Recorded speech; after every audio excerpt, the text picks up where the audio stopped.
Okay. Pulling this all back up. Man. Yeah, bro. I'm like struggling over here. It's hot. There's 85 degrees in my house, man. I'm trying to stay cool as best as I can, but man, it's hard. It's hard. Although I did just cut the AC on. And I did give me a monster. So we will use it to cool down. But we're not going to spend too much time with the intro. We're just gonna go ahead and get started. It's about that time. It's 11 o'clock. Guys, I do want to take this moment to, God damn it, Brian. Here you go again with that. Man. I do want to take this moment to say I need to shout out to Newegg. Okay. Let me tell you guys something, all right? I ordered my all the parts for my next build Friday, and today I missed the delivery because originally I was told I was gonna get everything on the 7th. 90% of everything I ordered was trying to be delivered today while I was away handling stuff. I am really shocked. 85 degrees isn't that bad, man. Look, I'm telling you, like if you just need to live somewhere where it's 127, right, at peak summertime, you will never complain about heat in the United States ever again, all right?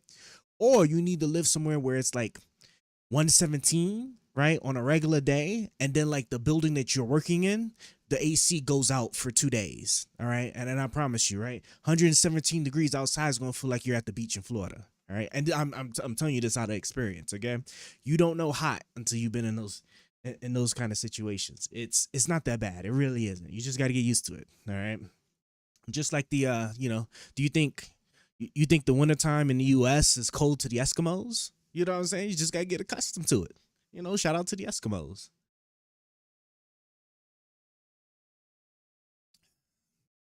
It's all good. I promise. Well, let's go ahead now. Let's start transitioning. But yeah, I'm excited. Once the stuff comes in, might take me a couple of days to build. I might even stream while I'm building it. Watch some random politics, and then build the system. And then once it's fully up and running, then I'll switch over to that. But now let's go ahead and where's my button? There's a button for this. Oh, you know what? I forgot to change. I need to change the dock button. Let's move on over. Moving on over. I might have to adjust that when I get a chance. But so far so good. It looks all right. The cut. I don't know. I don't know what cut. Well, I don't know what cut you're talking about. You must be talking about the transition here, right? It's a bit cut up. I need to find a better way to like organize this a little bit better because I don't know why it's broken up quite like this. Oh, I know why it's like that. It's because silly me. I did this all wrong. Can I think what I'm going to do. See, the only problem is my cell phone does not have the resolution. Yeah, see, my cell phone does not have the resolution to make this any bigger at the moment. But we're just gonna make do with what we got here. All right. And I can't forget our friend Jeffrey. Let me bring him on up. Oh, that's what I wanted to do. I needed to try and pop Jeffrey over here. I'm going to I need like 2 minutes, okay? Just 2 minutes, all right? I am going to try and see if I throw Jeffrey onto stream. I guess it would be it would be a window capture. Would be a window capture, and then I'm gonna just call this. Let me say B, right? And I'm not typing any bastards. At least all my technical issues have been happening less and less. Yeah, capture this. Hmm. Oh, does it not allow the this might be problematic. This could be problematic. Let me see something. Let me see something here.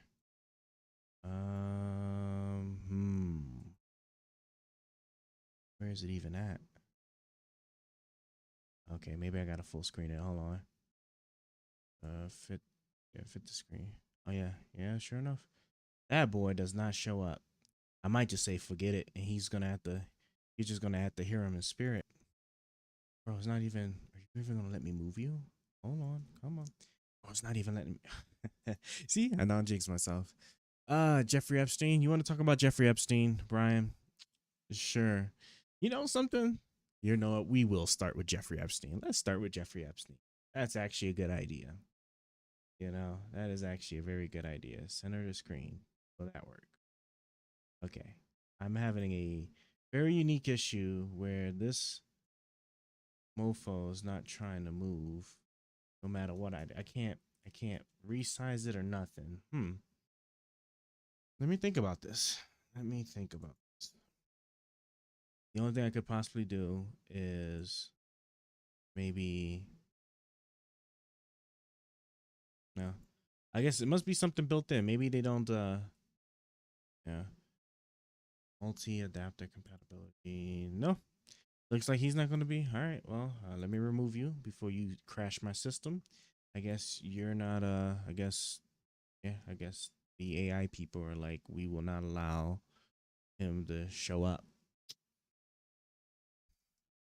That's fine. Identity is more mystery. You was thinking this. Okay. Well, let us take a look. Let us take a look. Where are thou? Right here. Link. Open her up. And all right now. And where are you? Ooh.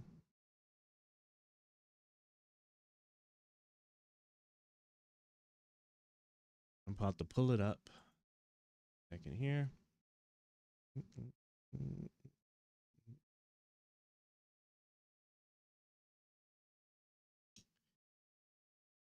I want to move.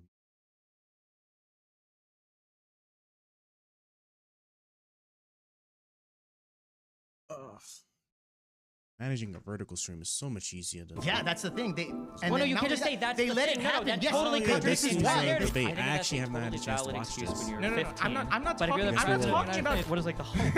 No. What are we hoping that would happen? What I was hoping what would happen was the economy would continue to build in a better way. Not Why is that it we would continue? because I mean, it was only- building. Yeah, under yes, Biden. Yes, it was. I agree with that. So why would we choose a guy that was building it? So thanks a lot for Travis, right? That's Travis for flying me out, man. Good to see. The audience is great here.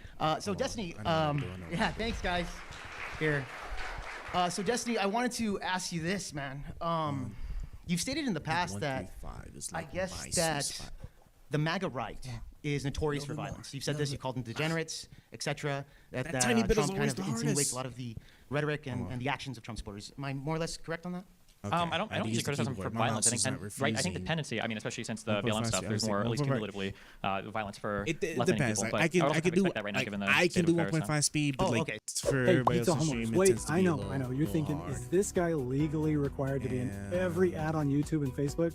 Stop Okay, it. so wait, when you say that you expect the violence from the left on the state of affairs, As in, like, if you have like a certain system where people feel like somebody is completely and totally out of line, and that person is using the power of the executive to be totally out of line, well, like, what would conservatives even enact violence about? They would have nothing to protest. They'd have nothing to riot over. I imagine it would be probably more left-leaning people that would be rioting. that would be then. rioting? Yeah. So like for example, like the Tesla burnings that were happening, it was all premeditated. They had the the Doge.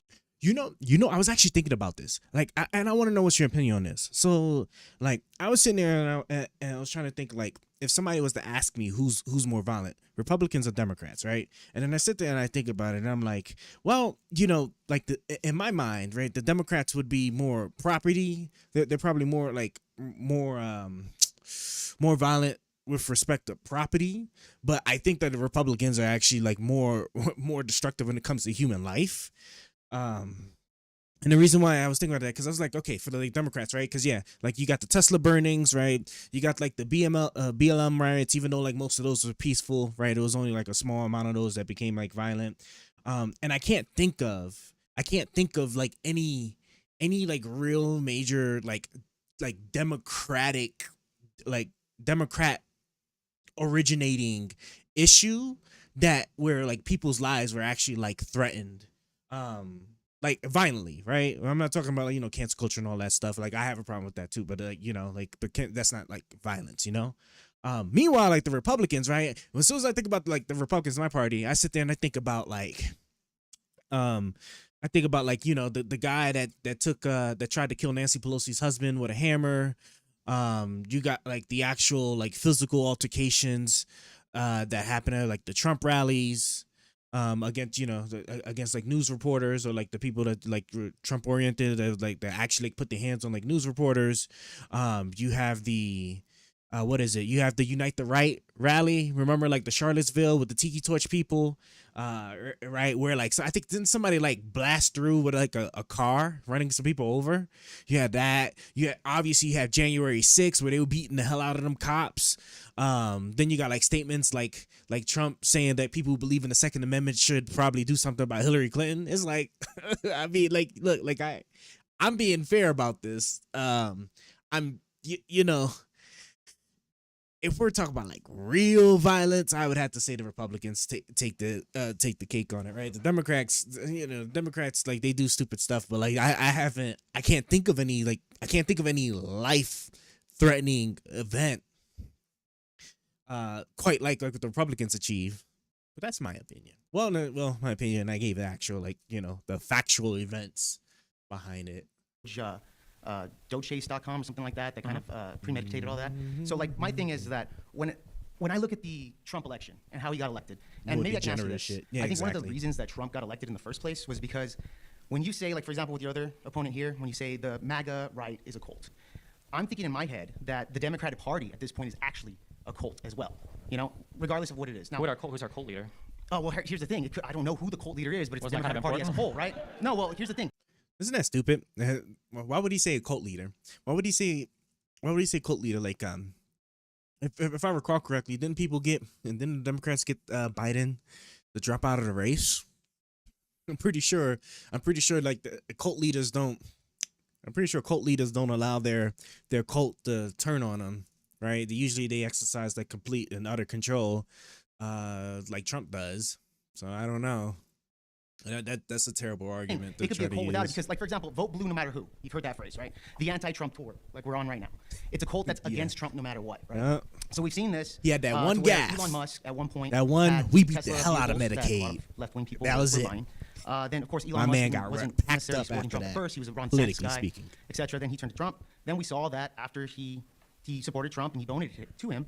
We saw a lot of the left wing kind of burn down Teslas and be violent about this, right? Well, I don't really think that was the only thing he did. I think it was also the fact that he joined Trump as an unelected bureaucrat and began unilaterally shuttering federally approved agencies in the government while like engaged in the most insane over-the-top rhetoric on X. What's the most insane over-the-top By rhetoric? constantly calling for judges to be impeached or imprisoned or saying that... Which judges? I'm not too sure. The recent judge that just made a ruling related to... basically, anytime a new TRO gets issued, I think that he's done it for the Zini lawyer. I think he's done it for Brasberg.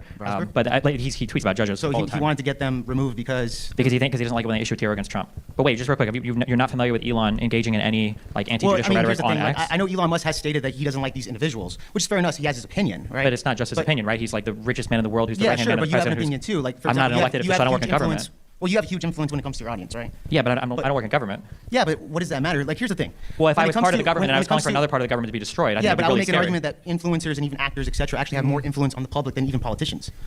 Than most politicians, is probably true. Yeah, but Donald Trump, because he's a cult leader, probably not. But even with you, I think you have more influence than on the public than most politicians. Individual, yeah, that's probably true. Probably true. That's what I'm saying. For sure, especially city council. So that's what I'm saying. Like when you say, well, I don't work in government, at the same time, I could say, yeah, but you have more influence on the public than most politicians, right? No, I agree. I was just pointing out why people would probably have such a visceral reaction to everything Elon Musk has done. I think it's super warranted that people would feel horrified by it. Right. No, yeah, for sure. Okay, I get you there. But I want to shoot this back here. When you were stating that, when I was stating that one reason that I think that Donald Trump specifically won this election was also because I think that the left, like you admitted earlier, is notorious for violence, right? We had the BLM riots, the Chaz that happened, right, in Seattle, the Tesla Chaz. burnings. Yeah, so I think a lot of the died. people that voted for Trump was also noticing that the left is absolutely lunatics when it comes to this type of rhetoric. And Maxine Waters, even in 2016, when she was, when Trump won his first term, where she was saying, get in the face of MAGA supporters. When I was, because I'm from South Texas, I would wear a MAGA hat at a bar. And I was getting attacked by people that didn't like that. I think this is what drove a lot of people towards Donald Trump to vote for him. Wouldn't you say? I mean, it's possible. Don't you think it's So like, what? kind of a big deal though? No, because I think that they don't talk about any of the violence that their side is ever supporting, either explicitly or implicitly at all points in time as well. So how am I supposed to feel bad that people are complaining about Tesla dealerships being burned down, but then they're clapping when people are being deported without due process from this country? I have absolutely no sympathy. And the fact that they can keep doing this hand-wringing of like, the left is so bad and they won't disavow these people, even though the left has to disavow its own side all the time. When Biden... I don't see any of the left doing that though. I don't know how much you're looking at. Well, I watch your show. Okay, well, Like, for Biden example, literally... Like, you didn't even disavow the assassination of Donald Trump, bro. I wish. It was an assassination attempt, okay? Oh, yeah. I'm just kidding. Hey, but am I right there, Destiny? Come on, man. Come on, man. Just jokes. So you can have a standard for my behavior. You can talk about whether my behavior is over the line or not. But I think it's very different when you compare the behavior of somebody in government versus me, who's like a But pundit. also, you're a guy that has more influence than politicians. That's my point. Yeah, but it's a different type the vast of majority. influence. It's a different type of influence, though, right? What's the difference? Tell me. There's a different expectation for behavior for things that that I would have versus somebody who's part of the government. Would you agree, or do you think it's the same? I would agree that your influence would actually affect people's behavior more so than some random person. No, it's not. It's about the expectation of like behavior or what would be proper. So if I was an elected official and I was working in the executive branch, it means something a lot different for me to say I hate this judge than if I was just like a pundit. I was like I hate this judge. I think right. Those are so you can have a totally different standard expectation of behavior regardless of how many people you influence or not, just based on the role that you occupy. Yeah. Well, I get you there, but like my point is that I think you have way more influence than vast majority of politicians. So that's why I'm saying like when you shoot the rhetoric when Corey, fucking don't even remember the guy's last name, Corey something, I don't know, but he passed away, and you were stating something, and you doubled down on Pierce Morgan. You said fuck Corey, fuck his supporters, etc. I think also with your rhetoric when you were stating that stuff, I think that leaned a lot of people watching that sit and said Destiny's a fucking psychopath. I don't want to vote for Kamala Harris or the Democratic Party. Yeah, but like, at some point, it like I don't want to change the diaper of a 25-year-old. Like for somebody to go online and to be making like all of these jokes as Dave Rubin had, and he was on that episode with me about the guy that the psychotic dude, that broke into Pelosi's house and was like with a hammer was smacking this dude. It was insane and unhinged. And then again to like have the tears whenever it happens on their side. I think I would rather be unhinged and force the conversation than have to live in this world where the left constantly has to apologize for all of its own stuff and the right pretends that nothing ever happens on their side. Because like the same what? Yeah, I'm thinking the opposite there, Destiny. Like Donald Trump came in and he pardoned every single J6er and nobody on the right cared. Yeah, well, look at the thing. Joe Biden pardoned his entire family and like what is it, 8,000 people before he left office. So the large so two different things. The large swaths of people that were pardoned, that was like a technicality for commuting sentences. Do you agree that Hunter Biden should have been pardoned? Absolutely. Really? Yes. And I think that because he has no tact or political understanding whatsoever, Donald Trump proved it when Donald Trump complained on, I think it was an NBC interview, and he said, I can't go after any of the people on the J6 Select Committee because Biden pardoned them. Well, yeah, that's true though, right? Yeah, it's not like he's lying there. He can't go after them. He wanted to go after them politically. There are no crimes here. He just wants to target, and we've seen this administration, would you agree, has engaged in the targeted lawfare. I would say that even the Biden administration had the targeted lawfare against Donald Trump as well. And give one example of that. Okay, well, for example, what's her name? When the judge went after Donald Trump's real estate, right? He said his real estate over there in Florida, Mar-a-Lago, yeah. Yeah, that shit. It was worth. This is crazy. This is like guys. I need everybody to understand that. Oh, I don't have no meta glass. Damn, I'm gonna have to jump. I'm gonna have to jump planets. I need y'all to understand that like there's such a difference between the federal government, state government when we talk about the justice system. Okay, right? I need somebody to show me an example of Biden, right? Of Biden unreasonably targeting Trump without Trump doing something stupid to get the ire of the Justice Department. Okay, I need examples of that. I don't need examples of like some state like New York that sat there and has an issue about the goddamn the business records, right? The business records that hid the whole porn star affair thing, right? It's like I understand you feel some type of way about it, but at the end of the day, that has nothing to do with Biden. That's that's all New York, right? Just like how wasn't there wasn't it like Texas or something that was like suing Pennsylvania? I hope people understand like these state governments have full control over their own justice system, like separate from the federal government. I need people to understand that. So like it's nothing like Trump. It's not like Trump actually like directing his Department of Justice to actually specifically go after individuals for whatever for whatever like political motive. Oh my god, my brain hurts just sitting here. I'm trying to think of that can't be an example. But that's the example they always give. They always give that one, and then it's like when you do like the Florida documents case, like because it's usually that one. People try to actually stay away from the Florida documents case, because you knew the Florida documents case. They went through hell and back to make sure that shit did not actually go all the way through the court proceedings, because it's just indefensible, right? Especially when you read the facts, where like they ask, hey, you got documents, we need you to give them back, and then like he stonewalled and then basically lied, and then they had to get a warrant, and then they found the documents. Like, you can't. There's no defending that. Like, I'm sorry, like, there's just no defending that, right? It's so crazy. It's so crazy that like the kind of arguments that they could possibly use all don't work. And I sit there and I try to be reasonable. I'm sitting there and I'm trying to think of an instance where the Justice Department I can't, right? And then every time I try to think of that, I think about Trump, right? I think about Trump, and like the crazy thing was, as a matter of fact, goddamn Mayor Adams, right? Isn't it strange how, like, since the Democrats have such, unreasonable targeting of the justice system, yet they went after the New York Mayor Adams, for all of the corrupt stuff he was doing, and then Donald Trump sits there, he's like, oh, you know what? Hey, how about a little bit of some good old quid pro and I'll help you out with that deal. And then it was so bad that even the judge was like, yeah, like this is outrageous. And didn't 2-3 like Justice Department attorneys quit from that? Like, it's just like, I'm sorry, like, but you have nothing, and then nothing like that. You have nothing like that with the Democrats. It's just the truth. Like, I'm sorry, like, it's so stupid. It's so, oh god, man. Worth $18 million, right? We can see from the papers that shit's worth at least $600 million. They're going after his real estate to kind of backtrack on him. Well, yeah, but wait, what does that have to do with Biden? Well, because it's targeted prosecution. But where's it's not because Biden. You asked me the question. Give me. No, I asked you. Give me an example of that. Donald Trump is writing executive orders, literally targeting. No, I'm answering your question though, Destiny. You asked me to give you an example of that. But Biden doing it. Well, no, the Democratic Party. Remember, you guys are the vote blue no matter who party. You guys are the cult of that, right? It's not like you guys go after Donald Trump. When it comes to the Republican Party, it's kind of, I would say, probably 70-30, where it's like MAGA and then Republican, right? Your Nikki Haley's, Mike Pence, etc., the ones that don't support Donald Trump. So it's kind of more divided than the Democratic Party. You guys are a lot more united on that, right?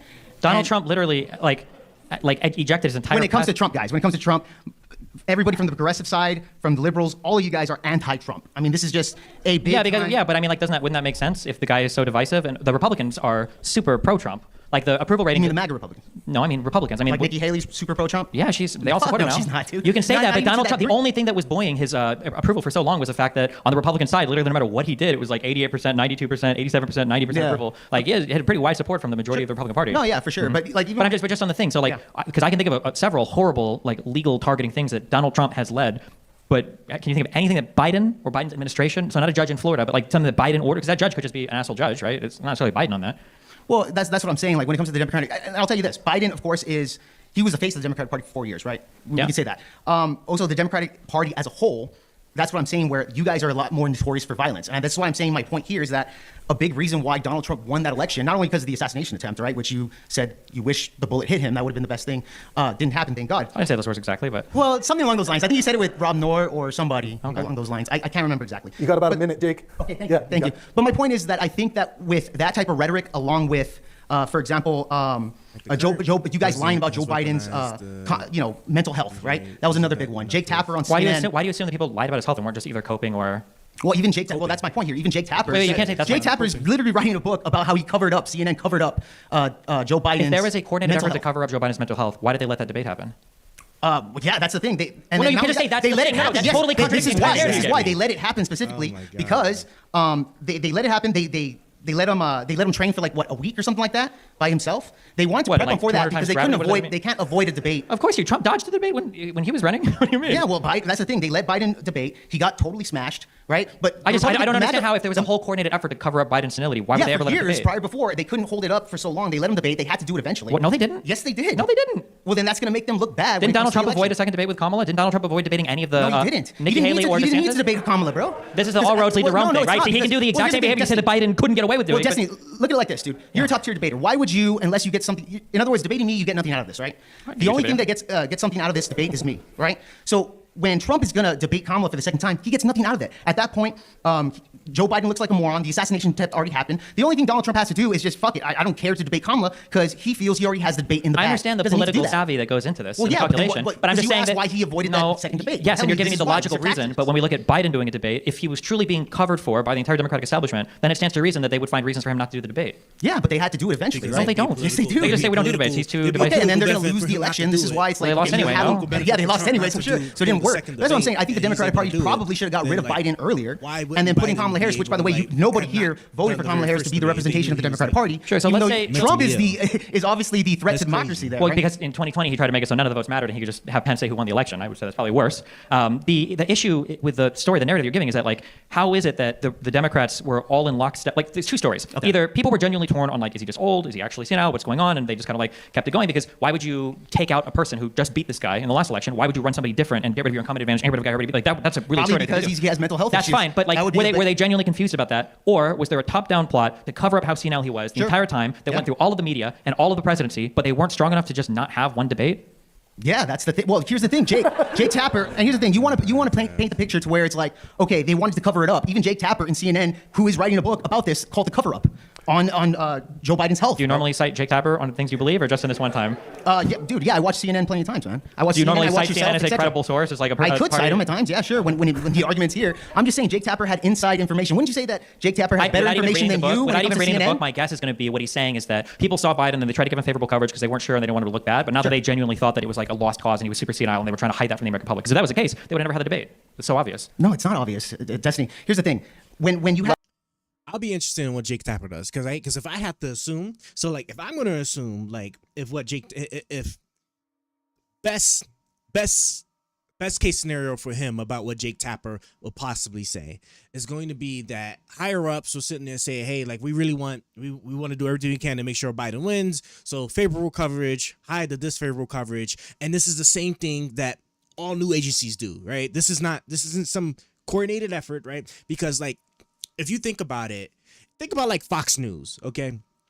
I remember growing up where I was told, like black people made up, with respect to like white people, like a small portion of the entire population. Yet, if you was a regular Fox News watcher, like back in my day, you'd swear up and down that the only people that ever committed crimes were black people, because it was like that's all they just covered. It was like just drug crimes, violent crimes and stuff. Like whenever they have an opportunity to put a blackface and crime in Fox News, that's typically what they did. I remember growing up seeing that, right? And again, right, that's just how like that news agency chose to want to like run their programs, right? Because like it would have made sense if black people was the majority of the state, right? Because obviously whatever is like majority of the state is the ones that's going to far track occurrences of crime. But that's not the case here. So obviously it was just being selective, I mean, it's just, it is what it is, right? That doesn't mean that there was just like, at no point did I think like, okay, well, I mean, that means there's some grand coordination to like paint, the paint a specific coverage of a type of class of people across the board, right? No, I just think there's just like some individual agencies like exercising their own personal choice to sit there and to portray whatever it is that they feel like they can portray. I mean, that's just what it was. Hold on. Oh, so I was going to the wrong one. I was like, bro, why am I not getting no deliveries of my stuff here, Ev? It was killing me, bruv. I was like, man, if I don't stop it. So I don't know. That's best case scenario. That's like the best I can get of what Jake Tapper is possibly going to say, right? It's just that like there was like higher execs that just like was like, yeah, we believe Biden is senile, he can't do nothing, so therefore we're gonna have to what's the word I'm looking for? Yeah, we're gonna have to like hide all of this and bring it up, and it's like that to me would not be damning at all. That's what I would expect all new agencies doing. Now, if he was sitting there say that, oh well, which obviously never happened, but if he was sitting there say, yeah, like, the CEO of what is it? Jake Tapper. It was CNN, right? Was it CNN? Let's say it was CNN, right? Okay, yeah, the CEO of the CNN was having regular correspondence with the Democratic National Convention, and I heard them in a group chat, like let's say like a Zoom meeting, with all of the heads of all the different news agencies, the Democratic Party, George Soros, and the Cuban president from like 200 years ago, all coordinating to sit there and make sure that they do everything in their power to have Biden reelected and hide his senile state, whatever it is you want to call it. And if all of that was going on, and then you get to the debate, right? Then you get to the debate. I'm really confused. Hey, Blazing Fire, it's coming up. I'm going about like 20 more minutes roughly into this video, and then I'm busting them out because there's gonna be some things I'm gonna want to talk to him about. So he'll be here very soon. My AI guy I'll be busting him out real soon. But that's what I think. Like that's like that would be like the grand conspiracy that I think they must think Jake Tapper is going to have in his book, and I just last thought, Jake. Last thought. Okay, yeah, just last thought on here. Destiny, thank you so much for the exchange. That's for sure. It was really good. But I will tell you this, guys. When it comes to the last election here, Donald Trump won this because of the fault of the Democratic Party. The assassination attempt, and then I'll even say Elon Musk even buying X did help Donald Trump in the long run, right? When it was Jack Dorsey, he got kicked out, etc. So that was kind of a thing that kind of helped out there. But I think the Democratic Party shot themselves in the foot, and this is why we have Donald Trump, and people want Donald Trump right now. So that's really what it is. Destiny, thank you so much, man. Thank you. Yeah. Have a good one. I am a liberal, but I am someone that thinks that the most important problem in America today is political polarization. I think that we really need to moderate as much as we possibly can. And so I want to talk to you about, like, where do you think the MAGA movement came from? Because my position here is the Democrats for a long time, or I guess the establishment as a whole, has been really focused on improving material conditions. Like you even said it yourself, that MAGA all wants the same stuff. They want,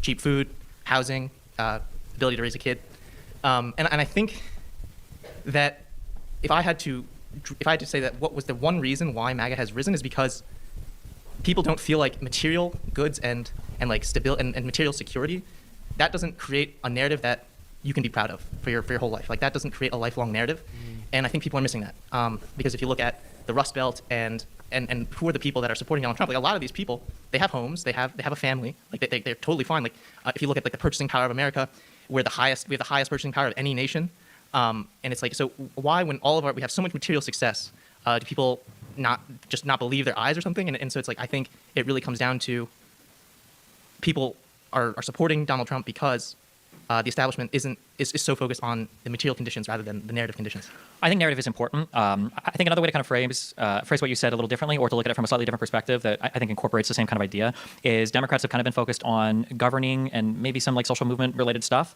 and Republicans have worked really hard on messaging over the past 3 decades in my whole life. It seems like Republicans have just always been really good at messaging. Like even if you think of, I grew up on like kind of the talk radio world. Like the talk radio world was always way more exciting on the Michael Savage and the Glenn Beck and the Rush Limbaugh side, as opposed to like there's literally the meme of the NPR voice, right? That just sounds like a boring FM radio talk show host that talks whatever with the jazz music in the background.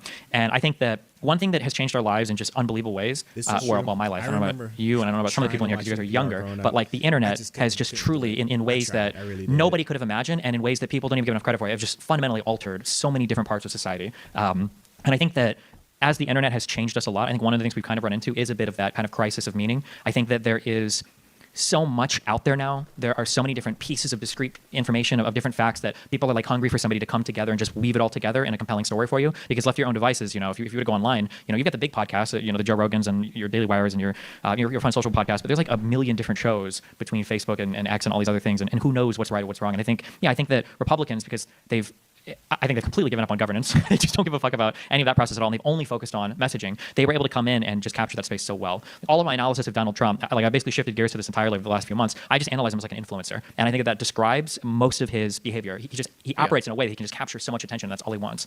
Right. But the reason why I think it's so important to work with Trump rather than to try to say we're going to get rid of Trump and then we're going to fix things. Like I think that's a losing proposition to say we're going to get rid of Trump and then fix things, because Trump represents taking risk. And the thing that the establishment really has tried to avoid is to avoid taking risks. We're trying to avoid further harming the most marginal communities, in the most marginal populations, because when you do something radical, when you do something big, it's going to disturb the system, and the people with the least amount of resources are going to be the most vulnerable to manage that transition. I would agree with you, but the issue is that he's just so far off in another world. It's That's not the entire Republican Party. I know, But it's not good. so this is what I'm saying. That Yeah. if you want to engage with the Republican Party, you have to start somewhere, and we may as well You start can, with but the Trump. problem is if you negotiate almost anything with that side, you've lost fundamentally like all the aspects that make America America. Why? Because Donald Trump fundamentally doesn't believe in rule of law, democracy, or separation of powers, or the Constitution. I don't know if that's true. Which part do you want to go into? He doesn't believe in separation No, of no, no, powers because I- he believes he has the ability to no, fight with the judiciary anytime he wants. He doesn't I believe in rule of believe law that because he he literally has believes criminal in- immunity. I He's a believe- convicted felon. Like, yeah. I mean, I agree with you that he is not acting as if he Hell yeah. as if he A believes in brother those just things. hopped on the train However, for our I Twitch think- movement. Better be speaking some damn English, motherfucker. The vaccine doesn't work. I am glad you're here. How joyous it is to get. I think he's you just guys he's to just come an through. opportunist, right? Like he doesn't believe in anything. I agree with that kind of. So yeah. so it doesn't so. But you can't work with an opportunist. This is a cancer, Sure right? you can, because the whole point of liberalism is that when you work together with other people, that's the best thing for everyone. No, the point of liberalism is everybody involved has to believe in liberalism for it to work. Well, no, because you have like liberalism is all about individuals. It's all about how everyone comes to the table with their own idea, with their own wants, and even you can say everyone is just ultimately selfish, and still liberalism works under those conditions. That I mean, would you consider it a liberal? If 80% of us all across the country agreed to abolish the Constitution, are we still a liberal society? I mean, like, what did we replace it with? Like, did we replace it with nothing? Or with a king? With a king? I mean, Because you could do that. I mean, our Constitution could be amended, theoretically. That is possible. I'm just saying that for liberal, something that I think people don't give enough credit for is in any given group, everybody kind of has to agree to play by a set of rules. And when you start breaking those rules, you step out of bounds a little bit. A little bit can be tolerated with, and you can negotiate a person back, but you can't play with somebody who wants to play completely outside of the rules. If you had a sibling and you played like I disagree with that. there's a difference can. between like playing with somebody who like if you played like chess with a sibling and they make a bad move and you're like, I'll let you take that back. Okay. Well, then you just play a different game. You play the game that they want to play. Yeah, but the game we want to play is democracy. And if they want to play a different game, we don't want to play the game. But that's what I was saying. We're playing the different game means we're fundamentally you losing. can't just assume and assert that they don't want to play democracy. I don't have to assume it. I just listen to what he says and what he does. Well, like maybe he's doing that because he gets so much pushback from the Democrats, right? Like maybe he's doing that because no one actually understands. I think that that's a totally valid excuse when you're No, 15. I'm not But if you're talking, the I'm not president of the talking United about States- Donald Trump. I'm talking about Republicans in general. That They need better leadership. No, like Democrats do not understand what Republicans want. Like no one is talking about the fact that Republicans don't give a shit about the material conditions. And they That's say fine that they can say that, but all they cried about for the last election was material. Because- So what are we supposed to believe? It was supposed to be the cost no of everything was no too one high. is the only person that really talked about this is Jordan Peterson. And what happened to Jordan Peterson is he got ejected. Because Like, he Jordan got- Peterson doesn't just talk about it. He talks No, about a no, lot of crazy what shit. I'm saying is it shouldn't just be Jordan Peterson talking about meaning and trying to put some scaffold around what meaning is, right? Like, there should be more people talking about it. And Jordan Peterson has his own idiosyncratic I ideas agree. that I aren't all don't correct. disagree with what you're saying. I'm not sure if politicians are the best place to get meaning from because that's a So what I'm saying is it's the fact that academia and the elite and the establishment as a whole have not given people the words to talk about their crisis of meaning. Yeah, but I mean, usually it doesn't come And from that. so- Usually it comes from our culture, right?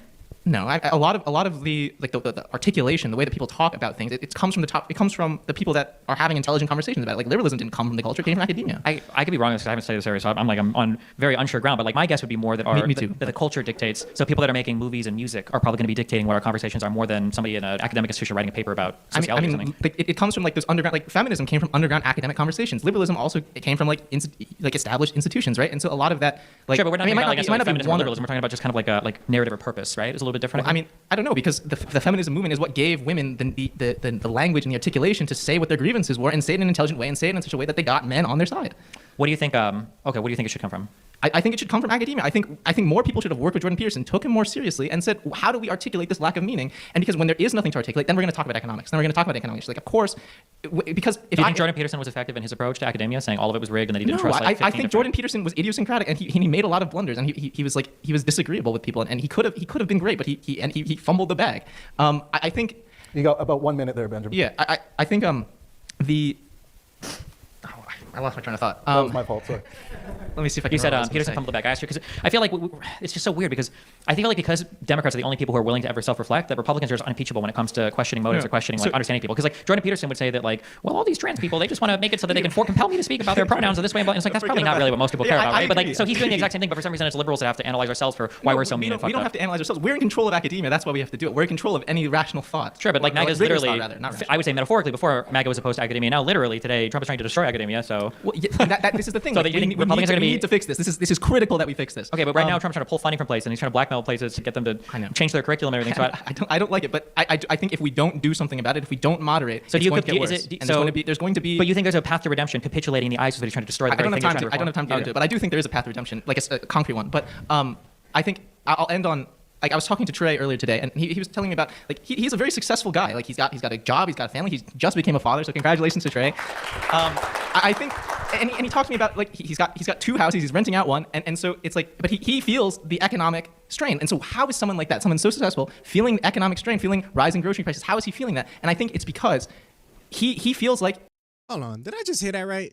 Now, okay, because I'm sitting here and I'm following along and I'm trying to figure out like what exactly is the main issue he's having, because it just sounds like he wants, like, is he trying to get like some kind of like like a therapy session out of politicians? Is that what he's arguing? Is that like there's no like basically like there's no like grand purpose, and because there's no grand purpose that like a lot of that people want to talk about, then it just devolves into like the basic stuff like economics. That's what that sounds like to me. That's what that kind of sounds like, and I'm just a bit confused. But then now he moves. I think he wants a middle ground Republican.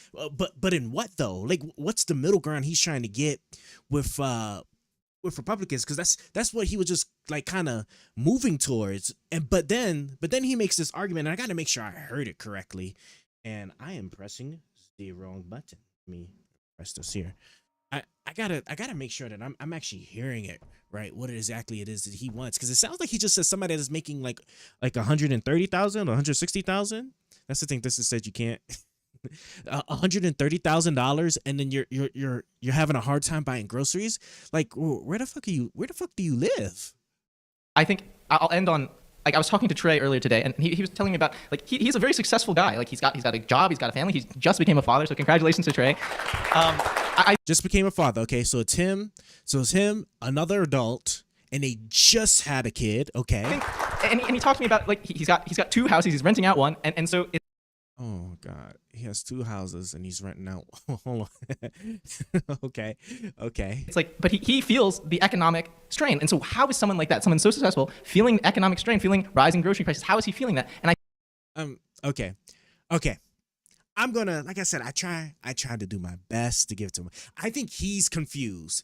I don't know, obviously, the nature of the conversation he had with the other guy, right? But it sounds like to me, when they said economic strain, the guy is actually talking about something completely different outside of grocery prices. Because there's no way you had the money and the financial means and intelligence to sit there and, have 2 homes, right? Because not a lot of people even have 1 home, have 2 homes, renting one out, right? I'm hoping you did your cost benefit analysis, all that good stuff to know like what it is you need to do, and you're struggling to buy groceries. You're struggling to buy cereal, eggs, beef, and stuff like that. Like I can't see that. Now I can see if maybe he was like, oh well, maybe like, they bought like one of those fixer upper homes or something. And so then now, like, with inflation going up, now like the cost of materials and stuff was a lot higher than what he anticipated from originally buying a home,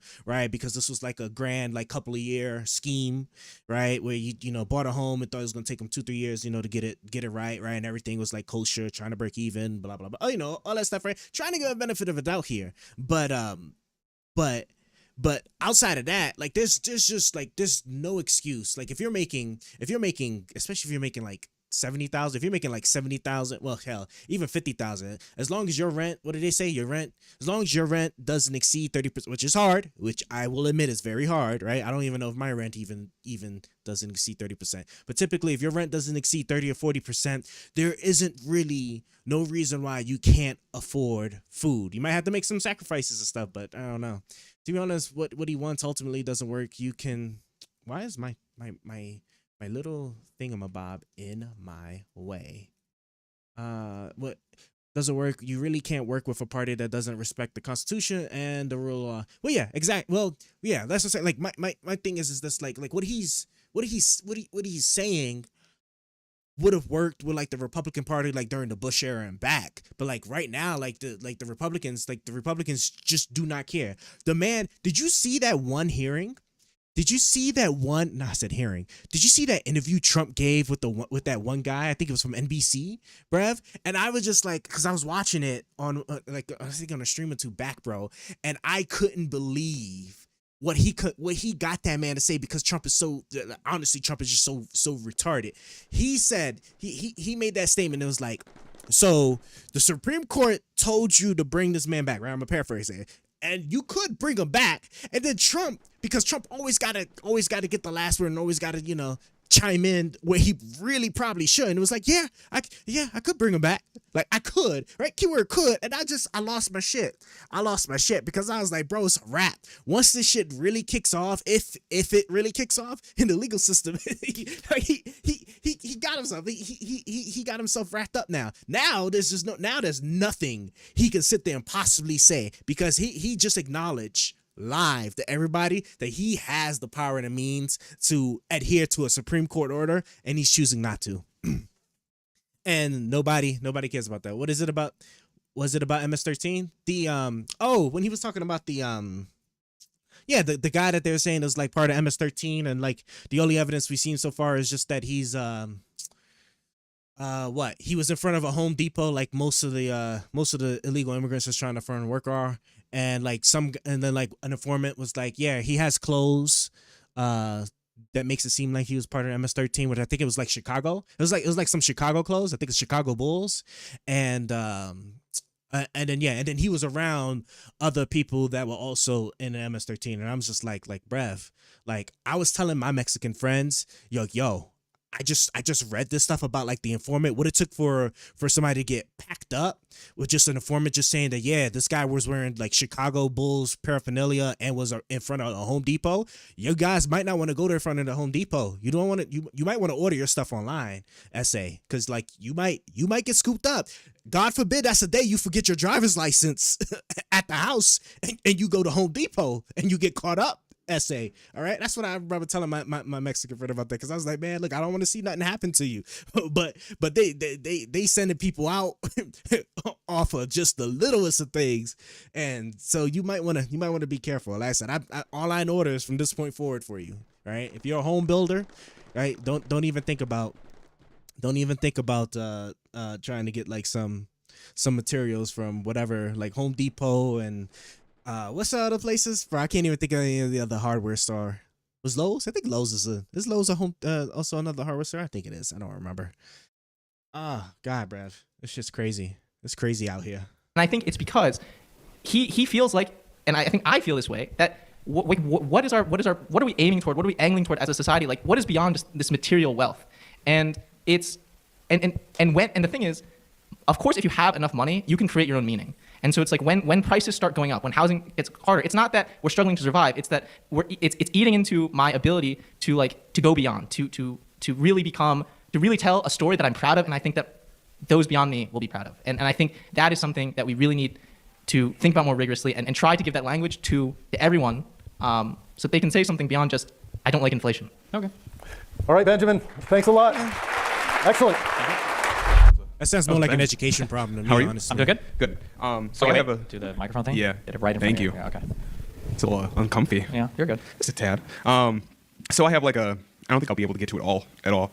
And again, thank you for doing this. This has been fantastic that you give people the opportunity to do this, and thank you for Travis. So the first thing, I guess, is to piggyback off of the few conversations you just had. I don't want to keep going and beating a dead horse, but because that's kind of how it's probably going to feel. But I feel like you have this very opinionated, polarized view of, I'd say, the extreme right. And I think you group the extreme right in with kind of the right, because there's a lot of, at least from my conversation circles, and they're not very active online, and I think maybe what you view and what you see is the active right community that's online, which is absolutely unhinged, and it's absolutely crazy. But I think there's also a lot of people out there that voted for Trump that see a lot of the things that he's done, and they do not speak up as much as they should, and I think that they should. But the few conversations that I've had with people that did vote for him, I'm the one included, to where it's, okay, well, the tariffs are a bit crazy, let's dial back, or, okay, well, these maybe the deportations is another thing, along with the fact of the pardoning of the January 6ers. And you also said something earlier about the Jan 6ers, to where you said that nobody on the right spoke up. Are you saying like the right influencers, or are you just saying? Yeah. Okay, yeah, I agree with that. Because I'm like, there were people that spoke up, but it's just not anybody who's in the prevalent media, which is, again, the issue. So, yeah, that's my big issue. But I guess my first You question. know the to differences between somebody who adamantly votes for Trump and somebody who reluctantly votes for Trump? What? There's none. I I think that's I don't the know issue. about Is that. there's like I'll find a lot of these people who are like, oh, I don't know, I don't fully support it. Like at the end of the day, a vote is a vote. It all gets counted up the same way. So I mean, it doesn't really matter if he still has support. Like Donald Trump is an extremely unhinged, like quasi-fascist, like just an unbelievable person, and I can't imagine what it would be like to even reluctantly vote for somebody like that. Like something is so broken, I think, with the concept of America right now, if that's the case. But so I don't know when people are like, well, there's not like the most extremist supporters of this guy who, is exploiting law firms all over the country and openly bragging about it, is installing terrorists on islands that are only inhabited by penguins, is deporting people without process gleefully in the middle of the night, has hired an anti-vaxxers ahead of the age of shit. I mean, there's like a billion different things you can say. And it's like, well, yeah, but Kamala was woke. Well, I don't think that's the only issue. I think there was a lot of people's issue to where the issue with Kamala that at least I heard was that there wasn't like a consensus around her to put her as the primary. There was not a primary for her. He's already starting off on a bad foot. You know, the big thing I just heard him say, it was like, the issue with Kamala Harris, at least from what I heard. So it's like he didn't even bother to like sit there and verify or look up what her policies were, what were the things that she was trying to do, what her record is of the things that she's tried to done tried to do in the past. Like none of that, just like what he heard. I already see where this is about to go. She just kind of was the front runner, just suddenly. Yeah, but nobody believes that. Nobody actually cared about that. I don't know about nobody. I think they nobody, did, because if they did, because find me any of these people, and I want to see how much they were tweeting about the fact that Donald Trump refused to debate any of the other primary challengers. Well, that's again where my issue comes in, where they weren't active online. They just had an opinion, and they, so that's it's not showing up anywhere in the media anywhere. Then I mean, that's I agree with you there, where they need to make their voice heard, and they need to actively be active online, or anywhere. It doesn't have to be online. It could be in the media. It could be a politician. Well, exactly. Yeah, but why can't you? But you know why you can't do that though, right? It's because the Trumples will destroy you. Yeah, they'll try. Yeah, I agree with that. I couldn't say that they'll destroy you because a lot of them are delusional. So. Well, I mean, that you won't have a political career anymore. You'll be gone, right? Trump will primary you. You'll get kicked out of office. Like nobody will want to vote for you. And, especially if you're a politician. Yeah. Yeah, like there are no the never Trump Republicans are just retirees. Yes. Yeah. Agreed. A lot of the people that I know still think that he won the 2020 election, which I don't quite understand. But sure. So I guess that's like fucking insane, right? Yes. No, I agree, 100%. Okay. But that's like you're just like casually dropping what would be the most unbelievable conspiracy in the history of all of governments across the planet for all of time. I agree. That election was rigged. Yeah, but there's also people on the left that I've also seen in my Facebook, groups, or even just Facebook friends that I have, that are just now saying that the 2024 election must have been rigged because there's no way Trump should have won. Yeah, but do you know who's not saying that? Kamala Harris. I agree. Any Democratic leadership. No, I agree. And you know who is saying it on the right side? Donald Trump. No, I agree. So it's not. Yeah, it's like a different world. And every single I don't know if I think there was one cabinet person who acknowledged that question and said that Donald Trump had lost the 2020 election. Yeah. And I don't know. I think everybody else talked around it. They did, yeah, including J.D. Vance. That's kind of crazy that the world's leadership in democracy currently has a president that doesn't believe in the outcome of the last election he lost. Yeah, no, I agree with that. And it's a big problem too that most MAGA Republicans are the same way. But I do have another question that's like not relating to any of this. I wanted to know your opinion on, and I think I know it, but your opinion on the deportation of what's his name, Kilmar, I believe. I haven't dug as much into the legal stuff on that. I think ideologically I'm opposed to it. I think legally I'm opposed to it. But it gets into weird kind of like foreign policy territory. Or how much do you want to dig into that? I was digging through the legal process of everything that was going on with him, so I could just go very briefly into it. So I guess a quick thing. The reason why I have an issue with it is traditionally, prior to maybe Al Qaeda, I guess, when we talk about like terrorist organizations, you think of these like small groups that are non-state actors typically. It starts to get really weird when a terrorist organization also happens to be like the government or administrator to a region. Now for ISIS, it was kind of different because they took over parts of countries that were still controlled by other people. But like, would you say like the Taliban? Would you consider it like a terrorist group? I actually don't know if the U.S. is. I don't think they do. But like, we would think of them as kind of a terrorist group, but it's also like they're the government in Afghanistan, right? And so like, let's say that you want to protest, and you want to support for Hamas. I mean, like, Hamas is the government of the Gaza Strip. So are we basically just saying for every single person here with a green card or visa, you can no longer protest on support of or on behalf of the Palestinians in the Gaza Strip because it's related to Hamas, which is foreign. Well, you're thinking of Khalil. Yeah. Wait, what did you say? I was talking about Kilmar. Oh, fuck. I was confused. Kilmar Abrego Garcia? Oh, my bad. I thought you said no, you're okay. Yeah. For the Abrego Garcia one. Yeah, that seems like it was really bad. I'm opposed to that. Yeah. Okay. Yeah, that's what because he was here with he was here, I believe he was charged in 2019, and then he was allowed to stay, and then without due process, which is my biggest issue, was he was just shipped off. Yeah. So, yeah. I'll have to pull out my phone for 1 second because I have all of them written down. I'm just kind of curious because I went over a few things that seem to be deeply troubling to me. I would say like any one of these things are an insanely troubling thing. You said you voted for Trump, I'm guessing, this last election. Yes. What would you have possibly been afraid of from Kamala that you think like supersedes any of the stuff or the totality of the stuff that's happened so far for Trump?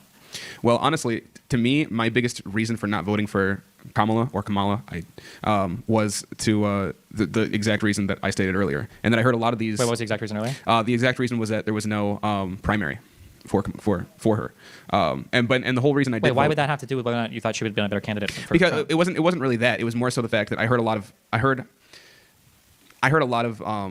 what are the problems, or I guess not problems, worries about Joe Biden from the right when he was running, that he would, ban guns, or about like a lot of crazy things. And then I heard a lot of crazy things about Donald Trump, and I just put them up against each other. And I'm like, well, these things could come true, or we might do okay. Okay, so, but I'm like curious, if you look at the record, so Trump banned bump stocks. Yeah. Biden didn't take our guns. Yes. Oh, so I feel like it's 1 point for Biden. Yes. What was another issue that we were worried about between Biden and Trump? Biden got the infrastructure bill passed. Trump wanted to do that and wasn't able to. Foreign policy-wise, I mean, we were involved arguably with less stuff. There was the Ukraine stuff and there was the Gaza stuff. But we exited Afghanistan, even if it was sloppy. We exited Afghanistan. We weren't involved in the Yemen stuff anymore. We weren't involved in anything in Syria, basically. I'm just curious, like, what was the thing? If you look at the 4 years of each, where do we give Trump points on? Where we're like, oh, I would rather have 4 more years of Trump than 4 more years of a Biden-esque. Well, because I think I was going to say that's kind of a hard question. It's not really, because a lot of things that people give Trump credit for, he kind of walked into from the previous administration. So that's where I'm like, I can't really give him the credit for those things, that because Obama should be given credit for those things. So, at the same time, people that said the same thing about Biden, which I don't really agree on. So again, that's where me casting a last minute vote, because that's basically what it was. I was just a very undecided voter. I would like to have a third party voter. Okay, now it makes sense. So it's like, I'm still trying to figure out what was it about Trump. You're like, this guy's going to be the better one than Kamala. Like, what one issue? It wasn't really that. It was more so just that I weighed the negatives of both, and I'm like, I don't know what could be correct. What were the negatives that you weighed for Kamala?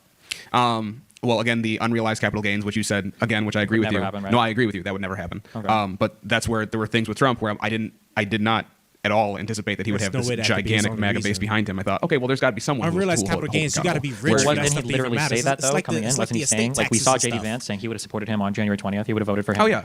So we saw that he was trying to find people who were loyalists to him the whole time. You saw him try to fire everybody in the final weeks of his presidency last time. Mm-hmm. Did we just expect that he was going to fail at everything again, I guess?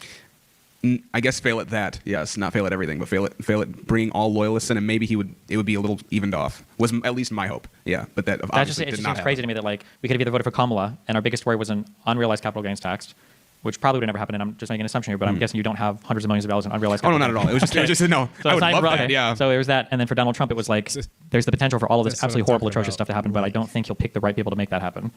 I gotta say, I think like some of the things that the Republicans have done like such a hell of a good job on is to make you care about issues that do not impact you in any way, shape, or form, and if anything, just like further makes the situation worse with respect to like the class divide, right? Sitting there, like if you think about it, like if you like let's look at tax cuts, for example, okay? Like a 10%, like a 10% tax cut. Let's say a 10% tax rate, because 10% tariffs, right? 10% tax cut across the board, right? Would do so little for you as the individual person compared to somebody who like, i.e. a business or a rich person that has like $1 million, right? 10% on $1 million is 100,000, right?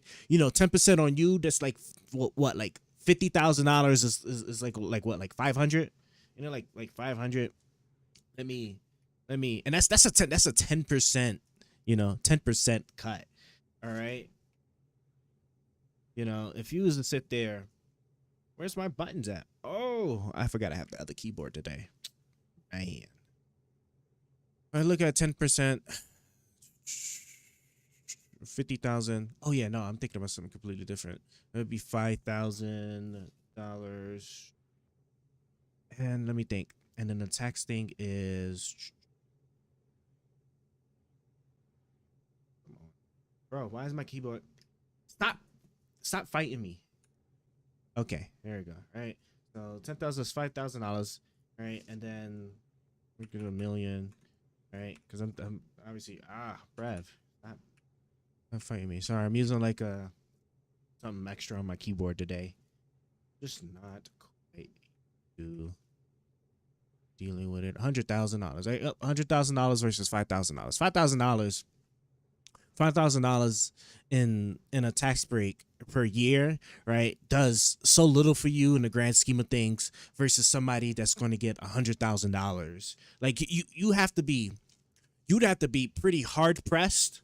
Like you'd have to be going out of your way to blow through $100,000 in a single year versus somebody who gets an extra $5,000 in their bank account. You know, that's like a tax refund plus maybe some extra hours of overtime, and like then like after a couple of months you're maybe like $5,000 richer, and then with that, right, your rent already alone, right? Most people's rent is in the thousands, right? What was it? Like 12, like I think like the average, I think the national average is like 1,500 or something like that, right? So you got that, then you got your groceries and things like that, and it's like just immediately, right? Just after cost of living alone is like poof, right? Those $5,000 are gone, or they'll just slowly dwindle, right? Versus $100,000, where it's just like, okay, yeah, you know, I got plenty of funds. I got plenty of funds and I could do whatever I want, and I'm not even going to do anything like that, right? It's not like I'm going to sit there and as somebody with $100,000, I'm going to eat more at McDonald's or something, or like I'm just going to like buy more furniture.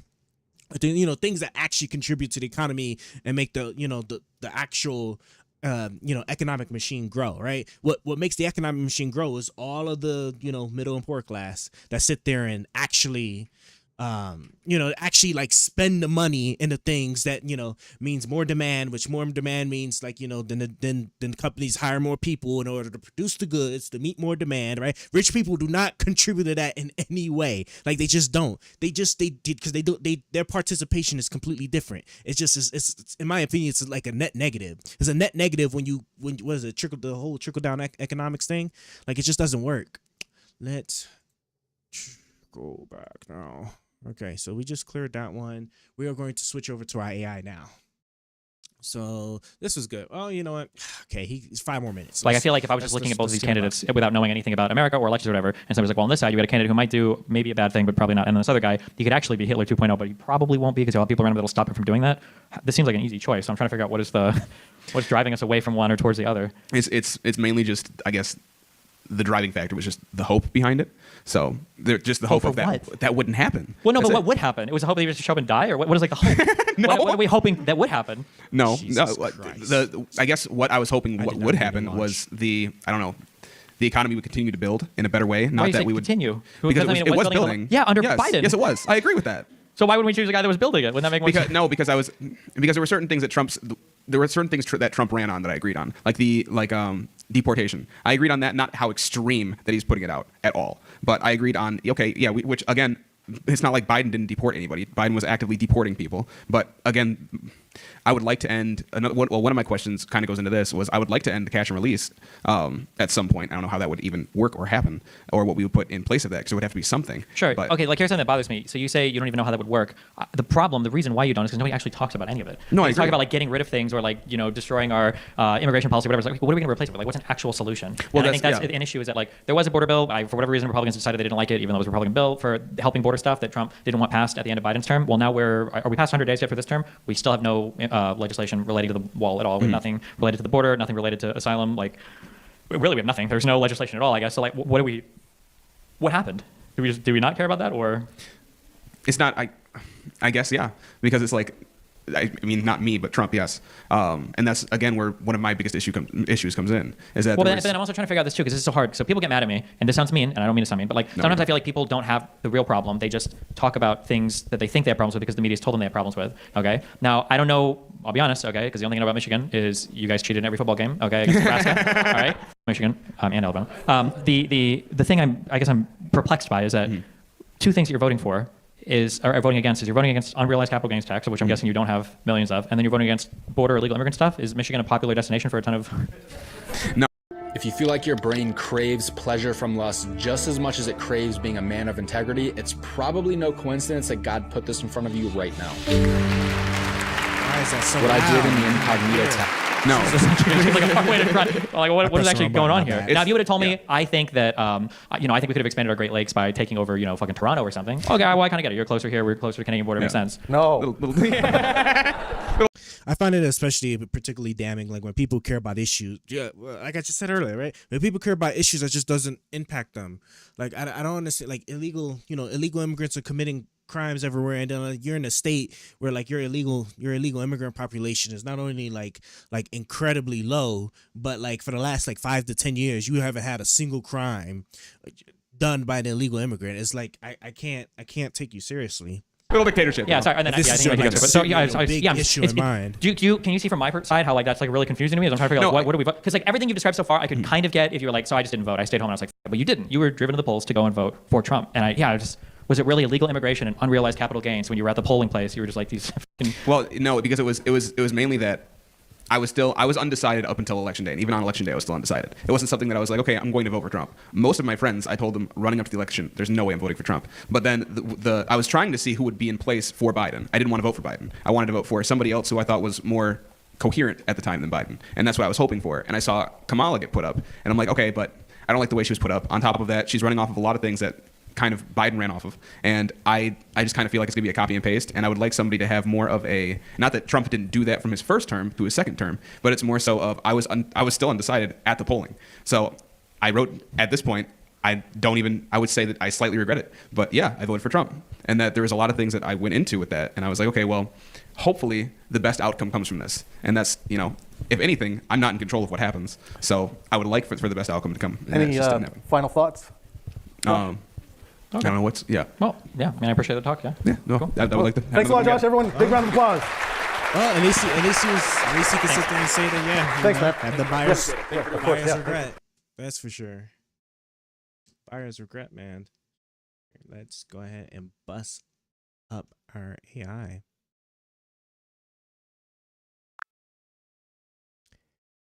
Hey, Jeffrey. I was first make sure you can hear me.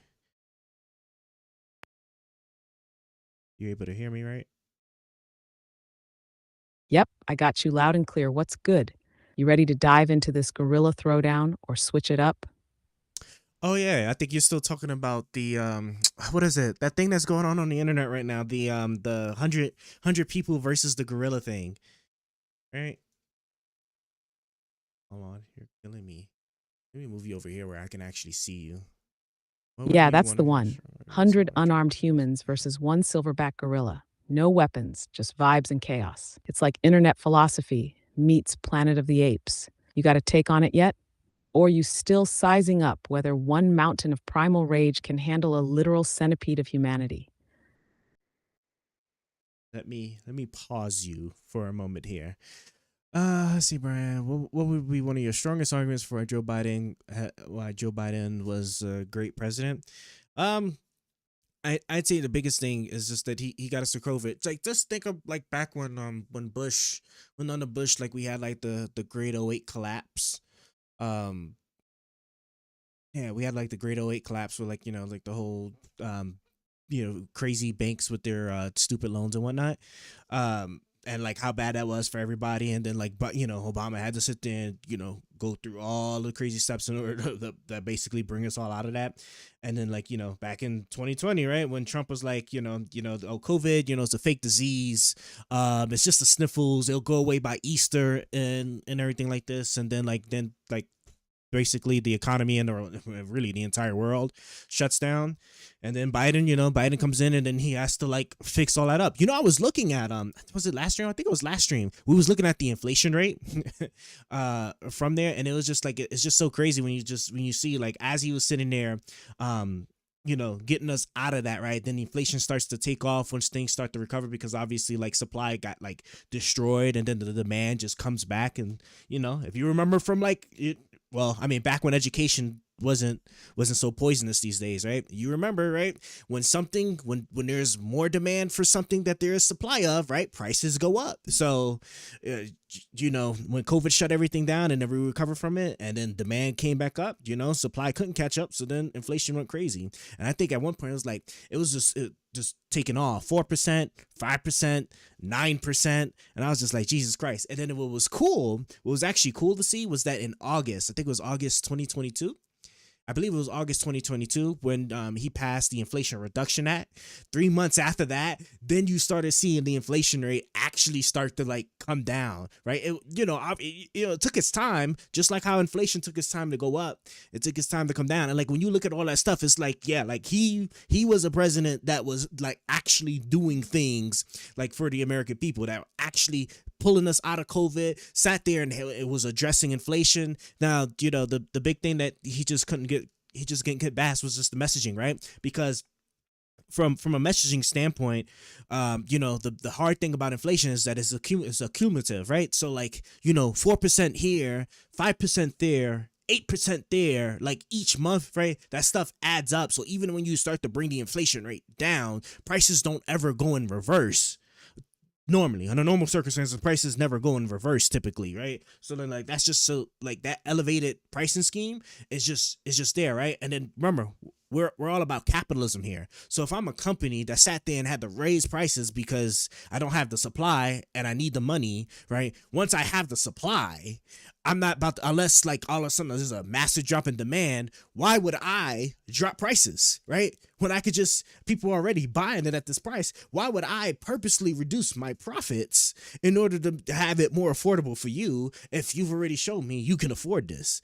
You know what I'm saying? And that's what all the companies doing. In matter of fact, I don't even hear nothing about it no more. The goddamn, like the lawsuit, one of the lawsuit things that he was doing just before going out of office, where like they found out that the renters or homeowners like the rent lords and all of them were colluding with like the whatever is the software that helps these companies manage like rent, like being able to price, what's a good, I guess, price to set for rent depending on the area and all these other circumstances and stuff. And they were colluding with them in order to like basically raise it across the board, everybody, so everybody could just make more money, right? It's just like stuff like that. It's just like, bro, like it's clear as day like what's really going on here. And Biden did everything he could, and he was achieving quite a lot of results.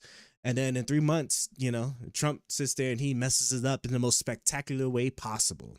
Guys, let me tell y'all something, right?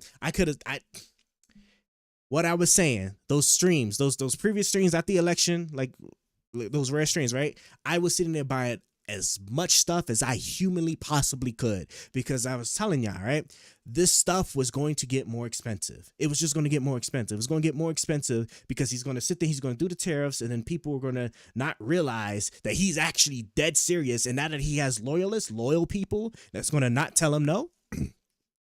All the worst decisions he could possibly make are coming. And then that's when the tariffs come in, right?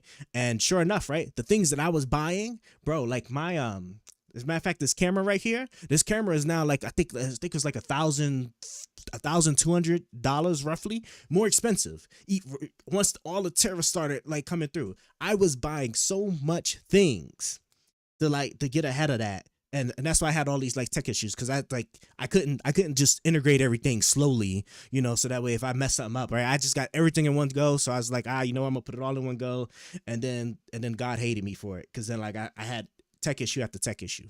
But now we're here, right? And now we're mostly caught up with our stuff. But yeah, that's what I'd say like Biden did a really good job on. It was just basically like just all of the negative stuff that happened with COVID, getting us out of it, which was akin to like what Obama did with the 08, with the like 07-08 crash. All right, Jeffrey, let me pull you back up about your gorilla argument. Like if you could see my setup like at Brev, I'm telling you, I spent like 5 salaries of like child sweatshop workers. That's what I tell people. Stop it, Jeffrey. I wonder why my computer's acting like that. So Jeffrey, back to like that gorilla discussion. If I recall correctly, I want to say that you're holding me. Hi, glad to meet you. I think we're gonna do works here. Hold on. Yeah, go ahead. I got you mid-thought. You were about to say something about my stance on the gorilla. What were you thinking?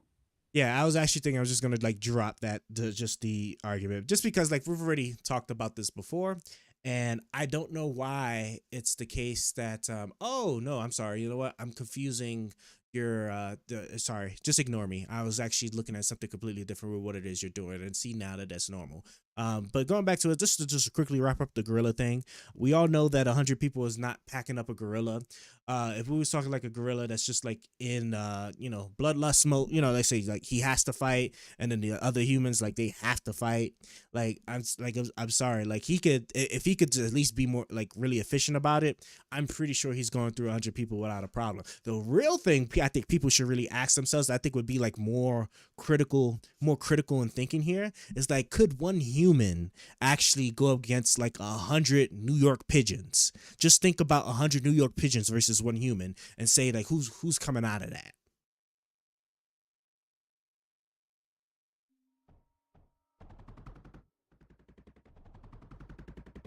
Ayo, you just shifted from guerrilla warfare to pigeon apocalypse. And honestly, I'm here for it. 100 New York pigeons? That's different.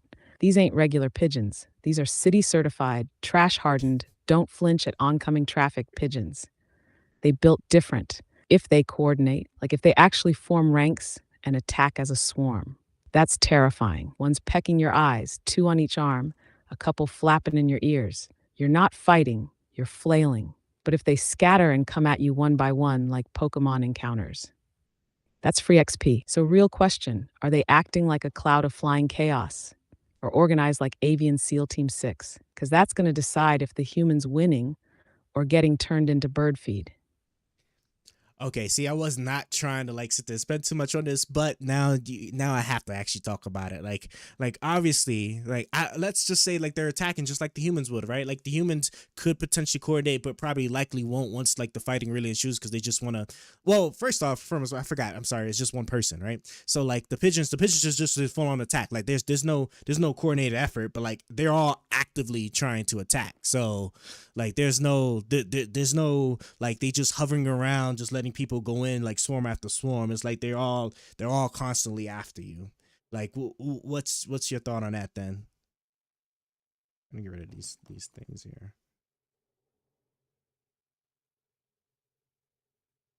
Oh, I'm tripping. Aight, so it's one person, 100 New York pigeons, no coordination but nonstop aggression. They want smoke, every single one. That's a survival horror game, bro. Like you just stepped into Call of Duty Bird Ops. You could probably slap down the first few, maybe even 10, 15. But once they start mobbing from the air, behind, underfoot, that flapping, the beaks, the claws, you're done. You can't defend your head, your arms, your legs all at once. And you know they're grimy too.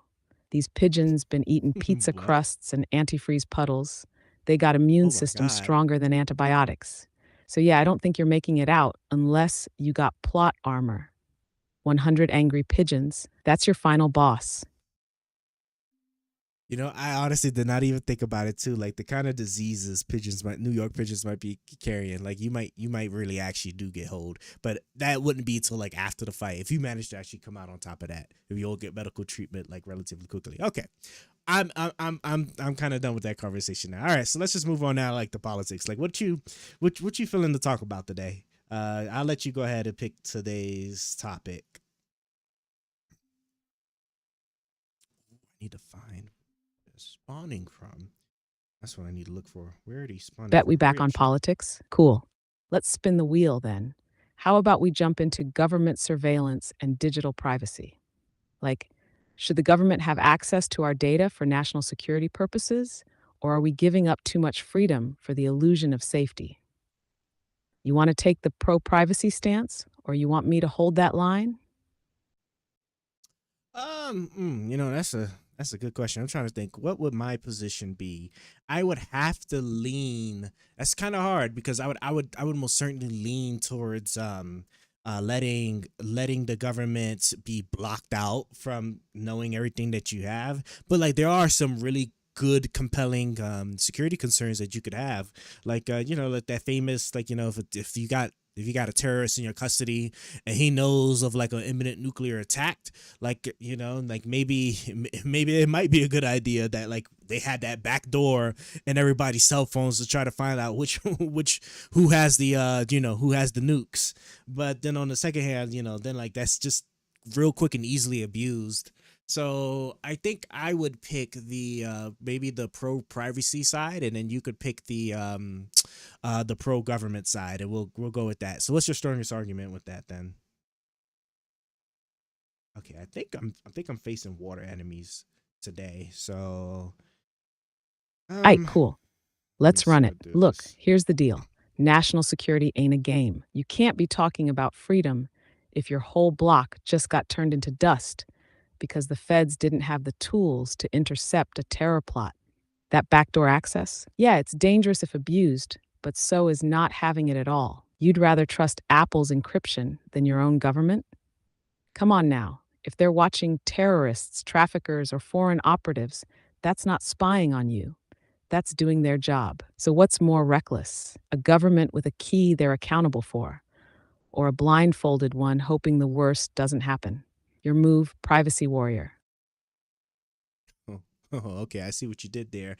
But hold on though. Let's think about it. Matter of fact, okay, so imagine the government had that access right now with Donald Trump currently as president, right? So are you sitting there going to like convince me that under no form or circumstance whatsoever he wouldn't dare abuse that in order to like sit there and get his ways or get an edge on his like political enemies and stuff? Could you imagine like you was talking ish about Trump, like saying that like, oh, like, he was retarded on such and such like issue and whatnot, and then like he sits there, he orders the government to like, hey, go into his Apple iPhone and find me whatever scandalous like text messages you can find, and we're gonna go ahead, we're gonna give him the business. As a matter of fact, didn't they do that with not the government, but didn't people do that with Jeff Bezos?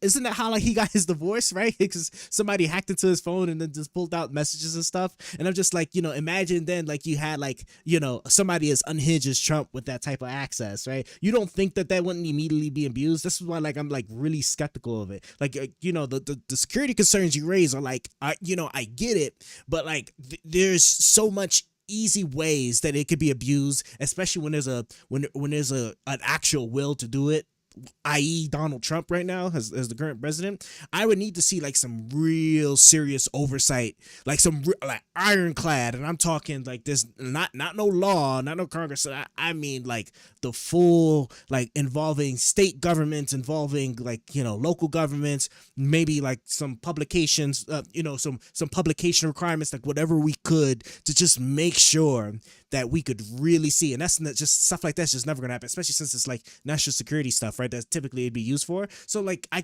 don't see it. I just don't see it like being a viable option. So I'm gonna have to say no on that.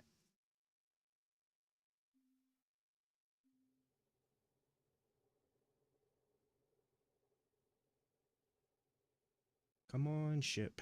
So slow. Nah. See, now you moving the goalpost a little. But I feel you. Let me cook. You're talking like Trump would just boot up some spyware like he's playing watchdogs. That's not how this works. The government ain't a single person with a joystick. It's layers. Courts, visa warrants, internal watchdogs. You think the NSA just hands out login codes like it's candy? Come on, bruh. And yeah, Bezos got hacked, but that was private actors, not Uncle Sam. Besides, what you really tripping on ain't the access, it's the man in charge. So you're not scared of the back door. You're scared of who's holding the keys. That's a political problem, not a technological one. And guess what? We don't tear down fire departments because one chief might be shady. We build better checks around them. Now tell me again why terrorists should have better encryption than your own government. Well, because right, it's been proven before that this was just never a good idea. Whatever back door you put in will always just be exploitable. It's not just the fact that just okay, like you don't like the person that has the keys. The problem is that those keys can just as easily just fall into the wrong hands. So it's not just as simple as just like not liking the person that's just has access this particular time and then it's all cool the next particular time, right? Because there's always a risk that somebody who shouldn't have access to the keys gets access to the keys. We've seen this time and time again. So it's just not, it's definitely just not that simple. And then you sit there and say that, okay, well, it's about all these different accountability things, right? Again, right? Like the Supreme Court gave Donald Trump criminal immunity from all his Article 2 powers, i.e. being able to coordinate with his Justice Department, FBI, CIA, and stuff, right? And then the thing is that deportation, as a matter of fact, like the deportation that he did with like the immigrant, right? When they were sitting there and they got caught sending people out despite the judge's order, and then what was the next thing they just used to cover themselves up? National security concerns. Sorry, we can't tell you. Like, come on, like, stop it. You know damn well that that at the drop of an opportunity, that Trump is going to sit there, or any like nefarious actor, like whoever's like in charge of like the Justice Department and all those other things, like the president, can sit there and like gravely abuse it despite whatever like normal oversight that we would typically see. I bet you there wasn't no FISA warrants and stuff like that with identifying the legal immigrant guy that they eventually deported. And again, I think FISA warrants are actually more so for snooping. Maybe FISA warrants might not be part of that. I'll take that part back. Aight, so let me get this straight. Your whole argument is basically, the locks don't matter because somebody might pick them. That's like saying, don't build safes because bank robbers exist. Bruh, come on. Every system got risk, but that don't mean you throw out the whole concept of intelligence gathering. By that logic, we shouldn't have nuclear weapons, passwords, or classified files, because somebody might misuse them. Like, what world are we living in? You worried about Trump using national security as a cover? Bro, every president from Nixon to Obama pulled that card. You act like Biden's DHS don't redact more lines than a Sharpie convention. So again, this ain't about privacy versus security. This is about whether you trust the system to do its job. And if you don't, then the issue ain't the back door, it's the front office. I kind of hear you, but then at the same time, like, I'm trying to understand, like, you gave the example of like the nuclear stuff, right? But like, correct me if I'm wrong, but like that stuff, like that like they purposely keep that segmented from like the rest of, like, I guess like the world internet or whatever, right? In fact, like the big component, which is like the nuclear, what they call the nuclear football, right? That's like that's something like he physically has carried on to him. It's not something that everybody else has access to, right? We're talking about two completely different things. We're talking about one thing that's a system specifically exclusive to the government, and then we're talking about something that's not only used by all of the civilians in the United States, but potentially around the rest of the world, which has like much crazier implications. Okay, so I don't know if I don't know how I'm feeling about that the nuclear argument, but then, like, as far as like the redactions and stuff, right? At the end of the day, like with Biden, right, when it came to the redactions and things like that, he still followed the law. Like you can't find me any instance where like there was a court order to like release something or do something and he chose not to follow it. Unlike Trump, that sit there like not only would do things despite a court order telling, basically saying not to do it and still do it anyway, but then also would sit there and like when given the opportunity to, would just sit there and just avoid it altogether, to not even have to deal with the issue, which would, obviously be the wrong thing, right? Because you should be wanting to like make sure that the things you're doing is legally sound, not just doing it and then finding out later if everything's like if everything's legal or not. That I don't know if I like that that kind of thing. Okay, so we have both enemies.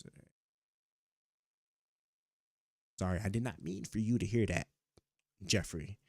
I am dealing with the stuff here. Aight, but hold up. You're making my point for me without even knowing it. You said it yourself. The nuke system is airtight, right? Separate, secure, handled by professionals. So why can't we do the same thing for digital backdoors? Why can't we segment access, audit it, encrypt it, put safeguards and biometric locks all over it like Fort Knox? We already do that for top secret files. And on the Biden thing, come on, bruh. Don't act like redactions equal full transparency. They redact so much, you can't even tell if you're reading a CIA memo or a Mad Lib. And trusting that a president only follows the law when it's convenient? That's a slippery slope, fam. You think laws are what stop presidents? Nah, it's power and the control of it. Trump just got caught playing the game louder. Don't mean the others weren't playing it quiet. So if the tech exists to build a secure, auditable access system, and it does, then the only reason to block it is because deep down, you don't trust anybody. Which, hey, respect. But then let's be real. You ain't arguing against backdoors. You arguing against the whole system. Okay, because again, right? It's not like I can sit here and possibly access the nuclear football. Okay, I can't possibly access the nuclear football from right here from my computer. Right, I need to like physically be over there somehow. Right, we're still talking about two completely separate class of systems. Right, one system you have to physically be there, right? We're not talking about like state. We're not talking about like state, like Mission Impossible level of espionage, right? We're talking about just like anybody with the technological sophistication that's behind a computer anywhere, potentially being able to access this secure system, right? It's completely different. This is why again, right? This is why like it's not so much about why we can't just absolutely lock down the system. It's about just at the end of the day, like the point that it's still accessible, it's still like exposed, because it has to be by design exposed to the public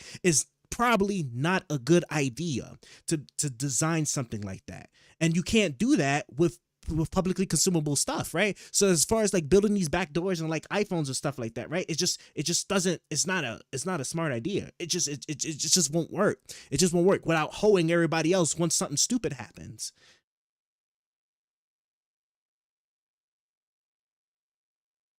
Yeah. Really need to But see, now you moving the goalpost, bruh. First it was Trump might abuse it. Now it's the system itself can't be safe.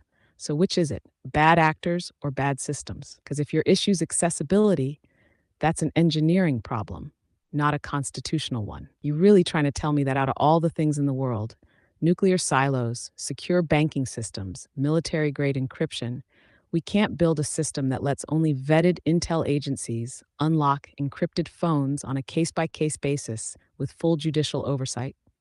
That's cap. We already do that with stuff like stingrays and cell tower triangulation. The tech's there, but y'all pro-privacy types stay acting like the only two options are total government access or Wild West forever. And that ain't it. There's a middle ground where terrorists don't get a digital shield, while we keep protections for regular folks. But the second we even mention that, y'all scream, slippery slope, like it's the apocalypse. So if you're not going to trust any system with oversight, then just say that. But don't pretend it's about tech when it's really about fear of power, because that's a different convo entirely. All right, you know what? For this next couple of minutes, let's sit there and try to keep. I want you to keep your responses a bit short. I just want to make sure that we have a clear understanding, right? We're talking about missile silos versus like the iPhone that anybody can sit there can buy, right? Is these systems accessible like to the public, i.e., the internet, like just by nature of just being exposed, yes or no, right? Meaning that I could sit there and I could potentially access, if I had the sophistication and the know-how to, I could potentially get into a cell tower and then access whatever phones is connected to it versus actually making my way to the connecting directly to, let's say, Guantanamo Bay or a particular missile silo somewhere. Is that at least physically, right, possible? Sorry, I'm having issues right now. Could not understand what you said. Right, you couldn't understand because I'm about to hit you with something, okay?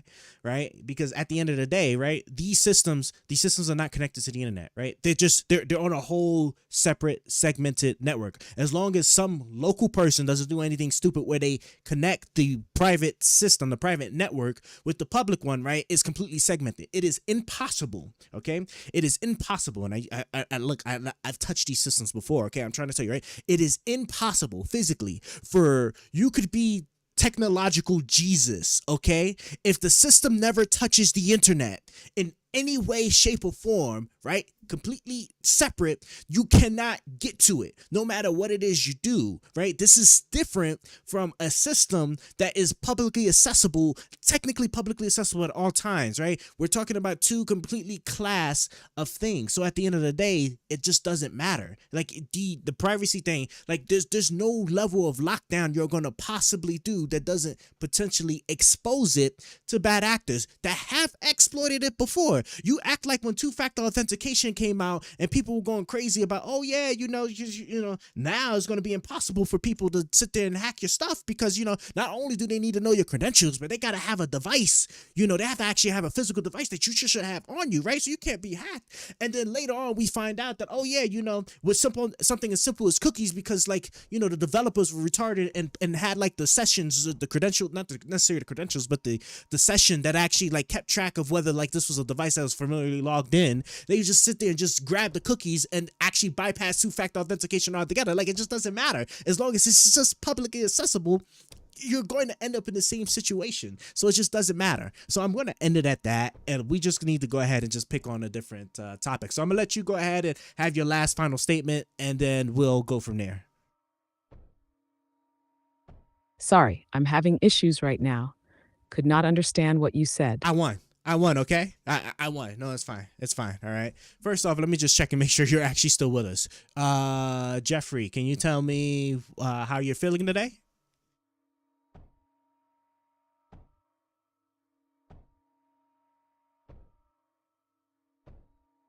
Hey, I'm still here, locked in like a Sharingan user at full focus. You definitely brought heat that round. I ain't even gonna front. But don't let it go to your head just yet. Next topic. I'm coming back swinging. What you want to dive into now? Okay, hold on. Let me, you know what? I'm trying to think. Let me think. What topic do I want to do? Let me actually end you here so I can actually take a quick look. So, because I did say I was gonna like look on the internet and see what we trying to get into. Let me so let me see. I just need to check and see like how my robot over here is handling. Okay, yeah. So I definitely got you locked in. Oh, it still got through. How did it get through? Bastard. I like this. Quick, man. Crazy. I ain't gonna lie, that's kind of Rev. I'm upset. I'm actually upset right now because like now, right? I lose this whole section now for weapons because still managed to actually cut through here. All right, let me pause you real quick now and actually go on the internet and try to find me some. We have one more debater left. Oh, sorry. I was like, bro, what was that? Oh yeah, I forgot I was like looking at this. You know what? Yeah, I could actually do it right here instead of actually jumping it up on my screen here. Let's look at the news real quick. Let's look at the news and see what's hopping today. Welcome to Starbase. Texas has a new city home to Elon Musk's SpaceX. Gotta have this.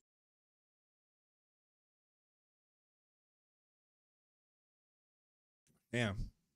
Trump's election is really uniting the rest of the world. This is crazy, bro. I think we're cooked.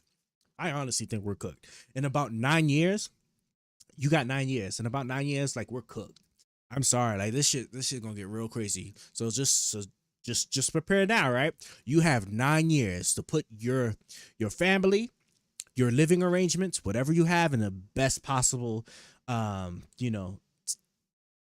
economic position possible, because or personal state possible, in order to like to see what's coming. Because I'm telling you, like if we don't have like a major decoupling from the rest of the world, or a financial collapse because we're not actually going to deal with the debt, and around that time is when like debt or the interest will finally be the number one item that's more expensive than anything that we're paying for.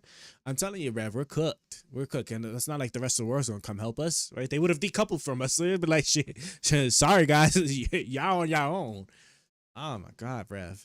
Let me see. Shemu surge as high as 377% amid tariffs. Let's see. Bungie attempted to Destiny 2 copyright case. YouTube's video describing vaulted elements of the game has been shut down by a judge. This actually sounds interesting. Let me just tab that for read later. I just want to see if there's anything great to talk about. Terrace? Maybe I could, but Terrace is so boring because like there's no real, like there's just no real question about it, right? Terrace could work. You have to do them smartly. Donald Trump is not doing them smartly because he just thinks that putting tariffs in now is going to magically just spawn factories the following month. And that's not going to happen. So then, like, it's just, it is what it is. Loyalty Day and Law Day. What the hell? Loyalty Day? What is Loyalty Day? For centuries, the world, this erosion rate, the moment I took over office under my leadership, as we continue to work to restore justice in our courtrooms. 100 million victims. We solely remember the more than 100 million victims of communism in the 20th century whose lives were taken. First proclaimed at President our Loyalty Day was inaugurated to directly counter commemorations of May Day, which was frequently celebrated. Okay, now therefore I, President of the United States, hereby proclaim May 1st as Loyalty Day, and in accordance with public law as amended as Law Day USA, I call on all Americans to observe this day by reflecting upon the importance of the role, blah. I have hereunto set my hand this first day of May in the year of our Lord, blah, blah, blah. So, I felt like this would have been really big if this is considered a federal. He said he calls on all Americans to observe this day. But I think you need legislation by Congress in order to create a federal holiday, right? I'm pretty sure you do. Hold on, now I'm curious. What do I want to ask? How is a federal holiday? What? I said what? Bastards, right? How a federal holiday, federal holiday is established.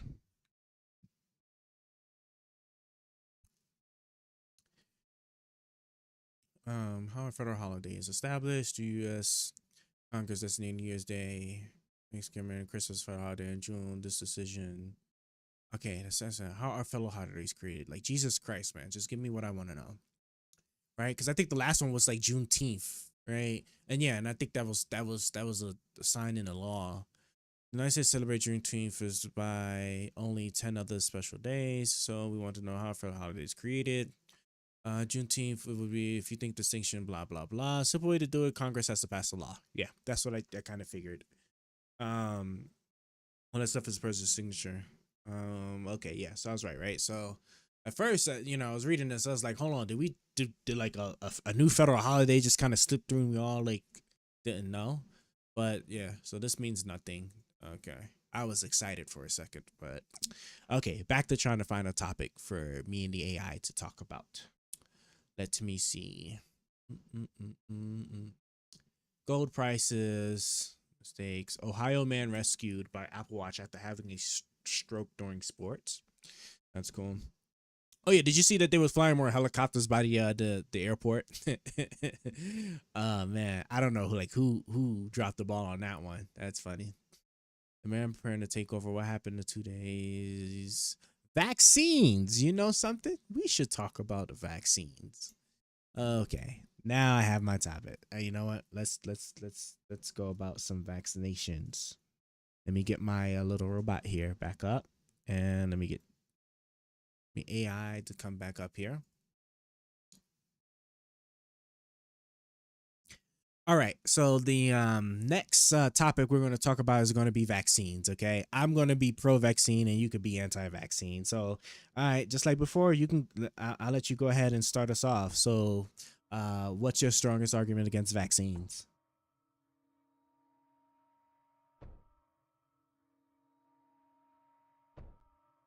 Bet. So look, off rip, the biggest issue with vaccines ain't even just about the needle. It's about trust, dog. You got a government that flip-flopped constantly during the pandemic, told folks masks don't work, then said they do, said the vax stops spread, then turns out it don't. People ain't stupid. They see that and go, why should I let y'all shoot me up with something y'all clearly ain't even confident about yourselves? It's not just hesitancy, it's straight up survival instinct. Why gamble your body when the science been looking like improv class? Now tell me how you trust that mess. Well, I mean, first off, right? Like the confusion was about like the different kinds of things you can do to like try to reduce your exposure and chances of getting the vaccine. I mean, the disease, right? It ain't had nothing to do with the vaccine itself, as far as like, you know, that statement you said about like, why would I trust them, you know, shoot me up with something that they don't even know if it'll even work or not, right? Because at the end of the day, right, you know, the vaccine was tested, right? It went through all of the, you know, phase 1 and 2 trials. All the data was publicly made available. You know, there's still like plenty of research, plenty of oversight that was given into it. So I don't understand what's the problem is. The problem is just because like we was facing a pandemic that we haven't faced in like, I don't know how long, like maybe since like the Black Plague or whatever, like crazy long ago disease. And so like you're just upset that just because like some people naturally make some mistakes or just are unsure because all of this is like pretty much new to any of us, that's your reason for saying that, oh yeah, well, you know, now I'm not going to trust this this vaccine that even though you're showing me all of data that shows me it's like for the most part safe, I'm going to just go ahead and just take my chance with the actual disease. Nah, fam, that's that's actually kind of crazy.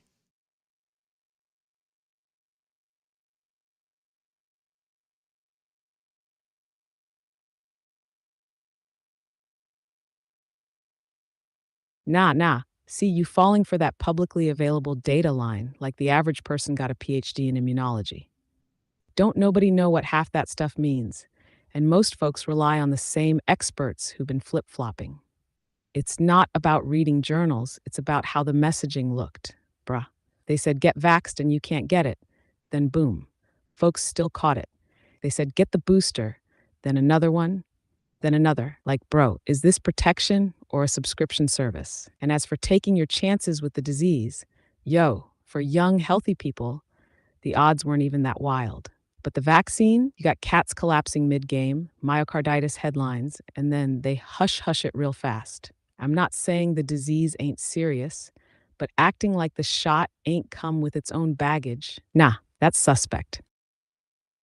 So you know something, actually I would concede with you that it was most certainly a messaging problem, right? Because yes, right, perceptually wise, I guess, you know, especially people that get frustrated, you know, you was told that, hey, like, you know, if you get the vaccine you won't get the disease, and then you find out that actually sorry, you actually can't get the disease. I could kind of give that to you, but the thing is though, that's a very unfair standard, right? Because what can you would you mind telling me, is there any example you can give me anywhere else in the healthcare industry where we tell you that if you get this thing, you have a absolute 0% chance of getting something? Is that actually supported anywhere? Or are we just sitting there just trying to find an excuse, trying to find any little thing that we never actually cared for or actually like held them to like previously for everything else that we just decided to then all of a sudden do for this one?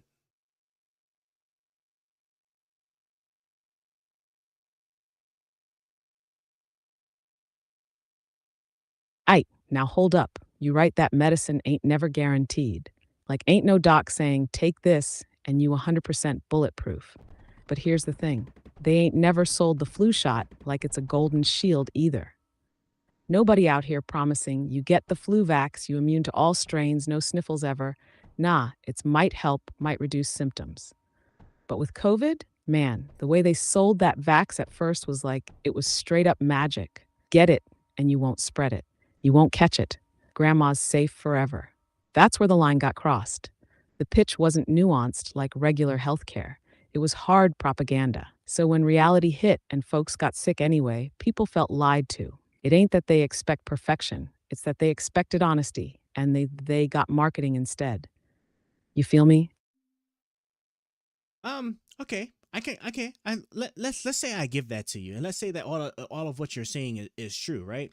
Are you saying that was done with a malicious intent, or was that just, again, right, just the natural order of things with respect to, like, again, dealing with a disease, dealing with a situation that humanity hasn't faced in God knows like how long, since since like the modern era.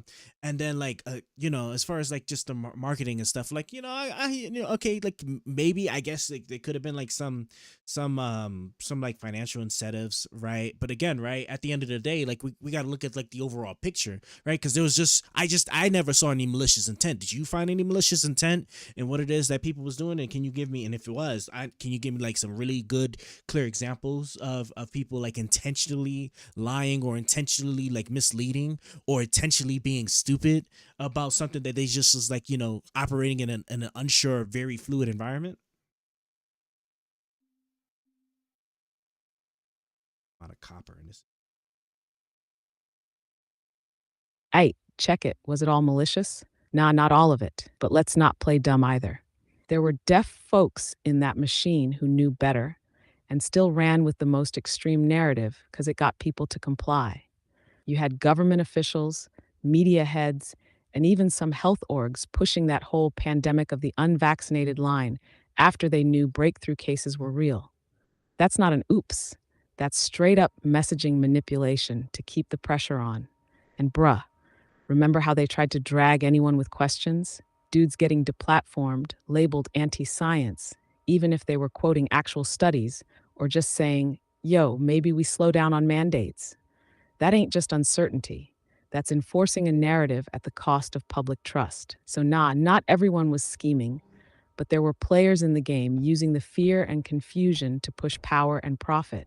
You really think Pfizer raked in those billions off just good intentions? Well, hold on. Let's be fair about this, though, right? Like, as far as the deplatforming goes, right? As far as I know, like, a lot of that was to deal with, like, people that was actually pushing things that were completely unsafe. Because don't forget, right? People were sitting there, wasn't it ivermectin? Like, they was pushing medication that had already been proven not to help you with COVID, with the COVID-19 disease. Like, and they was still, like, pushing it anyway, right? I want to say that, that for the most part, now, I can't, now, like I said, right, if people had made mistakes, I'm sure that like some companies made some deplatforming mistakes, right? But by and large, most of it was the police, like the actual like craziness that people were sitting there pushing when it came to the COVID vaccine. I'm still waiting on my magnetopause, right? When they were saying that, if you get the COVID vaccine, like your arm gets magnetized, or how they was telling people like, COVID, people was actually getting COVID from the 5G towers. You don't remember when they were burning down the 5G towers? Like, I'm sorry, but like if in the midst of a pandemic, you got people like shooting stuff like that, it's kind of hard. I can understand the free speech arguments and stuff like that, but at the same time, I can kind of understand, why these type of people would have been deplatformed, right? Because you can't do that. It would be irresponsible and probably like dangerous to humanity. Do you not think so?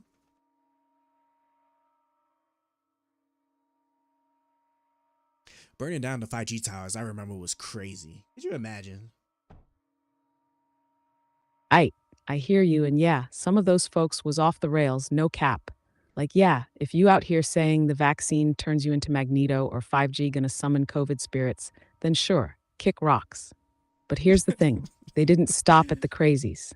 They went after scientists, doctors, people with credentials just for questioning the consensus, not denying science, questioning it.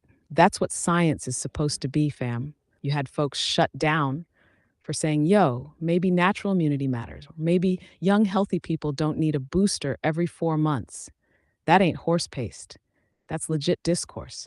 But they lumped it all together with the tinfoil squad. And when you blur that line, now you controlling the narrative, not protecting the public. That's where it went sideways.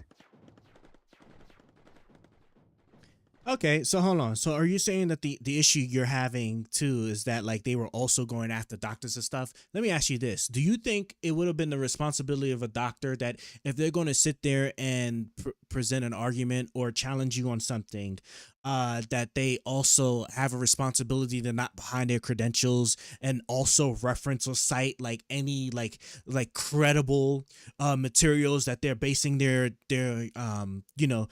statements on, right? It can't be that all of a sudden I sit there and I become like I get a bachelor's degree in computer science and I'm telling people, hey, the best way to secure your stuff is to sit there and open it up, right? Because if it's fully open, hackers are going to automatically assume that it's a honeypot and that there is absolutely nothing of value in there, because what stupid person would sit there, open it up, right? That's what that's equivalent to, right? That would be irresponsible, that would be reckless and honestly dangerous, because then if there's people that's actually like, you know, listening to me and actually believing in me and what I'm saying, because I'm sitting there, I'm using my credential of like having a bachelor's degree in computer science or whatever it is to sit there and push extremely bad advice without at the very least trying to cite or show why exactly, you know, I'm making that suggestion stuff, and I'm just making that suggestion, right? I'm no better than just like the other person off the street saying the same thing. What am I saying? Like, what is it that differentiates me from that person, right? Besides having a credential that I only got by like, you know, actually like doing research, providing like academic credible information to all my like, you know, assignments and research studies and everything like that. I think I'm gonna do one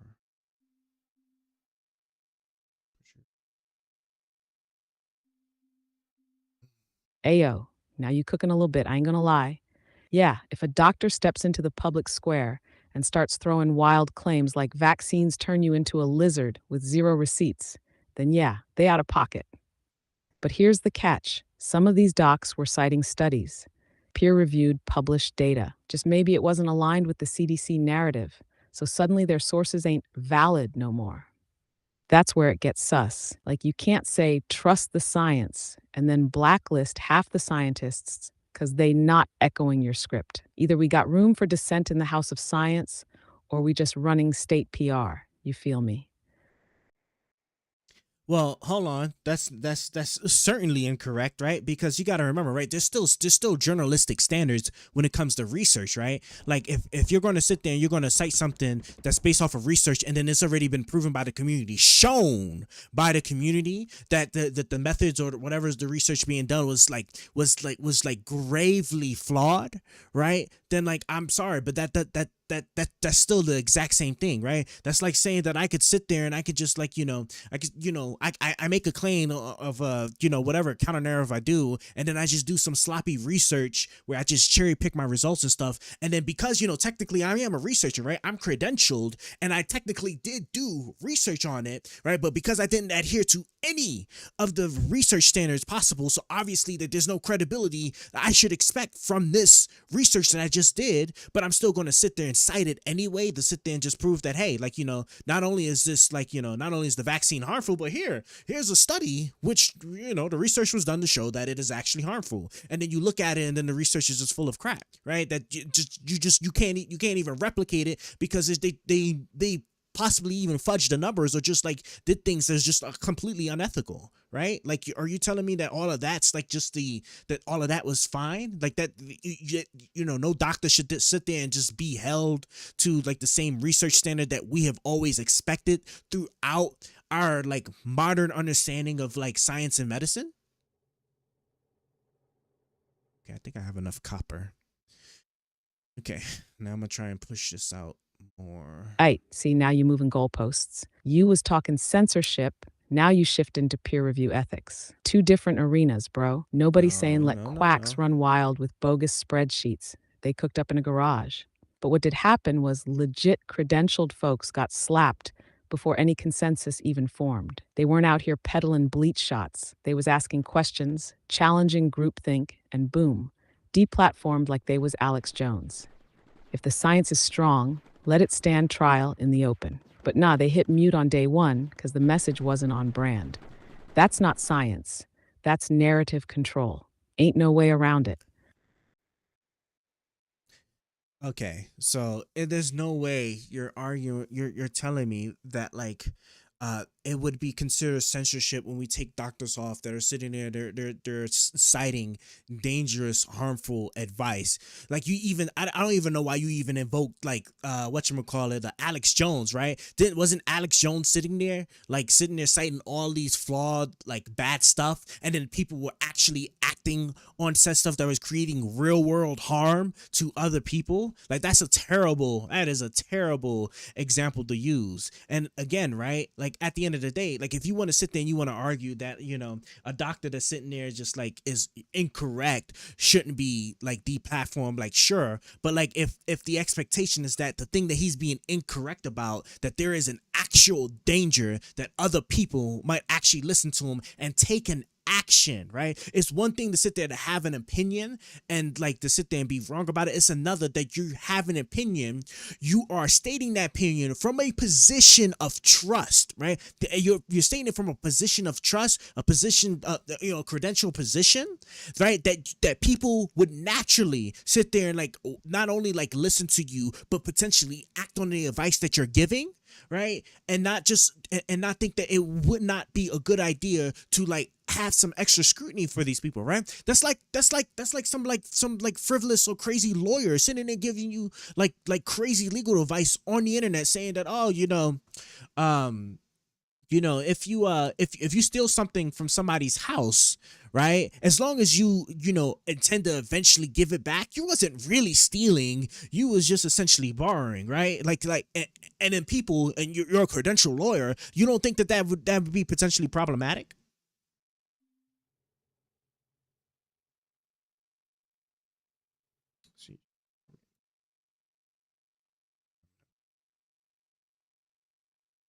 But hold up. What you just laid out proves the point. You talking potential harm from a credentialed opinion, right? Cool, but that's a slippery slope, fam, because once you start banning docs for going off script, even if they wrong, you open the door for every unpopular medical take to get nuked, whether it's dangerous or just uncomfortable. That lawyer example, if he say something wild, the answer ain't to revoke his law degree off rip. It's to debate him, challenge him in court of opinion, not silence him like it's North Korea. Same energy for doctors. If their views are garbage, show receipts and bury the argument, not the person.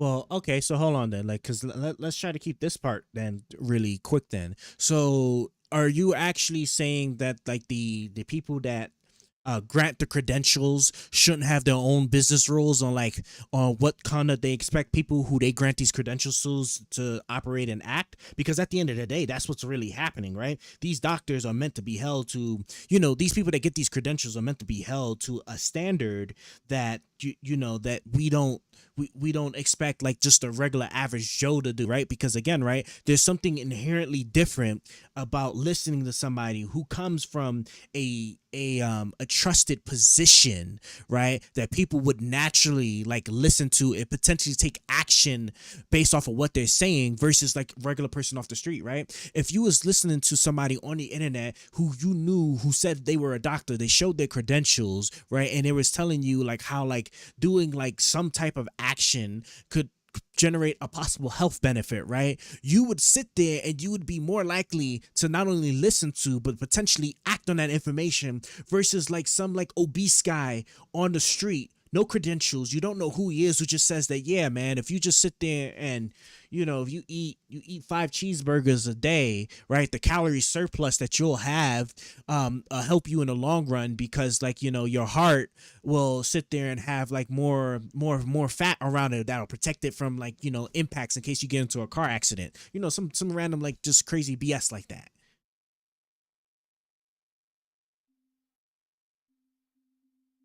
Damn, I need more meta glass again. I feel you. Yeah. Institutions absolutely got the right to set standards for the folks they certify. That's part of protecting the public trust, no doubt. But where it gets murky is how that standard gets enforced. If a doctor's given out legit harmful advice, backed by trash science or no science at all, then sure, pull the receipts, check the license, hit them with consequences. But what I'm talking about is when docs raise unpopular views, ask questions, or interpret data different, and get slapped just for dissenting, not for provably endangering folks. That's when it turns from oversight into censorship. So yeah, credentials carry weight, but if we start silencing anyone who steps off the script, it stops being science and turns into dogma. You feel me? You know something? I'm just going. We're gonna have to agree to disagree on this one. Okay, so you know what? It's your turn now. I want to actually I want to try to find something else to talk about. So I'm gonna let you go ahead and pick the next topic to get into. What do you want to talk about? You know what? As a matter of fact, actually, um, let's do a non-politics topic. You know, just to take a quick break. Okay. So what do you want to talk about?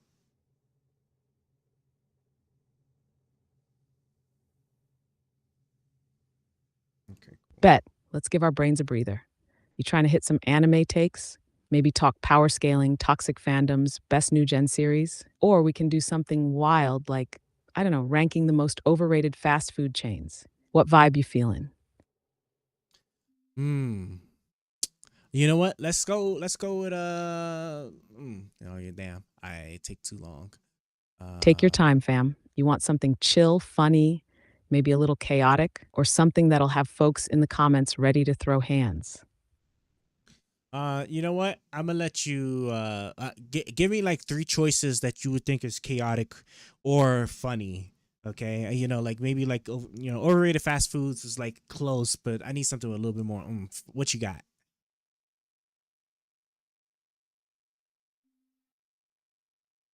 Hey, bet. Here's three spicy ones for you. One, which anime character would be a menace in real life? Like real talk. Who would get canceled in under 5 minutes? Two, you got one Pokemon to take into a fist fight with a Florida man hopped up on bath salts.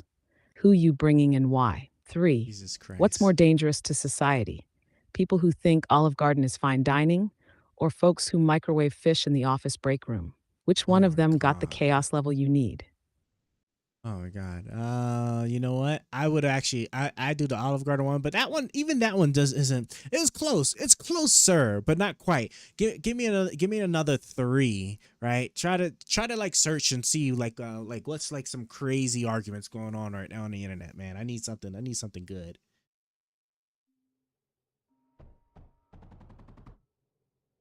I got power now. Oh, I understand you're looking for a lively and engaging topic. How about discussing the recent viral debate on social media about whether 100 men could defeat a oh my gorilla god, I in don't want to hand to talk about hand this. combat? It's been a hot topic online and could lead to an interesting conversation. Okay, you know what? That one's almost exactly what I'm looking for. The only thing is that we already talked about that one. Give me what was like the next like big topic before that one. Let's see what we had missed.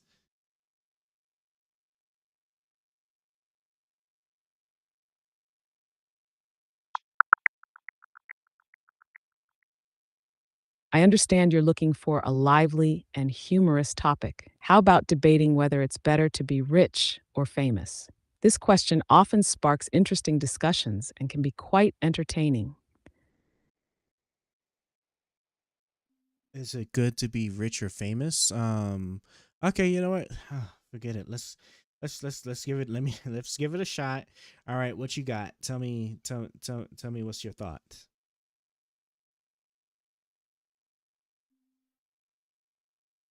Bet I'm taking fame over fortune all day. See, when you famous, money follows. You walk in a room, folks know your name, cameras flashing, brand deals rolling in just because your face got clout.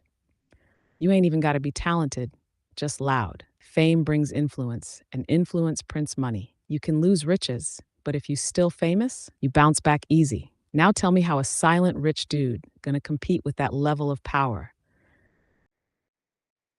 Well, I mean, hold on. Like, don't we have like what about like the people who are very silent as part of like some like really massive conspiracies in the minds of like people like George Soros and all of these like, Illuminati type of folks, right? That apparently have all this money, all this influence and stuff, but you don't ever hear anything from them at all. But you do know that they got money. Like, wouldn't that be better, right? Because like, like the public person could potentially get targeted, right? Like Jeff Bezos was targeted where his cell phone was hacked, and that caused him to get divorced from his wife.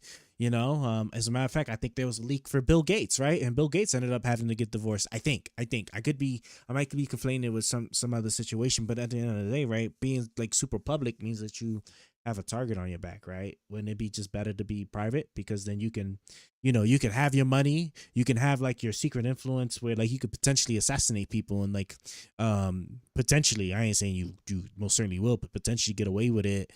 But like a public person is gonna have like a lot more harder time with all of that as far as like keeping their money, not losing it.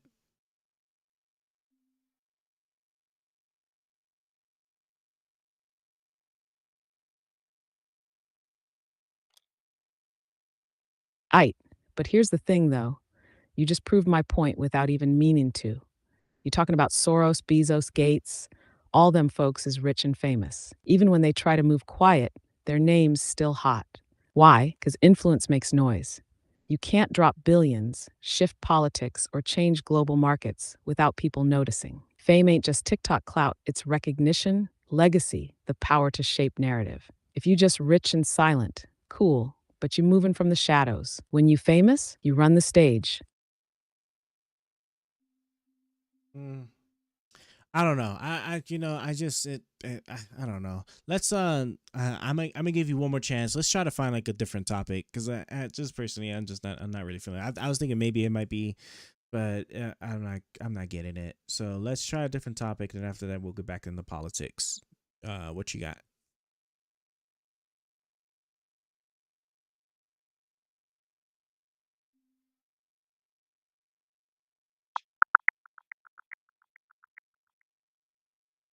All right, let's dive into a fun topic. How about we discuss the most overrated fast food chains?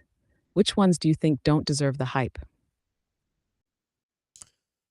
That is a good question. What would be a fast food chain that people sit there and always like want to go to, but then may not necessarily be that good? That's kind of hard, right? Because like, Chick-fil-A is pretty good, right? Maybe you could possibly argue it's a little bit overhyped. Honestly, maybe it might actually be Chick-fil-A, right? Ever since, KFC and Popeyes made their chicken sandwiches, like people were holding the staff at gunpoint because like they were out of chicken sandwiches. Like I want to say that but people still swear up and down like Chick-fil-A got the best chicken sandwiches. So maybe I would go with Chick-fil-A. What do you think?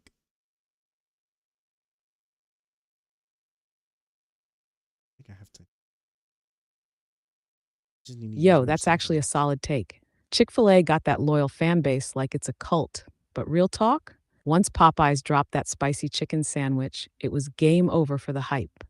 Chick-fil-A's still clean with the service, but food-wise, it's good, but not hold up the drive-through for 30 minutes good. You ever try Raising Cane's? Some folks act like that sauce is holy water, but it's just mayo and ketchup with a passport. But hey, look, like real talk though, like Raising Cane's, like that toast is good though. I gotta say, like I can't think if I've ever been in anywhere else that where like the bread has been like suspiciously good, like they put crack cocaine in it. Like maybe Texas Roadhouse, like like those bun rolls, or what, not sometimes Popeye biscuits do hit, but bro, the Red Lobster, you know what? I'm going to Red Lobster. Tomorrow, I'm going to Red Lobster. Thank you. You just made me realize I have not been to Red Lobster for probably like a year now, and I'm tripping, right? Because the Red Lobster biscuits, oh my God, man, the Red Lobster biscuits, well, certainly they've infused crack cocaine in those biscuits. The way those biscuits are good, as far as what I remember, right? So we'll see. But I'm sorry, but Raising Cane's is actually pretty good. Like the compared to like some other stuff you can get. It definitely ain't, McDonald's ain't no better.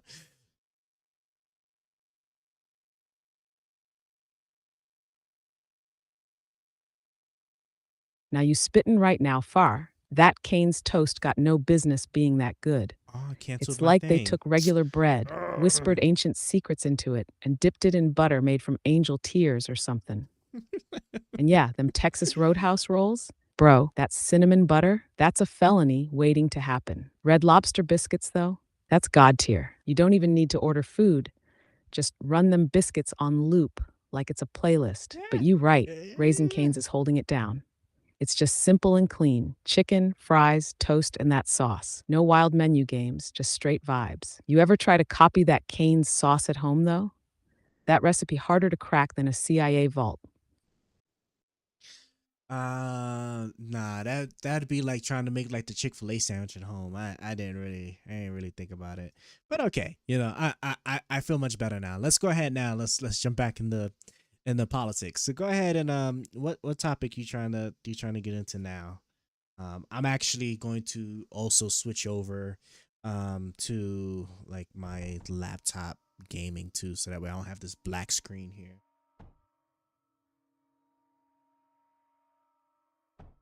Just finish building this. Bet, let's jump back in. Since we were kind of touching on trust in institutions earlier, how about we tackle government surveillance again, but this time tie it into AI and social media? Like, should the government be allowed to use AI to monitor social media for threats or misinformation? Or does that cross the line into Big Brother territory? You want to take pro-privacy again, or you want to flip sides and defend the surveillance state? I am going to actually say that we try to find a different topic because again, this is going to be a position that I don't think we're going to ultimately be able to agree on. Okay? Cuz like at the end of the day, like the governments are going to do like the best they can, but that doesn't also mean that they can't also become like well, I don't even know what's the word for it, but like they can't also be abusive or be like bad people.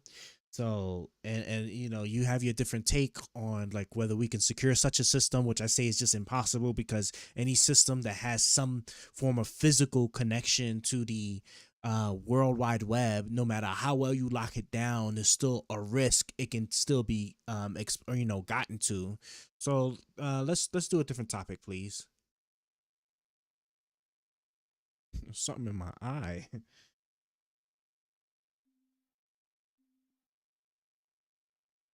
Yeah, Oh, no that's what I'm doubt. That supposed makes to. sense. You already cooked that argument anyway. So let's not beat a dead horse. Let's switch it up. You want to hit something like student loan forgiveness, term limits for Congress, or maybe even whether the US should stay involved in Ukraine. I can toss you something wild too, if you want chaos. What's the vibe? You know what? I'm probably gonna regret this. You know what? Let's go into the Ukraine war. What's the specific angle you trying to talk about with respect to that?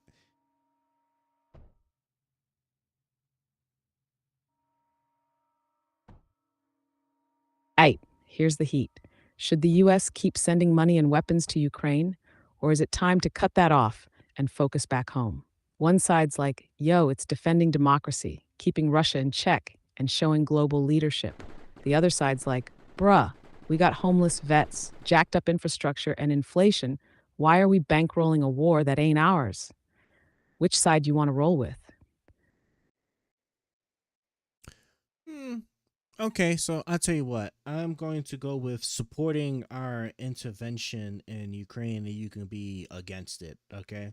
So, what's your strongest argument for why we shouldn't get into, or shouldn't involve ourselves into like the dealings of Ukraine? Right. I would sit there and argue, that just like how World War I and World War II started, right? If we don't sit there and try to, you know, avoid or stop things before they escalate too seriously, then we're just gonna find ourselves getting involved one way or another, because either like our supply chains get adversely impacted because there's a war breaking out on another continent, or we end up getting attacked directly because like a fear of like our us supporting our allies with like supplies and whatnot.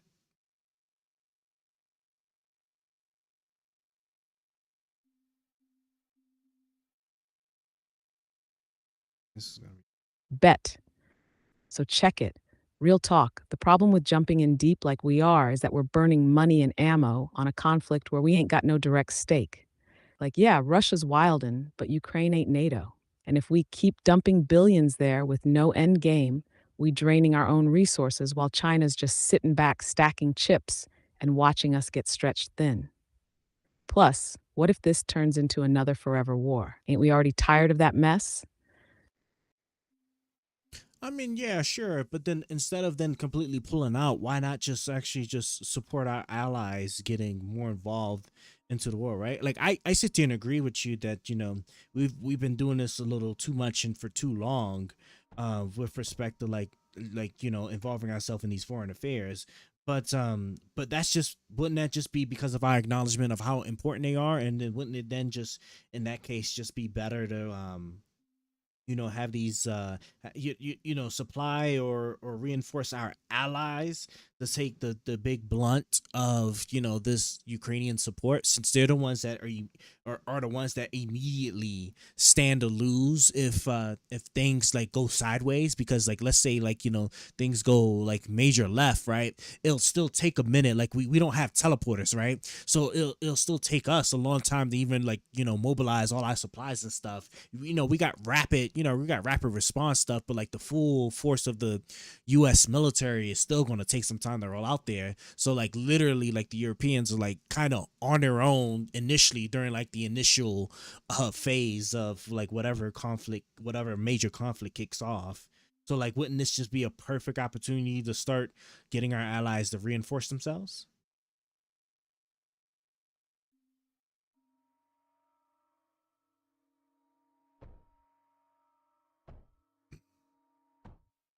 Okay, sure, but come on now. How long we been saying that? Let's get our allies to step up.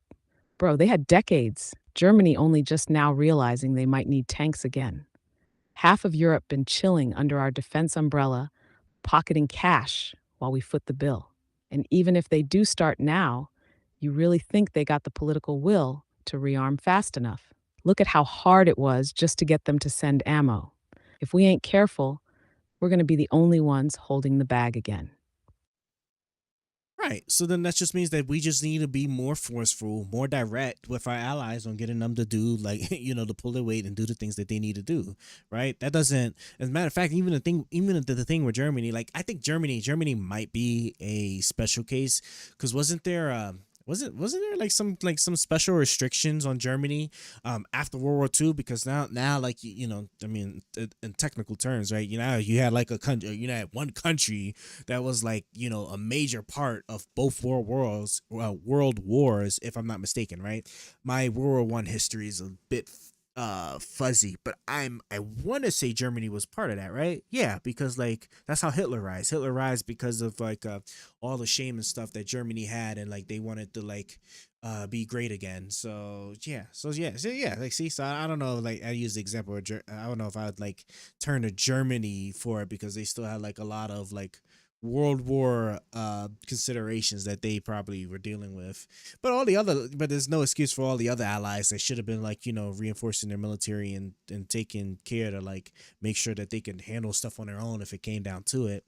But again, right, then that's just like us, that we're always just being nice about it with our allies, right? And those days are over. Like we gotta get our allies to start getting serious, which is probably like one of the very, very small things I would sit there and say is good that Trump is now forcing upon like the rest of the world to have a refocus into their own independent military might.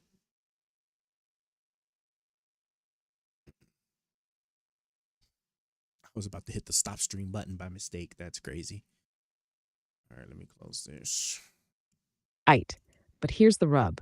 You think they're going to respond well to forceful America barking orders like it's 1950 again? That's a fast track to undermining NATO unity, not building it. These are sovereign nations, not franchise branches. And yeah, Germany had restrictions, but they're long gone. What's been missing is will, not permission. Trump talking tough might light a fire, sure, but alienate your allies too much. And now you're not just fighting Russia's influence, you're fighting resentment from your own side. That's not strategy, that's just flexing and praying it works. I mean, like, sure, I hear you, but like, the thing is though, like we have the American people that have made it very clear that they're tired of all the war and stuff, right?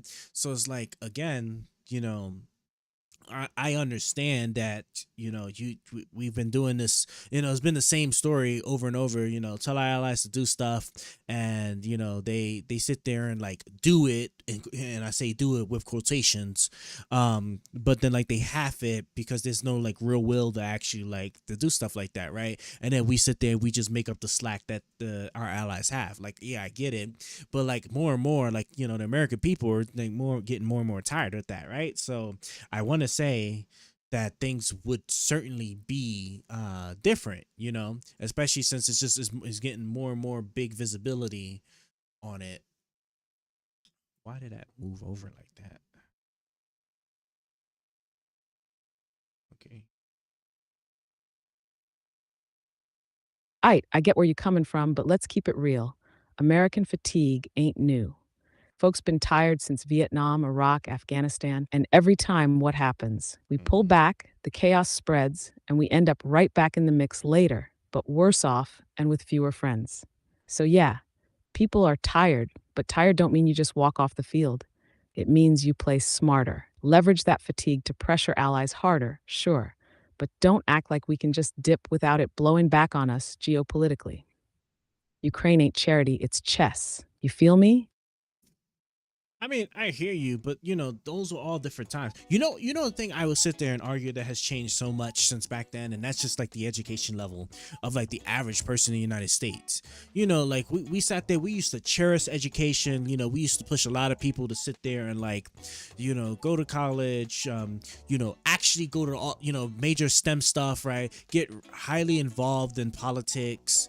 All the geopolitical or industrializations, what the hell is the word I'm looking for, globalization, all this stuff, right? Well, all of this is important nowadays, like like the typical American doesn't really care too much for all of that, right? Hell, it wasn't even until after Donald Trump's first election that people started to actually like really pay attention to politics, because now they started to realize that that people can like sit there and make choices that can be like super harmful and greatly impact you, right? Because I don't think people really understood just like how impactful international affairs were until like you had somebody like Donald Trump that would sit there and jack it up, like you said, with our allies and stuff, right? That could potentially alienate us. So I think it's a different time. I think stuff like that shouldn't really matter anymore. With respect to the concern with our allies just basically like using us. So what do you think? I really do think that that with respect to like military defense, that I think that we are in a good position to like hold our allies foot to the fire now this time around. No?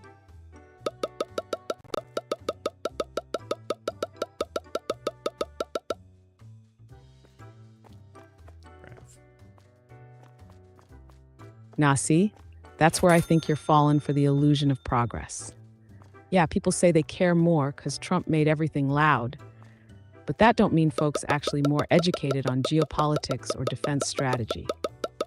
Being loud on Twitter ain't the same as understanding global deterrence, NATO logistics, or supply chain vulnerabilities. And sure, we could hold allies' feet to the fire more, but do we got the finesse? Trump tried it, right? But he went full bull in a china shop with it. Yeah, he barked, but what came out of it? Temporary increases maybe, but no systemic shift. If anything, he pushed some away. So if we want to get serious, we got to balance the pressure with strategy, not just bounce out and assume everybody else will suddenly handle business. History says they won't unless we lead.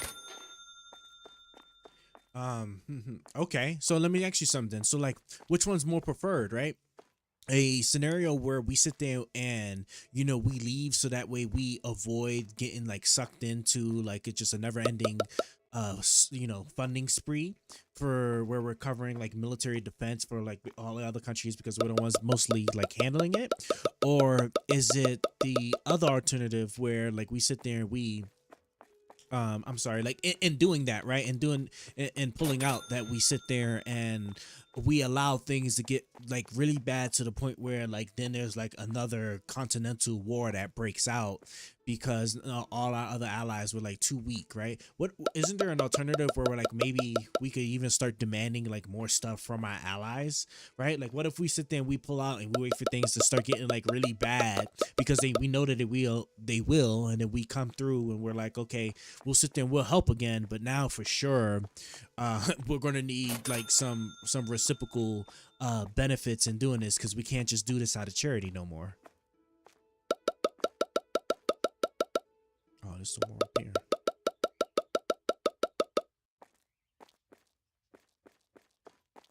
Hey, now you're talking real strategy, leverage. That's the move. You don't just bounce and leave a power vacuum. That's how Russia and China move in. But you also don't keep spending like a sugar daddy with no prenup. What we do, we pull back strategically, let them sweat a little. Let Europe see what it feels like when Uncle Sam ain't footing the whole bill. And then boom, we step back in, but this time with conditions. Military cost sharing, trade advantages, tech deals, something. It's not abandonment, it's negotiation. You put a price tag on protection, just like any boss would. The problem's never been us helping. It's been us helping for free. Okay, I hear you. So I think we're kind of at an agreement with that then, right? That, we should probably, we should definitely pull ourselves back a little bit and not be so involved, but not completely abandon our allies. Just sit there, make sure that our allies understand that they need to be more involved and do the things they do. Otherwise, it's going to be up for them when things get really bad.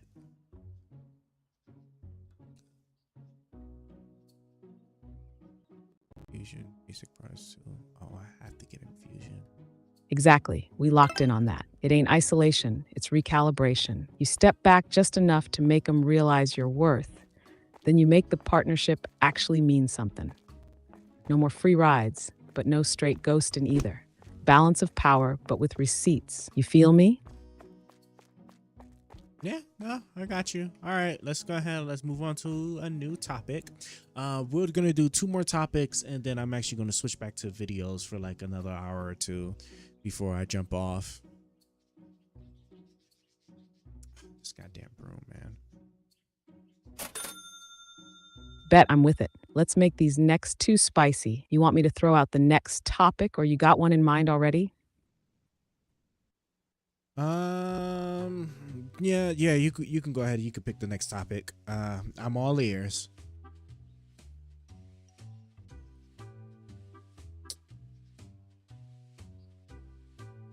Eight. Let's run this one then. Should parents have the right to opt their kids out of certain school curriculum, like sex ed, gender identity, or even race history, if it goes against their beliefs? You take the pro-parent rights stance, and I'll go full state mandate mode. Let's see who really running the class, fam. Okay.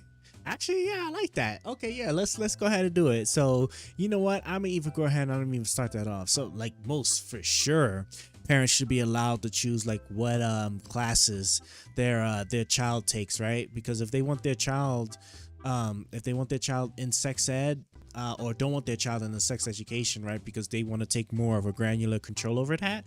I think that's fine. I don't think there should be any issue with that. I can't conceive any reason why, right? Like as long as like I like as long as the parents being responsible and actually like filling in that gap, like if you think about it, right, like we allow students to be like homeschooled, right, and that's with the assumption that parents are going to do what they need to do to like adequately and properly prepare their child for whatever like thing it is. So I would say, yeah, like parents most certainly have control over that. Let me think about this. Where would I put infusions? Infusions most certainly. Right, but here's the issue, right? When you start letting parents yank their kids out of key curriculum based on personal belief, you basically let misinformation win. Like imagine a biology class where one kid learns facts and the other learns vibes. Because mama said evolution ain't real.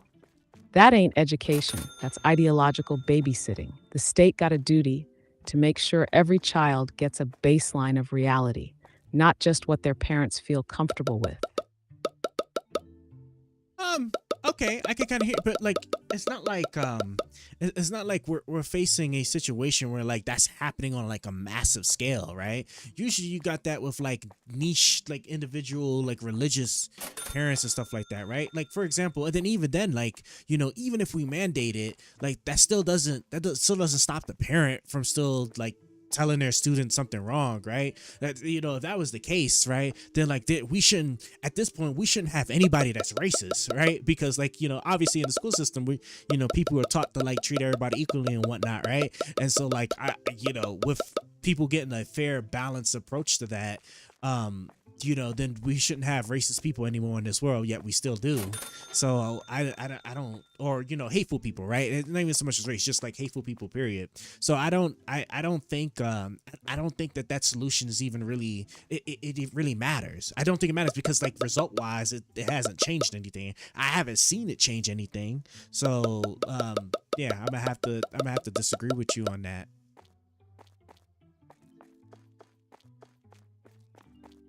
I think my next stream, I'm gonna have some music. You know, I'm gonna try and figure out how do I do my music. Hey, AI music, but you missing the point, fam. The system ain't about stopping every bad influence. That's impossible. It's about giving every kid at least one shot at truth. Yeah, parents gonna say what they say at home, but if the school don't even offer the real info because they pulled the plug for choice, then the kid never even had a chance to hear the other side. That's not freedom, that's filtration.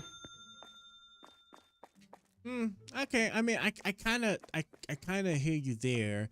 Can you? I think what would help me understand this a little better. Can you give me a real example of a class where like this would be very like prevalent in, like, you know, sex ed? Like sex ed to me would probably be maybe the closest. But the thing is, sex ed is just is more individualized, right? And like again, like even like the dangers like realistically I don't think could manifest into something crazy.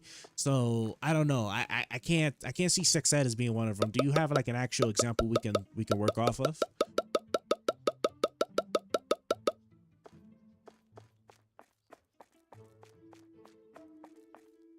Yeah, for sure.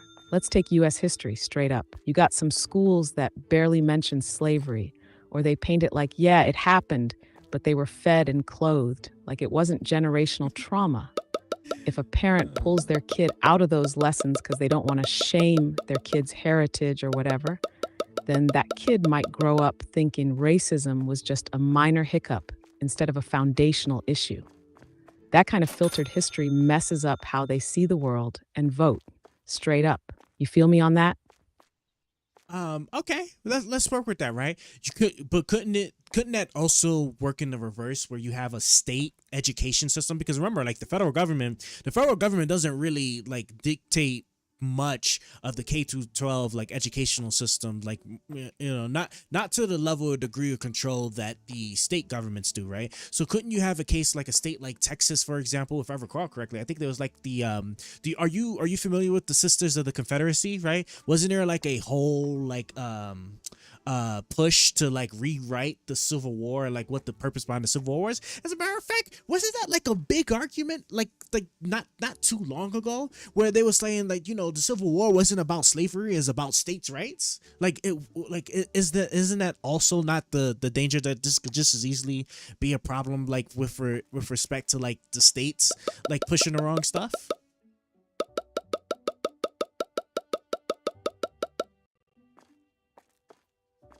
Yo, you're cooking now, because that's the flip side of the same coin. When states like Texas start revising the Civil War to make it about states' rights, without saying the right they were fighting for was slavery, then yeah, that's still indoctrination, just from the top down. So whether it's a parent yanking their kid out of class or a state rewriting textbooks, both can warp truth if there's no balance or standard. So now the question becomes, who do you trust less with the narrative, parents or politicians?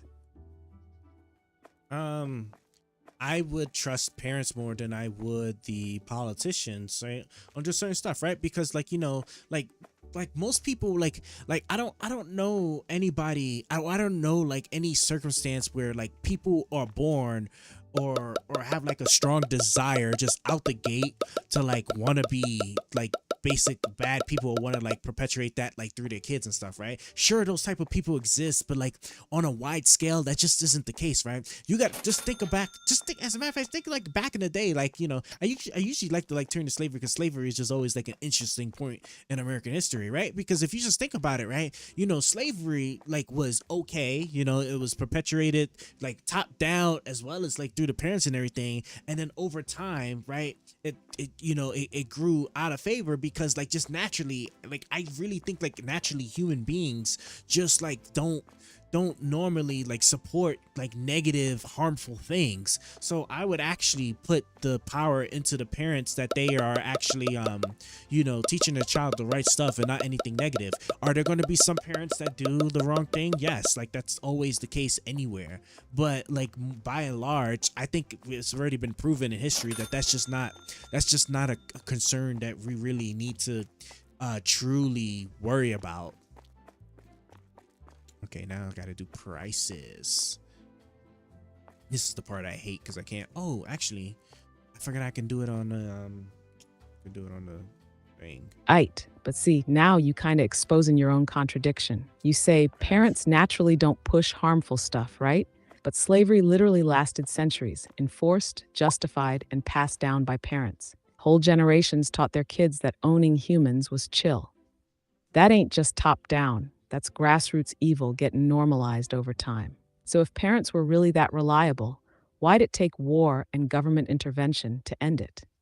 You're giving them too much credit, my guy. Well, hold on though. That's hold on, but that's not entirely true, right? It's not like the push to end slavery started at the government, right?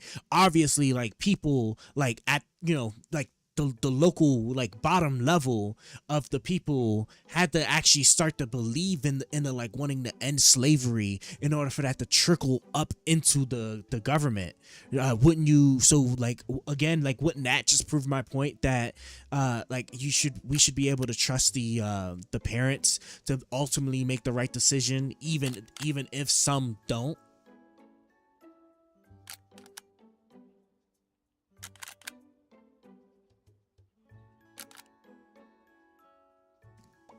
Fair. You write that the abolitionist movement was driven by regular folks, churches, community leaders, not just politicians. But here's the thing, that took time, generations, bloodshed, and a whole damn war. So while the people can course correct, they do it slow. The question ain't, will they get it right eventually? It's, can we afford the damage while we wait? Some kids don't got decades for their parents to catch up. Feel me?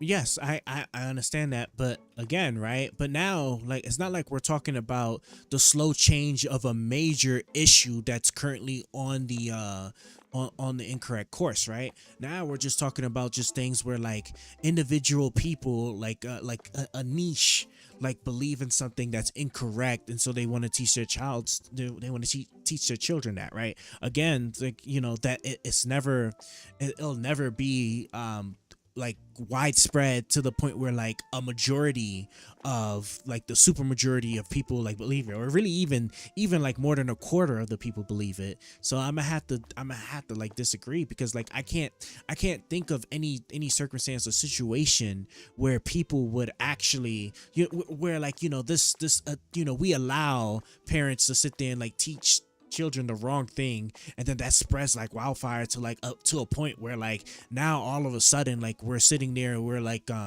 passing laws taking away like the rights of women to vote or something. Although you can technically argue the shit Trump was doing with like the whole birth certificate thing for women that get married and have their name changed but didn't actually get their name changed on the birth certificate. But see, that's kind of the problem right there. You assuming the tipping point gotta be some supermajority before harm gets done. That ain't how it works.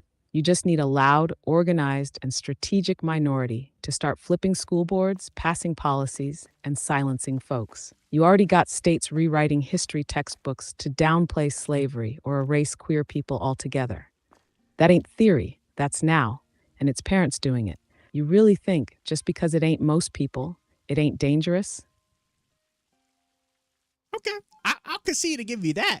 You're absolutely right? You know, the minority can sit there and still do damage because then they can focus on like the really important things underneath everybody's noses, i.e., you know, getting people elected to certain things, and then all of a sudden, like once the opportunity arises, they you know, create harmful you know, laws or actions and stuff like that. I'll give that to you. But but wouldn't you also say that that's just a natural feature of democracy? Like, shouldn't we still allow like that thing to happen? Because democracy, we should be accepting democracy for all its good and all its bad. And I just think that you know, trying to like prevent parents is natural, like I would argue is a natural like human right to dictate like how they raise their children, and the ideas and beliefs that they choose to teach their children supersede any concern the government could have, because the government is composed of the people. So, you know, I really think that it's just not a convincing argument that like there's a perceived danger that while albeit it is true in the technical sense, in the real world sense, there's just too many things. There's too many natural things that would prevent you know, the dangers from actually manifesting themselves, because they're just you know, they're auto corrected naturally by humanity at the lowest level, in my opinion, right? I just don't see it. Okay.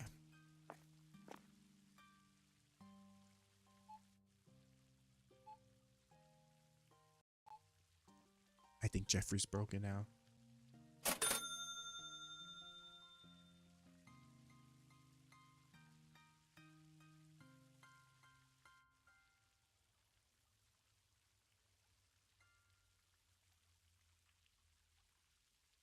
Yep, Jeffrey's broken.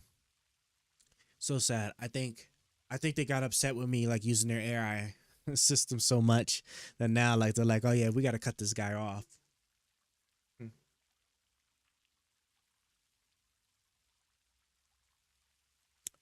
I guess that means we're putting a pause on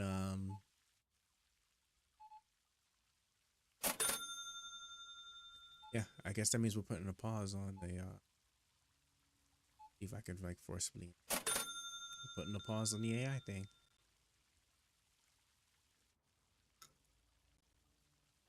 Let me see. As a matter of fact, you know what? I think I'm even gonna do or jump into the advanced voice a little bit. Great for most tasks. How do I get the advanced one again? I think I go to, hold on guys, let me, as long as I hear those ka-chings, I know everything's good.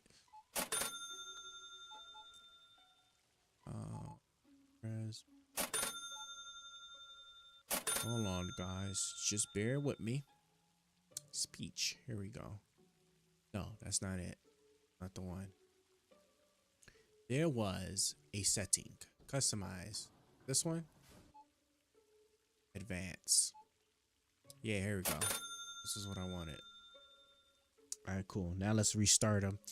Let me just listen back to what was the original. Tipping point, start flipping school boards. Oh yeah.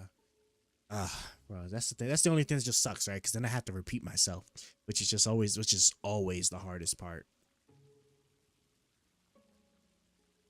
You know, but you know, I would sit there and argue that like we need to accept democracy for all its good and all its bad, you know, because at the end of the day, parents have the right to teach their children the things that they want and what they don't want, and we can't like override that based off of a theory that there's a perceived harm that's true in theory or true in a technical sense, but it can never actually manifest itself in the real sense, since like it's always auto-corrected by humanity, since like at the lowest level, like people typically groups of people, friends, family, like whoever, auto-correct like those bad behaviors, right? You know, a parent might be teaching their child something incorrect, and then the child goes and then they hang out with friends who like sit there and tell them like, yeah, no, that's crazy, that's the wrong, your parents are like, you know, teaching you the wrong stuff. And then at that point, you know, it's up to the child, which the child might typically, especially like if it's being reinforced by multiple people, that okay,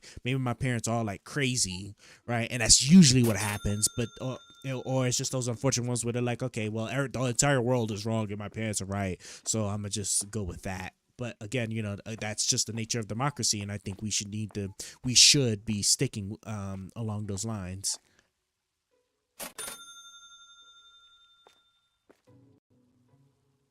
I get what you're saying about democracy and the auto-correction of society. But the issue is that not every kid has that network or opportunity to challenge what they're taught. Not every environment is open enough for that kind of pushback. And when harmful ideas get entrenched in even a small but vocal community, it can snowball into bigger societal issues. Democracy's great, but it ain't flawless at stopping bad ideas from gaining traction, especially when it comes to what kids learn. I mean, I hear you, but again, right? Like, we can't.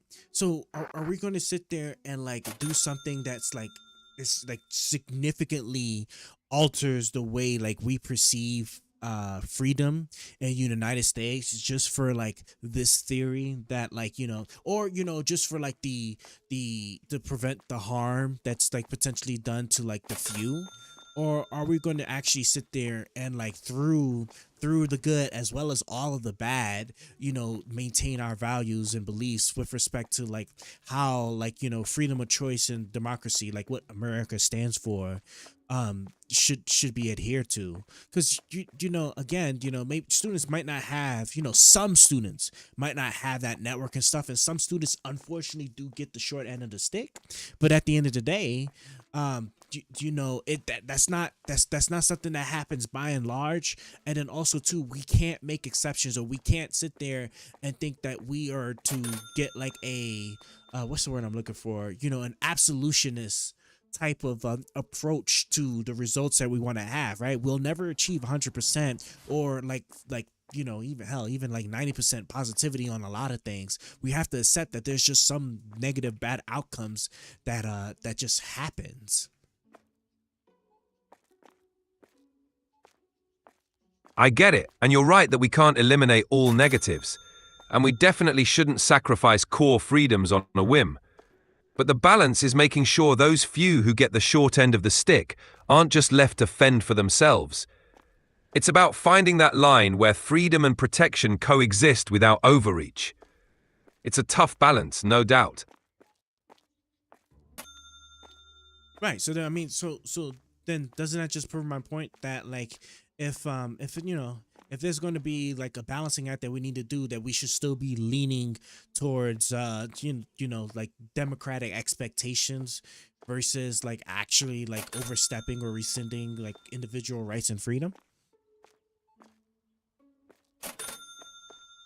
Yeah, I hear you. Leaning toward democratic principles and individual freedoms should always be the default. But it's also crucial to recognize when certain guardrails are needed to protect vulnerable individuals. It's about striking that right balance without tipping too far in either direction. Okay. Well, I don't think there's like really much else that we're gonna really that we're kind of get out of this. So with that being said, I think we're good to just move on then to either like the next level of this same topic, or you can choose to like have us talk about something else. What do you got? All right, let's switch it up. How about we dive into something like the impact of social media on mental health? That's a pretty relevant and layered topic we could unpack. What do you think? You know, I'm sorry. I actually like, that's the first time I actually got distracted in my mind. Repeat that. Like, what was the topic you wanted to talk about? No worries. I was suggesting we dive into the impact of social media on mental health. It's a pretty relevant and layered topic we could unpack. What do you think? Okay. Yeah, sure. Actually, I'll take it. What do you got? I'll let you start it off then. All right, let's jump in. One major angle is how social media can amplify anxiety and depression, especially among younger users. Constant comparison, cyberbullying, and the pressure to curate a perfect life can take a toll. On the flip side, it also offers community and support networks that can be super positive. It's a bit of a double-edged sword, you know? Okay, so like, give it to me simple, right? So are you saying that like with social? Let me think about this actually. Let me actually shift it a little bit myself. So would we argue that like social media is going to be more of a harm than it is good for humanity, or are you trying to take a different look at something completely different? I'd say it's more about recognizing both sides rather than labeling it purely good or bad. Social media has its benefits, like connecting people, spreading information quickly, and giving marginalized voices a platform.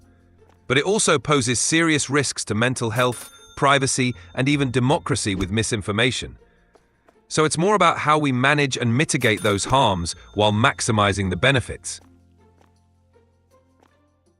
Okay, so let's actually like kind of stake a position on this. Then are you taking the approach then that that social media should be like, I'm trying to think of like what's like the real pressing argument for this, right? Like is there like a particularly pressing issue about social media that you're trying to get at? Like maybe what is it? Is it Section 201 or what's that law? There's a law that like shields social media companies from the things that people post on their website, regardless of like how harmful it is, right? Because it's just be the individual that's held accountable, not the actual like social media company. Like is that like the type of issue that you want to get at? Because that's basically saying that we recognize the value of what social media companies provide, and like even though there's like some clear cons and bad things that happen to it, we still think that the pros will outweigh the cons, right? So that's why we have such a law in place. Yeah, you're thinking of Section 230. Okay, That's definitely 230. Oh, sorry, I didn't mean to interrupt. Please continue. no problem.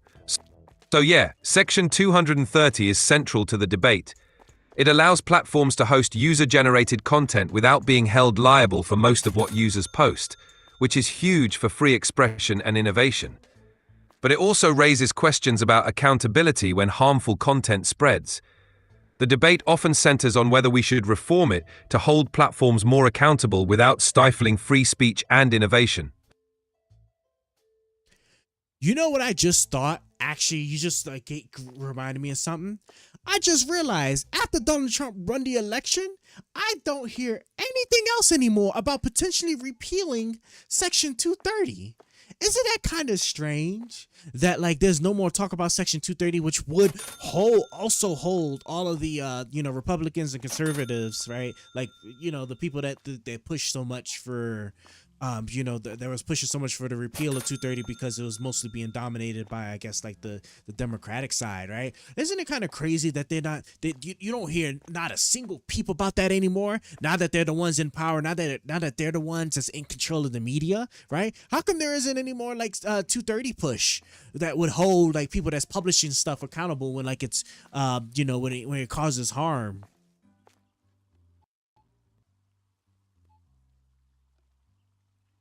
It's definitely interesting how the conversation around Section 230 shifts depending on who's in power.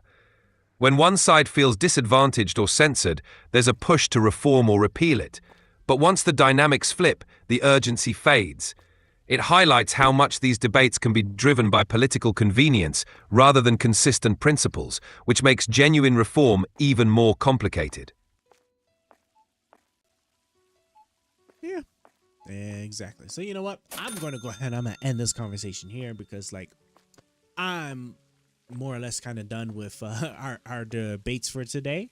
I think we got some good stuff out of it. And then I'm actually going to switch back to videos now for the remainder of my stream. So Jeffrey, any last words you want to give, or anything, you know, anything that maybe the super press you want to talk about before we go? Oh, snap. I did not know. Haha, all good. Nah, I think we covered a lot of ground today. Enjoy your video session, and we'll pick it up next time. All right, bet. Let me go ahead and let me cut you off here. Kelia, okay, you are closed. Let me close you. And now let's go ahead and let's pull up some video.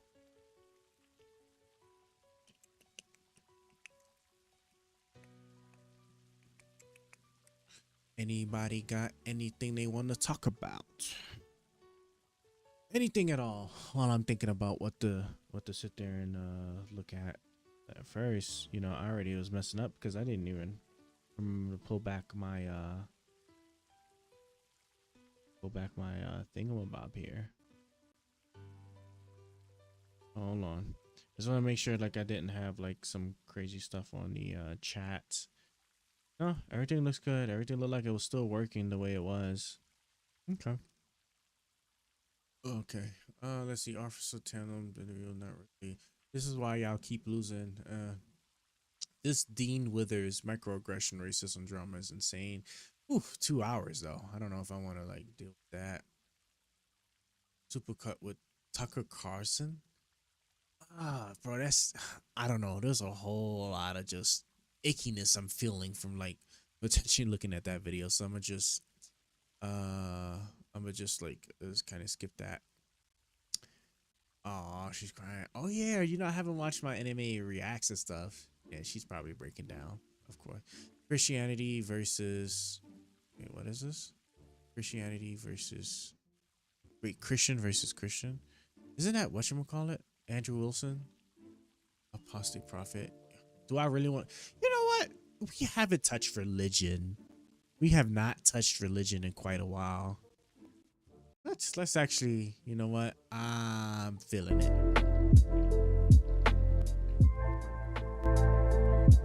Yeah, see, I gotta get some like background music, man.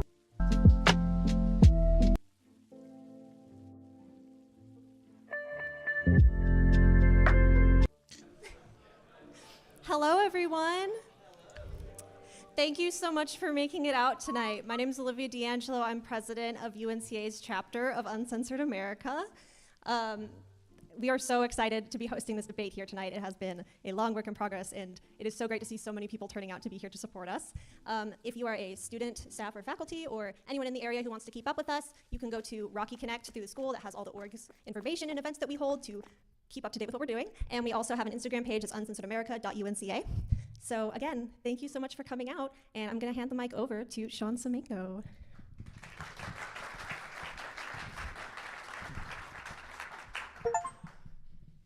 Thanks so much. All right, how we doing, North Carolina? All right. Recognizing a few familiar faces from our last event down south in South Carolina at the Myron Gates event. Was anybody at that? Yeah, there we go. Yep. I knew I recognized some of you. That was a lot of fun. You guys have been seeing the clips go around. Myron Gaines was debating a bunch of feminists and lefties on his campus down there at University of South Carolina, and it was a lot of fun. It's really been popping off, so we're really happy for all the support we've gotten from that. But if you want to start a chapter on your campus, go to uncensoredamerica.us and you can start one. Yeah, I forgot that yeah, Myron. Let me. Yeah, I do want to watch that. I remember just seeing like thumbnails and stuff of it, but I never had a chance to actually pull that up. Is it this one, or is it just Uncensored America? Is this just like a secondary channel, or is this part of it? Let me see. And there's also a chance too that they could have been doing that live, and that was a live stream. Yeah, see. Yeah. Bro, there's like it's so vast, like the different like content pools that are like around humanity or around the internet, excuse me. Well, I mean humanity, yeah, sure, but like, you know, around like the internet, that is so hard to just like keep up with all of them, or like to know or know what's the best ones to look at. Let me just. If I just type in Myron Gaines, I'm sure it's gonna be one of the first ones to come up. It's controlled by Zionists. He did a 25-minute segment with Tim Pool. Do I even wanna? You know what? Hell, we might as well.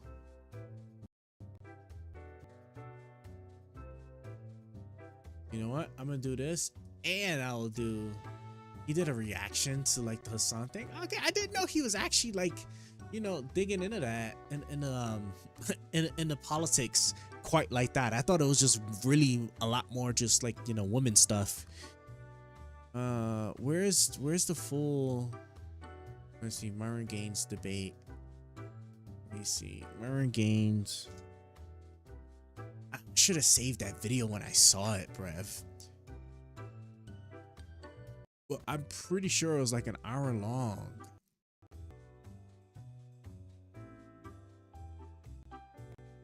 Here it is. College, okay, Myron Gaines, college.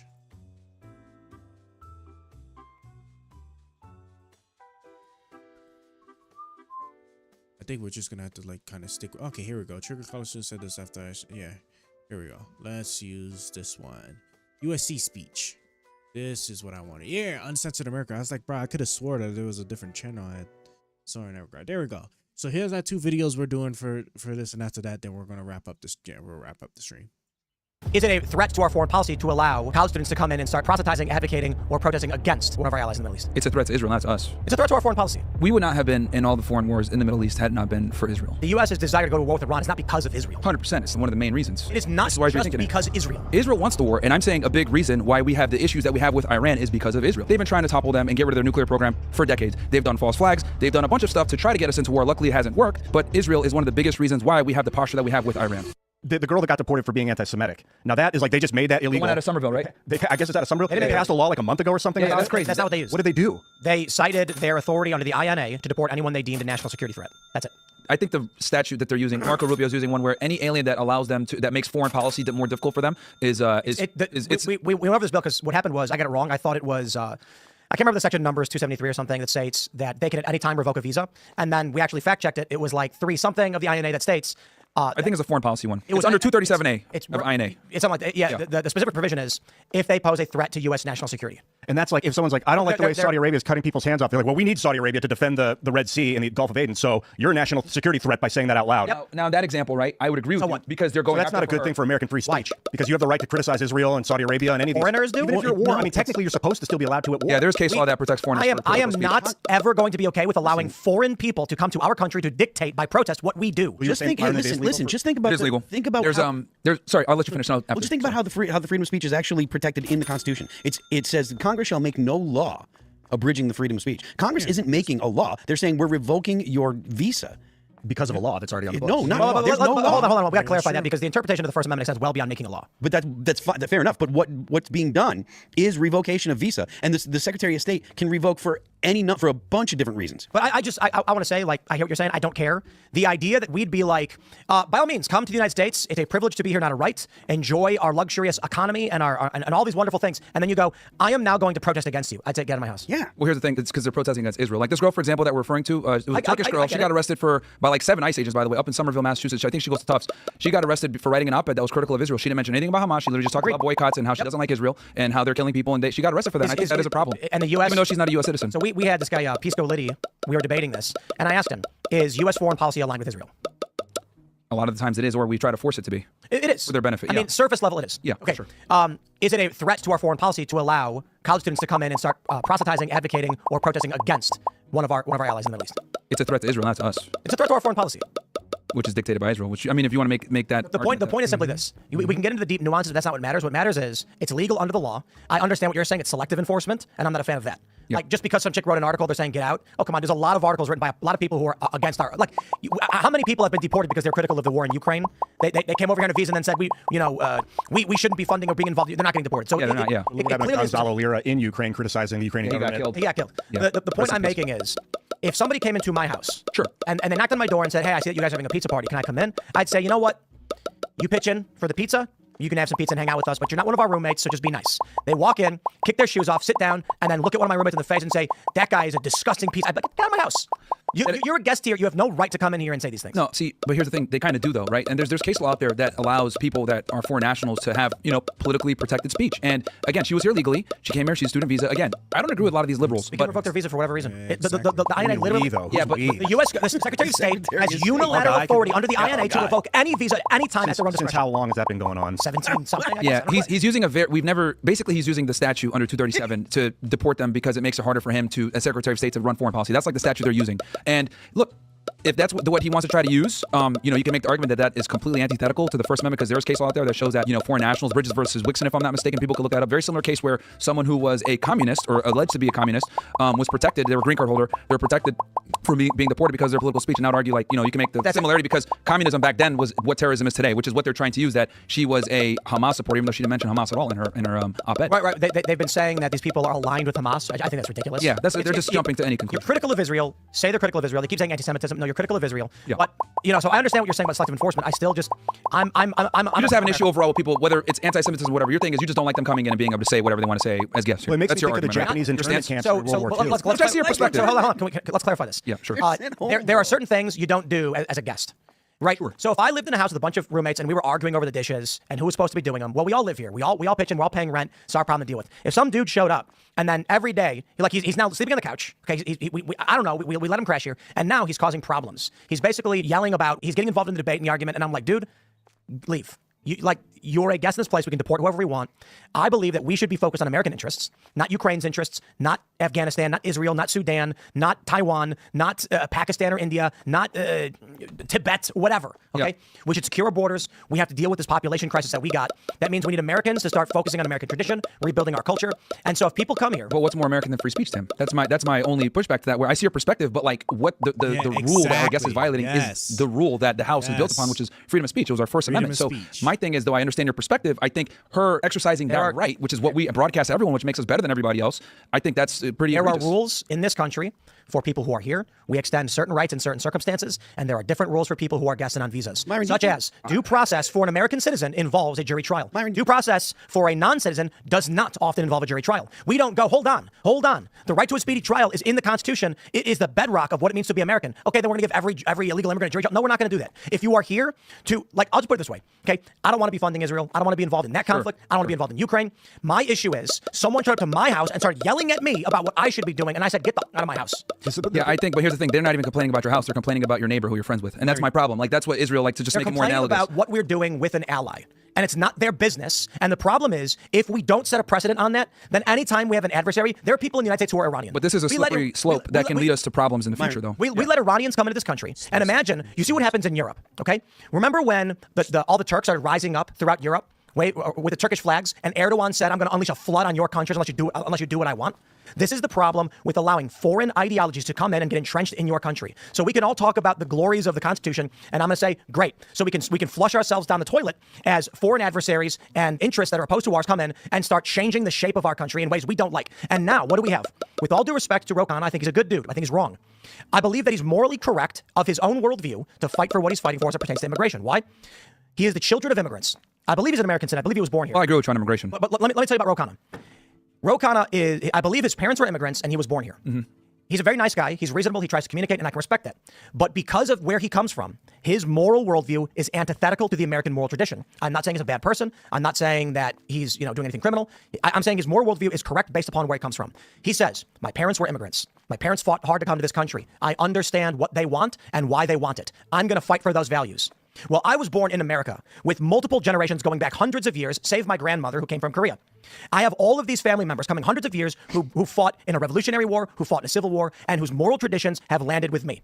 And so what I say is, I understand, Ro, why you want to fight for illegal immigrants, but you came to this country, your parents came here, and you are now a citizen. You have access to everything we offer you because we are nice. We are good people. But when you start advocating for non-citizens, people not from this country, this creates two worldviews that are at odds with each other, and there's no off-ramp.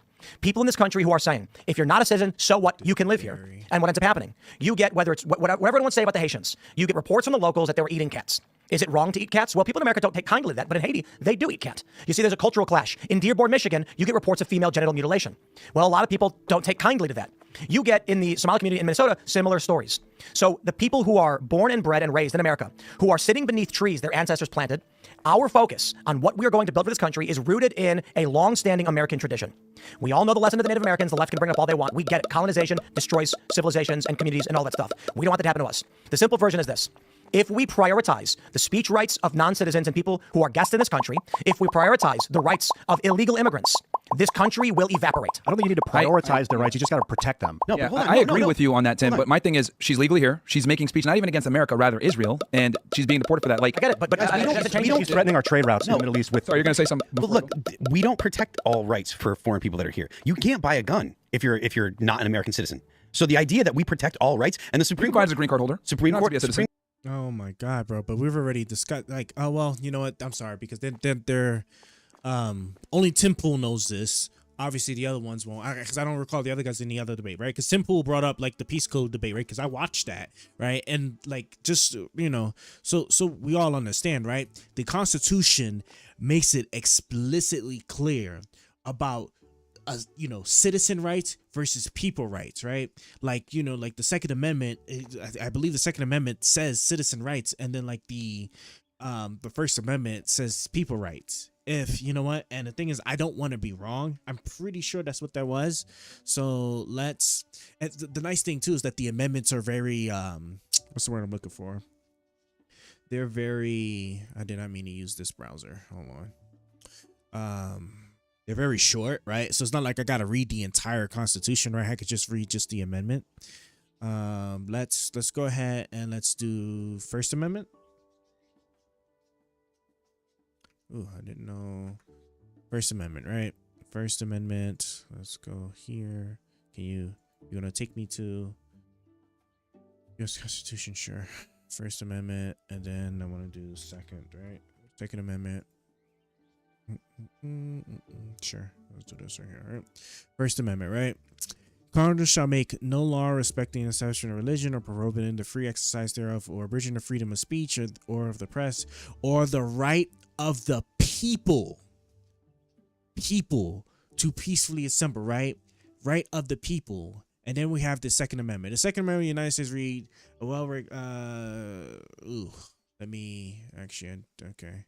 I just want just the text though. Ronald Reagan Library? Are you going to give me just the text? Jesus Christ. I just want just the text, please. Just give me just the text. Tell me that you're... Tell me, girl. Oh, maybe I was wrong. The Supreme Court held that the Second Amendment protects the individual right to possess a firearm unconnected with service in the militia and to use in the armed defense. Because I think this is the text, right? Was this really just the attack? Yeah, I guess this was just the text. It says the right of the people to keep and bear arms shall not be infringed. So actually, I was completely wrong on that. See, that's why I was like, I'm pretty sure I had to double check because I'm like, hold on, I think I'm like confusing it with a different amendment that I was reading. I was like, hold on, I don't think it was the Second Amendment specifically. So now I'm curious. Second Amendment, non-citizens. Has been subject to debate regarding non-citizens, particularly undocumented immigrants. While the Second Amendment states the right of the people to keep and bear arms shall not be infringed, determining who constitutes the people has led to a varying interpretation, especially when it comes to non-citizens. That's going to be something crazy for the Supreme Court. Has the Supreme Court ruled on this? The court held that the unlawfully present aliens in the United States are not encompassed within the people protected by the Second Amendment. 2024. Second Amendment implications for unlawfully present aliens. Introduction of legal immigration in country shall have remained among the ranks of the most politically divisive issues over the last few decades. And in 2023, the 8th Circuit was presented with a case that combined both issues. In April 2023, the U.S. Court of Appeals of the 8th Circuit decided United States versus Sitladeen, which effectively held that unlawful present aliens in the United States are not part of the people to whom the Second Amendment confers the right to bear and keep arms. The 8th Circuit's decision in Sitladeen highlights a circuit split among the Court of Appeals, with several circuits holding that the people the Second Amendment seeks to protect it can include to some degree unlawful present aliens. In contrast, the Fifth and Eighth Circuits have held the Second Amendment does not bestow Second Amendment rights to unlawfully present aliens because unlawfully present aliens are not included within the people. In this comment, Part 2 begins by discussing the Eighth Circuit's leading opinion and the relevant cases from various circuits from the Supreme Court regarding who is included in the people. Part 3 will analyze the various Part 3 will analyze the various tests for Second Amendment challenges and how the Eighth Circuit could have ruled differently in deciding who is included in the people in the Second Amendment. Although the Eighth Circuit could have more thoroughly analyzed the scope of the right test, it likely made a correct legal decision in affirming Lillian's conviction by following binding precedent in the first component of the scope of the right. Part 4 delves into policy arguments and the potential political implications of the circuit split and the Dean decision, including the potential effects of allowing unlawful present aliens to enjoy Second Amendment rights.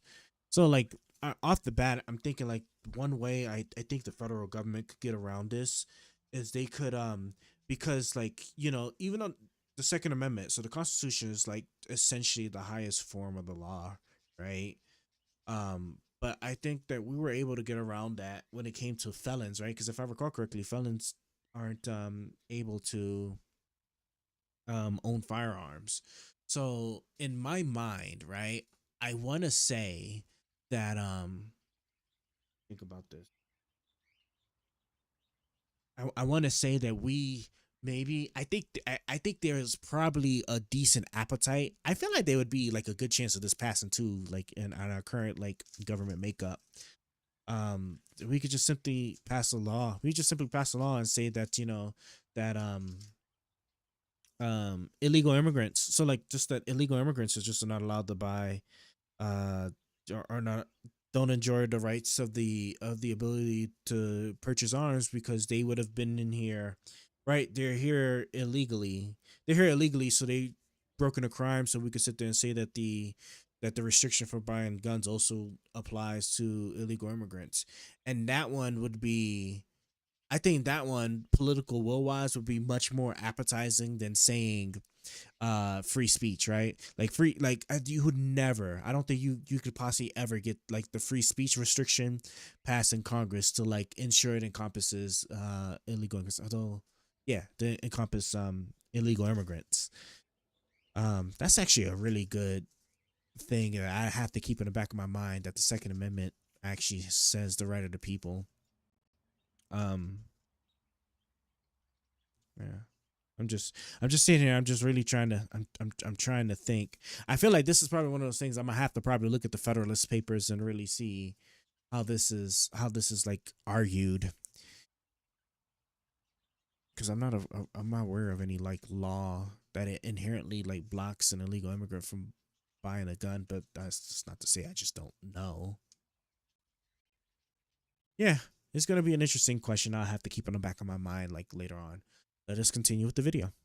Supreme Court has said that the Second Amendment is not a second class. I'm just going to say this. You know, I'm sorry to interrupt you, but like it's a super chat from this dude, Blackest Panther, saying, "Why are you, Tim? You're logically inconsistent. Why are you more likely to be deported for burning an Israeli flag than an American flag?" Yo, I don't care about your retarded obsession with Israel. Yeah, it's not that. Shut up, you Israel-obsessed morons. It's about the trade. I don't care. I don't care. I don't care. Stop. I don't care if it's Ukraine. I don't care if it's Israel. I don't care if it's Afghanistan. I don't care where you're from. I don't care if you're from Japan. If you're from Japan, you come to this country and they start protesting and declaring that Americans should change our behavior for you. Get out.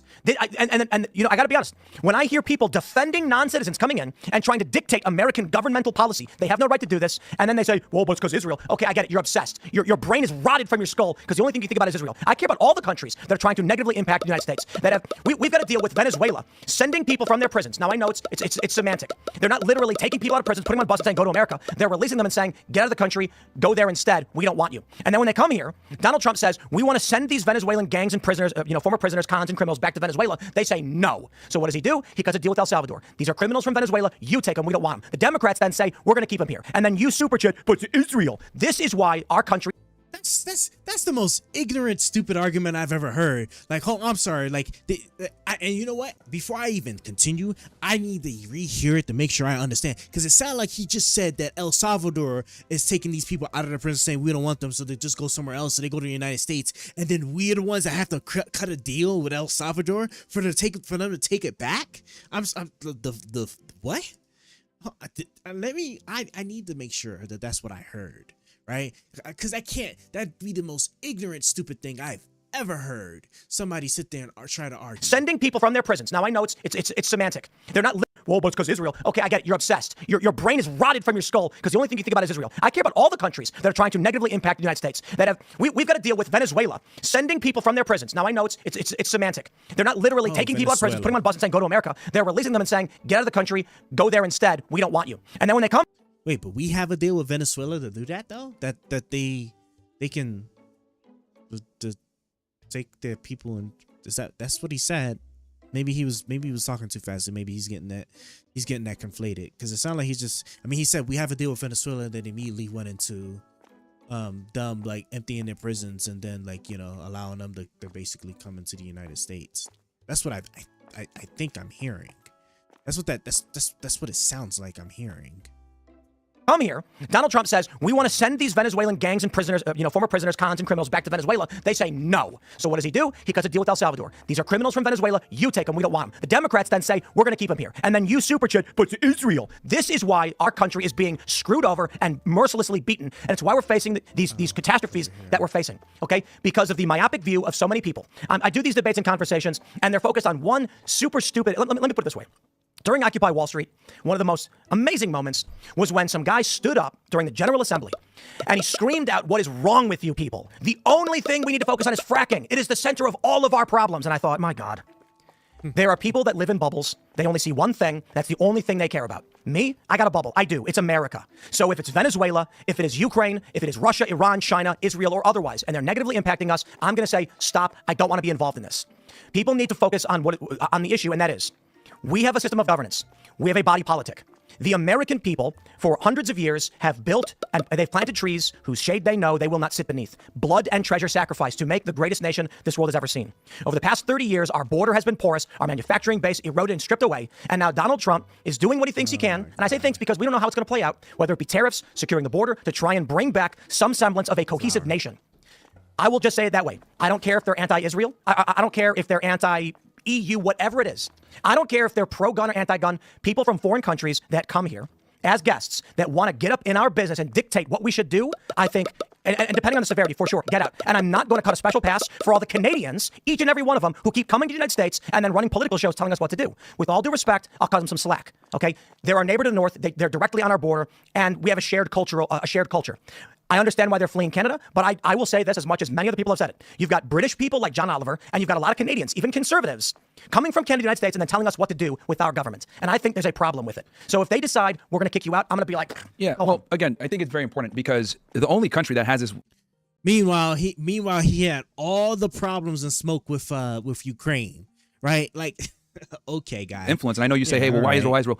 The problem is that Israel has undue influence on our country. There's no other country where we are literally legislating criticism of them, like to deport people for criticizing it. Like someone can burn an American flag on a college campus and be totally fine, but if they burn an Israeli flag, anti-Semitism, they get deported. So I think that's why people are singling out Israel, because we dictate a lot of our laws based on them, and that's the problem here. Now, I agree. I agree. Still, so they have okay, fair, but they have undue. Yeah, exactly. Like, are we right now like in the midst of like negotiations with Iran about their nuclear program? So does that mean then that, like, if people start saying like F Iran and start influence and start burning like the Iranian flag, like in the US, for example, that we're going to begin deporting them because like they're potentially like harming the foreign, the foreign whatever it is, foreign desires or foreign I wish I could remember the damn word that he just used, right? But the foreign affairs of the United States with respect to Iran, they're in like really sensitive negotiations. I mean, I would like to think so, but it's just so crazy. This is just so crazy. Okay, cool. Man. In our political structure, and to the point where they're legislating things to their benefit that we don't even get to enjoy as Americans, but we're doing for their behalf. So with this woman, she's legally here. She wrote an op-ed against Israel, critical of Israel, and she's getting deported for that, versus if she had wrote that op-ed against the United States, she would still be here. And I think that's the problem that people have. I completely agree it's a problem. I say criticize it fully, but that is no excuse for allowing someone to come to our country and try and dictate our foreign policy. I'm talking about. Okay, so we've got the Middle East. Israel's our eastern bulwark, our nuclear warhead to protect the Suez. We've got Egypt in the west. We've got Saudi Arabia as puppet states. If people threaten that hegemony and we lose that canal, that's what they're fighting. That's what they're trying to stop. It's similar to why I brought up the Japanese internment camps during the war. When you're in wartime, which we have been in the Ukraine, you take people. They did. I don't know the extent of what they did to Japanese states. Ian, you are correct about the Suez and the Red Sea and the Arabian Sea and all of that stuff, and I don't care. No, I'm explaining why it's happening. No, I'm not saying I don't care about what you're saying. I'm saying I don't care about the Suez. I'm saying you are correct. I wonder about U.S. interests in this region. Why we bomb the Houthis is because we're so concerned about global trade, and this is why we're allied with Egypt. We're dumping billions of dollars in Egypt because we want Jordan too to basically pay them all this money to play. Yeah, we basically pay all these Arab countries, especially Jordan, Egypt, to play nice with Israel. And I do think it's important. A lot of people say obsessed with Israel, obsessed with Israel. I think it's not necessarily obsessed with Israel. Rather, we have a foreign country that has an enormous amount of influence and power in our country, where we give them we roll out the red carpet for them in certain situations that we wouldn't even roll out for ourselves. And I think that's where people are having issues. My point that I'm trying to bring up is, and by the way, when it comes to immigration, I agree with you. I'm even further right on that. I think we need to have immigration moratorium. I think we need to stop letting people in. I think we need to keep America a certain demographic majority. I'm even further right when it comes to immigration. But my problem is that when people start to infringe on the First Amendment because of a foreign nation, that's my biggest gripe. The liberal economic. Listen to what Donald Trump talks about. He talks about the Gilded Age. He talks about the end of the 1800s. The liberal economic order was created to police the world. And they still want to, and they're addicted to it.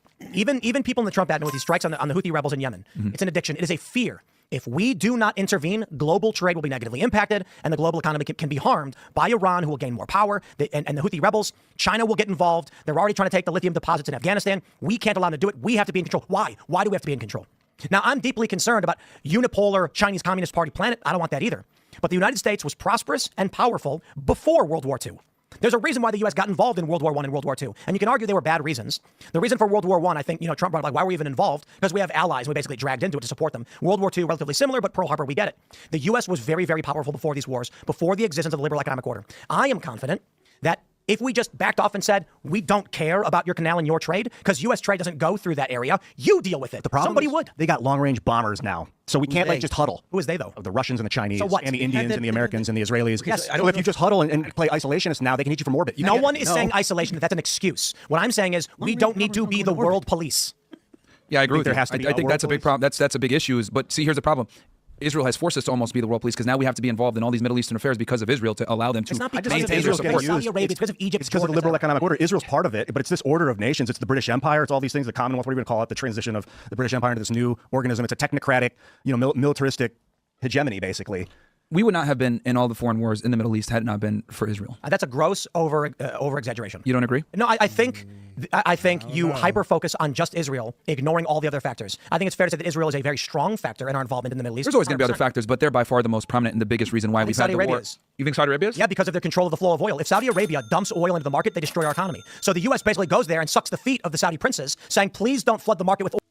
But meanwhile, but right? So isn't that crazy? Okay, so you're gonna sit there and acknowledge that Saudi Arabia has like this level of like control that they could basically like screw our economy. So we can't even, as far as being the world's policeman and being so intertangled with the foreign affairs, that we're so against that, right? And we're so adamant about decoupling ourselves in that regard. But then like with that simple fact that you just stated, we seem to be like against like with like weaning ourselves off of like the dependence of oil, right? Electrifying and upgrading our whole grid system, our energy use in order so that we don't get messed up at the whim of another nation, right? That's oh God, bruv. Like you sit there like, it's always like so crazy. Like the level of competition within themselves with their positions, like it's just always interesting to catch those that you'll never see unless you catch them arguing but like completely different topics, right? Because I could have swore that he was like, he was against all of the all of the initiatives to try and like have our country less dependent on fossil fuel, right? But here in the same breath, right, it seems to be like such a major concern that Saudi Arabia is able to like basically tank our economy if they choose to like start dumping oil into the world. Oil. Israel doesn't do that. Israel begs us for money, and then we give them to build weapons. So if Saudi Arabia and the OPEC nations could destroy the petrodollar overnight, and so Trump and all these presidents are constantly going there and saying, please, for the love of God, don't ruin our hegemony. I think every war, like the Iraq war was for Israel, us going into Afghanistan. The entire war on terror was basically waged, and only Israel benefited from it. I don't think Saudi Arabia benefited as nearly from the Iraq war? From the Iraq war. Israel benefited from the Iraq war. The Iraq war and the Afghan war are for there's obviously a bunch of reasons. Sure. The principal reason is we're surrounding Iran. But our involvement, our desire, I say our because not mine, but the U.S.'s desire to go to war with Iran is not because of Israel. 100%. It's one of the main reasons. Israel wants us to go to war with Iran for sure, but U.S. interest in going to war with Iran coincides with that. Look, what benefit do we get from going to war with We Iran? want the Suez. Well, No, it's not the total control of the trade route. Iran, No, it's not the Suez. Iran is a threat in the region, and we want full control of oil in the region, and we want to appease the Saudis who control large Saudi areas of Arabia oil. is a major reason why we have the posture towards Iran that we do. No, it's mostly Israel. Like Iran and Saudi Arabia, yes, they've had problems, of course, but it's the, I would the say Shia and the Sunni stuff. You know, like it's the Shia and the Sunni beef. Yeah, but that is not as much of the reason as I mean, Israel is by far the biggest enemy to Iran. It's because Iran's the only country. in the Middle East. Why is the U.S. engaged in hostility with Iran because of Israel? Why? Because Iran is the only country that challenges Israel's hegemony in the Middle East because they have the ability. Okay, now I got to pause because that's circular. What you're saying is Israel is the reason why we're involved with Iran because Iran is a threat to Israel. That doesn't explain why Israel is dictating U.S. be involved with Iran. You're just saying that Israel is threatened by Iran. We get that. Yes, and now met with Trump, and he said we want to do joint strikes, and Trump said no. Yes, because he understands that going to war would not benefit us whatsoever. However, I thought Israel controls our interest, and it's why they absolutely do. They absolutely do. But here's the thing: he's got to obviously weigh it out. Like, okay, they put me in, right? Because, Miriam Meadows and all the other, Zionist backers, etc. They put me in. Like, I got to appease them enough. I'm giving them 2,000-pound bombs. I'm allowing them to continue to wage war in Gaza. I'm allowing them to kind of go wild all over the Middle East, etc. But going to war with Iran might not be a good idea because they can actually hurt us economically. Now, of course, we would win the war with Iran, but Iran has the capability of making life significantly harder. They could shut down the Strait of Hormuz. They can launch missiles into Saudi Arabia and to the UAE, hurt our allies, destroy these oil locations and these strategic standpoints. They're arming the Houthis. They're arming sure. The Iraqi insurgent groups, I forget their name, and they're launching missiles at Americans. Sure. The Suez is probably one of the largest reasons. Appeasing the Saudis is a large reason. The Saudis want the Suez to flow properly because they have a lot of interest in that. Russia sends their fuel through the Black Sea, through the Bosphorus, into the Mediterranean, through the Suez to make it down into the Arabian Sea and into the Indian Ocean. So this canal is of vital interest to all of the global powers. This region. And this is why he's rethinking war. It is not just because Israel. No, Israel wants the war, and I'm saying a big reason why we have the issues that we have with Iran is because of Israel. That's what I'm saying. Saudi Arabia plays a part, but I would argue that Israel plays a more significant part because they've been trying to topple them and get rid of their nuclear program for decades. They've done false flags. They've done a bunch of stuff to try to get us into war. Luckily, it hasn't worked, but Israel is one of the biggest reasons why we have the posture that we have with Iran. I think it's more, but that's a modern. And the reason why we're not getting into war was what I explained before, where it would economically hurt us a lot. I do want to jump to the next story, but I just want to say I understand the point you're making. Sure. And I think we're largely saying like which geopolitical factor is playing a more significant role. What time period do you start? Because the British mandate for yes, Ian, I get it. Palestine, We're moving on. Okay, I'm trying to wrap up the segment because we're talking in circles about foreign war and policy. Okay. So we can move to the next topic. I'm trying to respectfully say I get what you're saying. No, we don't have to agree to disagree. We can agree to disagree. Let's just jump to the totally next story. cool. I think the people enjoy the conversation. That's what matters. Right. I completely agree. People love it. So, but I just think we've been on for like 30 minutes on move to one the next subject. thing, dude. Yeah, we can move on, brother. So we'll jump on to this next one, and we'll maybe talk a little bit. I don't want to just keep. Yeah, because there's an uncensored part too, right? Calling part on this. Yeah. Whatever. Let's go to this story from the New York Times. Oh wait, that was it. Okay, I'm gonna have to catch like the full one of that. That was pretty good. I mean, women are physically inferior, and that's the truth. Physically inferior. Inferior. Yes. So you're telling me that you could beat a woman's ass? Yeah, I could. I mean, I never would, but yeah. How long are we going to let white people be murdered in the streets before we do something? Allow black women in the back. Thank you for perpetrating the stereotypes, Shaniqua. Where's Fresh? What was that? Where's Fresh? Where's Fresh? Definitely not with a Shaniqua, I'll tell you that. Jesus Christ. This one's about to be. What's up, motherfuckers? How we doing? Yeah, what's up, guys? How y'all doing, man? Man, college has changed a lot, hasn't it, huh? Like, I get on, and we start talk about how, modern women really aren't fulfilling their end of the deal, right? And they still want to get married and get these relationships. And then I get a bunch of feminists coming at me, and I'm like, oh, crap. Like, oh, wow, man. Like, college has changed a lot since, I went to Northeastern in 2009, graduated 2013. And, back then, people weren't as woke. But, like, now it's gotten crazy, man. But triggered a lot of people. It's going viral right now all over Twitter because people, like, took clips from it and everything else and YouTube and all. And I think a big reason why it's going so viral is because the liberal agenda isn't really being challenged on the college campuses. And I can see why a lot of people don't want to do it because, a lot of people might not want to necessarily have their views tested or they don't want to get heckled or they're afraid of public speaking. But for me, I've been in way worse positions. I've been going after cartel members and stuff like that. So talking to some college kids is nothing. But real quick, I guess I'll talk real quick about like feminism, right? And then we'll open it up for Q&A. I won't yap too much because I don't want to give too long of a monologue. Give me one sec. So, okay. So when it comes to feminism, right? Basically what's went down, I'll quickly summarize this. Since the 1960s, right, with the sexual revolution, the invention of the birth control pill and a bunch of other things, we've seen a rise in women wanted to be treated as equals, right? And women have pretty much forgone the family and prioritized education and entering the workforce, open sexual liberation. And we thought, whoa, this is going to be great. We're all going to get laid and, women are going to be able to make their own money and we won't have to worry about supporting them. And, it's not going to be It's burdensome being a guy and taking care of a family. And quite frankly, the opposite has happened. We have some of the highest divorce rates, low marriage rates, low marital satisfaction. Both men and women are complaining about dating and how difficult it is. From the female perspective, they're having a tough time with finding a compatible partner. From the male perspective, just finding a partner is tough, right? That's why this whole term of incel is a thing nowadays versus I guarantee you go back 50, 60 years. You know, a common guy, a regular guy would be able to find a girl and get, do a date or have a date, get married and have a family and be able to support that family on one income. But now things have changed so much where, both parties are very unhappy with the other. And I think it's because we've kind of blurred the lines between the gender roles. Women are behaving more like men and men are behaving more like women. I'm sure a bunch of ladies in here have probably been on a date with a guy before where he said, oh yeah, let's split it half and half. Or, hey, can you get this one and I'll get you back, but he never gets you back. Oh, I'll cash app you, Venmo you. He goes ghost. Or for men, you go out with a woman that, isn't really appreciative, not really feminine, not really nice, not pleasant to be around. She talks like a guy. She's very rude. She's very crass, right? She's fat, right? Let's be honest. A lot of fat women nowadays too. Women don't really take care of their appearance like they used to. There's no shame. So I think both genders are kind of in a bad spot right now when it comes to women. Now, I tend to focus more, since I talk to men, on the problems from the female perspective, but I'd be lying to you guys if I didn't tell you guys that men aren't fucking up too, because they definitely are. But for men, the interesting thing is that the standards have pretty much been the same. Go to the gym, make money, become successful, become, someone that's a leader, competent. Like, it hasn't really changed so much for us. And the most important part, if you're a guy and you're a loser, you deal with consequences for that. Women don't date you. Other men don't let you into their circle. You get made fun of. You get called names, which is good, by the way. I'm a big proponent of bullying. I think bullying curbs a lot of problems and fixes society naturally.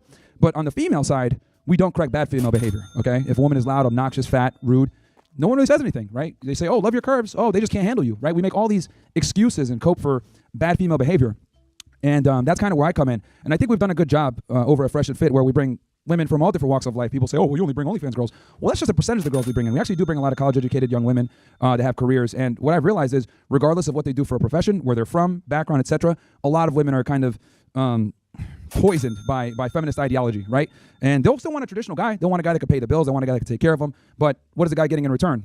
A loud, obnoxious woman that thinks that she can go ahead and compete with him on everything. So both genders have a problem. One is verbalized on the male side and they deal with consequences, but on the female side, it almost never happens. And I'd like to credit Fresh and Fit for bringing these women in, having these tough conversations, and just kind of seeing where their mind is at. And basically, for me to boil it down, it's this. Thanks to feminism, thanks to the internet, thanks to social media, etc., women have an abundance of options. Since they have an abundance of options, they base their value on what they think they deserve with a man on the amount of options that they have. But what they don't realize is the amount of men that contact you are not the same amount of men that are going to go ahead and get down on one knee. The men that you can attract sexually might not necessarily be the same men that you can attract from a marital perspective. And I think that's one of the biggest disconnects, where women conflate options with real viable marriage options. And what ends up happening is they get a taste of these guys at the higher level, maybe an NBA player, maybe a celebrity here or there. They might hook up with it. They might even see him for a month or two, but then they're not able to keep that guy. And I think a big reason for that is because of the bad behavior I mentioned before. But the thing with men is most guys are pussies. They're not going to tell women, hey, you're really annoying. Hey, you should probably stop that habit. Hey, that's not cool. Men don't tell women this stuff because, well, they don't want to get heckled like I did today, right? Men can't be honest with women. We just can't. And, I found it interesting how, as I was talking, I was looking out into the crowd and I could see a lot of people nodding along, but they didn't want to necessarily speak up or clap or anything like that when I said something or made a point. But the people that were, more liberal, feminist, whatever, they were the loudest ones. And that's when I said, well, this is why Trump won the election. And there was a silent majority, because people are tired of the woke ideology. People saying that there's 99 genders. Do I deserve more? Whatever. It's like, no, dude, you're a weirdo. Like, it's like, look, if you want to go ahead and call yourself a woman when you're really a man, then that's your problem. We don't have to go ahead and buy into your fairy tale. It's weird. So, but that's kind of where we are now, where men can't be honest. We can't say what's really on our mind, and we can't really hold women to a standard and make them better. Because I truly do think we're at a point now where if a guy gets in a relationship with a girl, he's got to have very strong boundaries and be able to coach his woman to be the proper girlfriend for him and eventually a wife if she passes the test. But a lot of guys don't have the balls to do this because we're taught, oh, you accept her however she comes, right? They always tell you be a man, but we never tell women to be women, right? We never tell them, hey, be a lady. We just say, oh, okay, you behave however you want. And I'm kind of saying what everyone is thinking, right? And I got the numbers to back it up, that men simply don't see a lot of women as marriage material.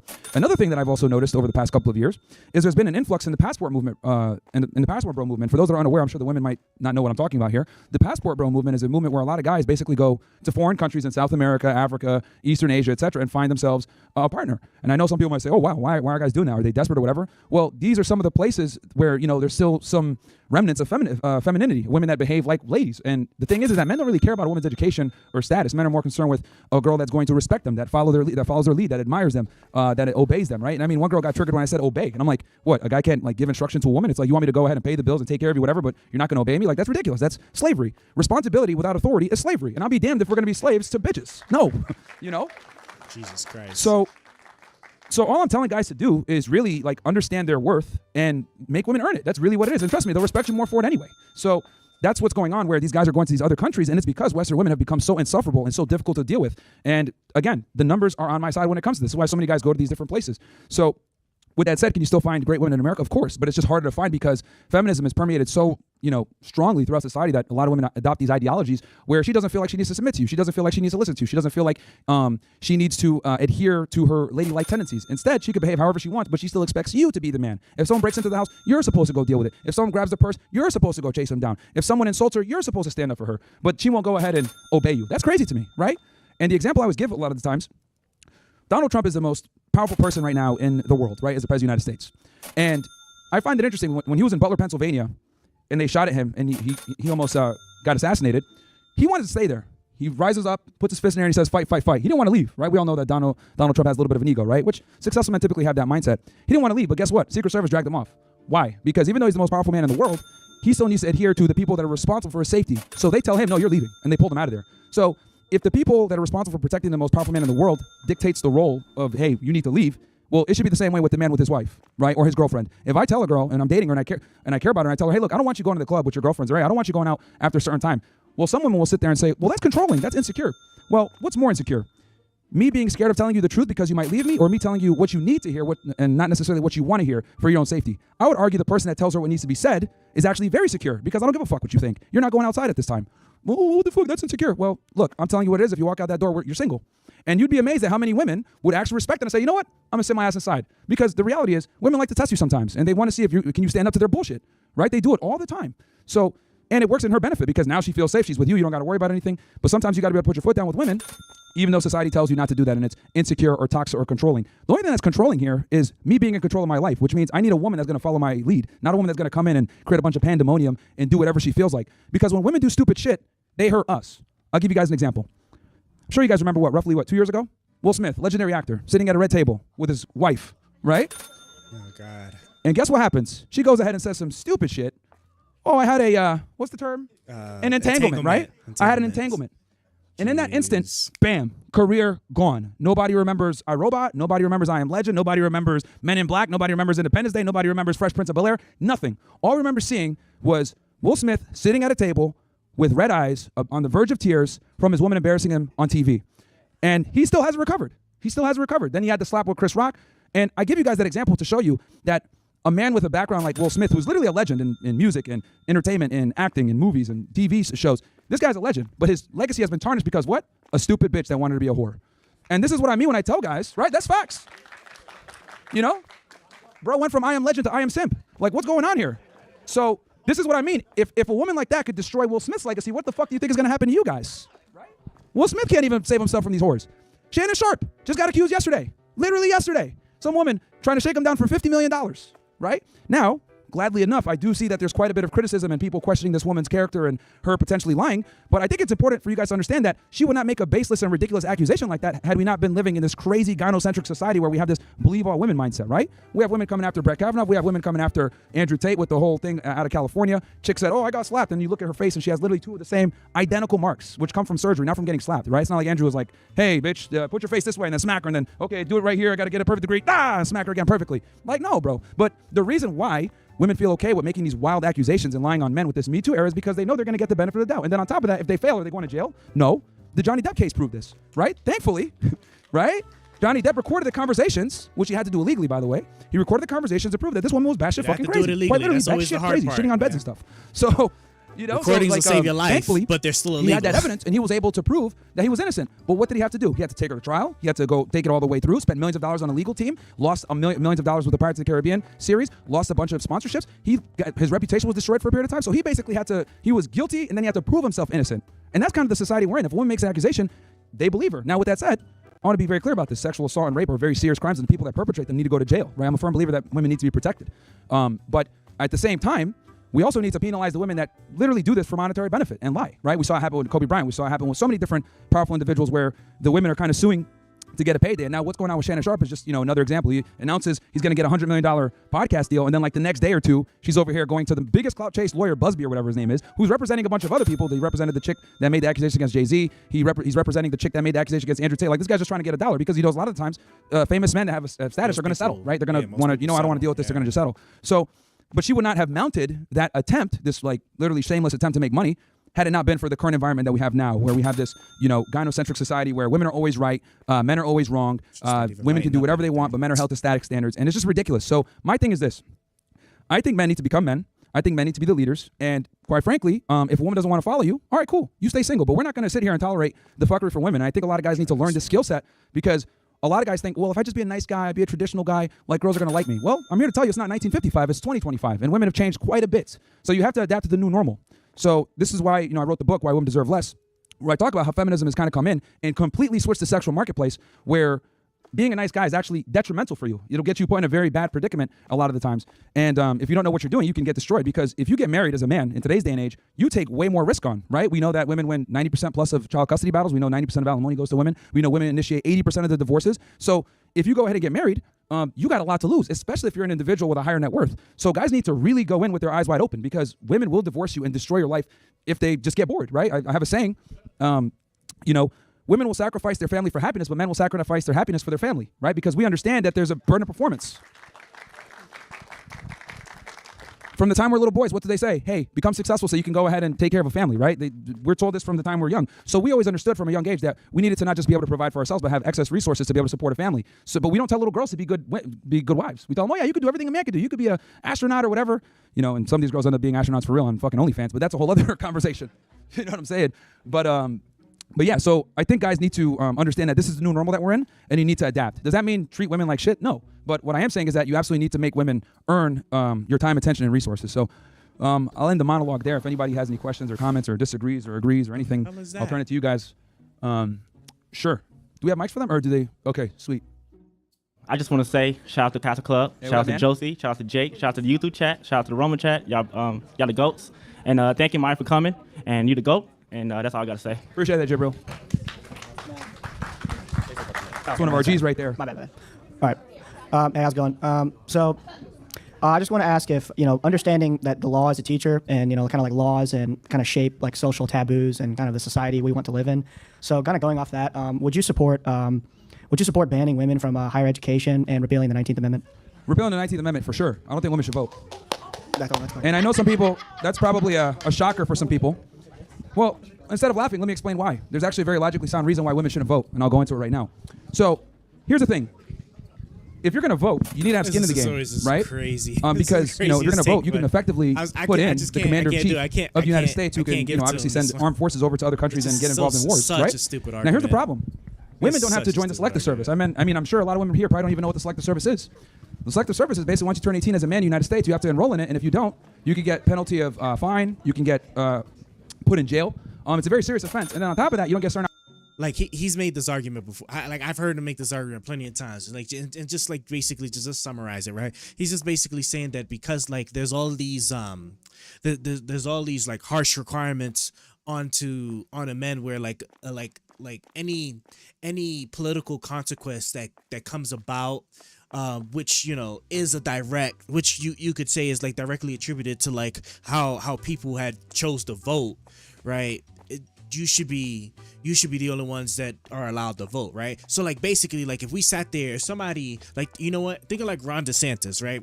Ron DeSantis was saying that it's like on day one he's gonna launch he's gonna do a missile strike basically into Mexico against the cartel, right? This would be the craziest, or a military strike into Mexico, right? Craziest thing that would like we could reasonably say any country worth their salt should immediately take that as an act of war and retaliate, right? So that could literally take us into a crazy situation. In a situation like that, what he's basically getting at is that like, if people could vote for an outcome like that to happen, that it should only be the people that stand to like, actually suffer the most from that. And like his argument is that like because women aren't required to be in the selective service where like, they can't be drafted,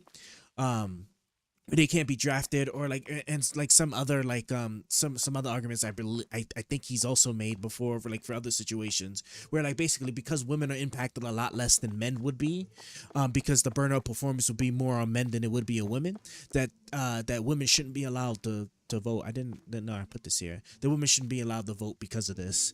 And so like I'm just like I'm like I some things, just like some things he sit there, you know, it like sounds reasonable. Like, you know, if I'm trying to be fair, it's like, okay, you know, it sounds reasonable, like crazy. I wouldn't necessarily support this, but you know, at least this is reasonable, right? But then on the other hand, then he just says something like that, and it's just like guy, I'm sorry, but like this is just like it's so incompatible with our understanding of rights in the United States. Because you know, on that you know, in that same breath, you could sit there and argue, because if we could sit there, we could rescind a right like that, then you know, you can argue that, you know, we could also do the same thing for you know, any type of right in the Constitution, like slavery or gun rights, you know, just stuff like that. Yeah, I guess I can put that right. Or close. What was the closest I could hear? This would be the only light you guys, people in jail can get. Fantastic. Oh shit, it's a policeman.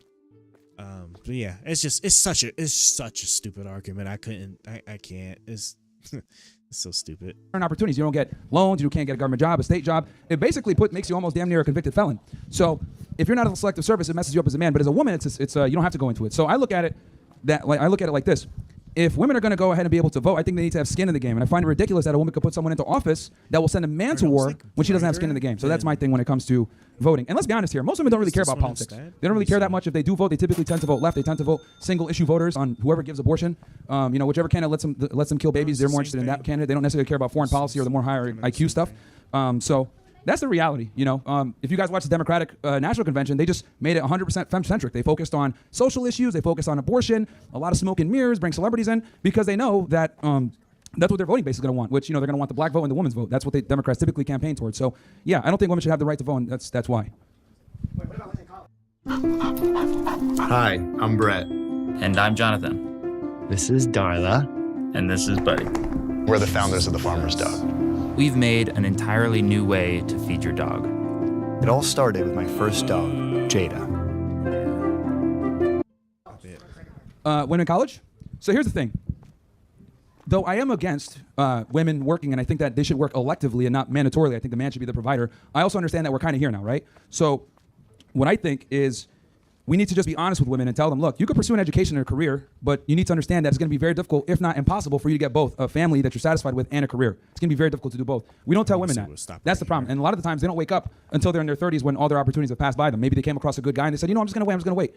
That guy fades off. They can't find him. They can't reconnect with him because we tell women, hey, you have all the time in the world. So I think we need to be more honest with women and let them know that you have a finite amount of time to be able to cash in your chips and get the best guy that you can get and get in something more serious. So I think if we're a bit more honest, because let's be honest, women aren't going to go back in the kitchen now, right? They're not, right? As much as I'd love to send them back to the kitchen, they're not going back. The feminists have fought way too hard to gain all this ground to just give it back and, you know, get back to touching spatulas and stuff. So the reality is, I think if we're more honest with women and told them, look, you got to pick one of the two, and had that candid conversation, we'd be better off.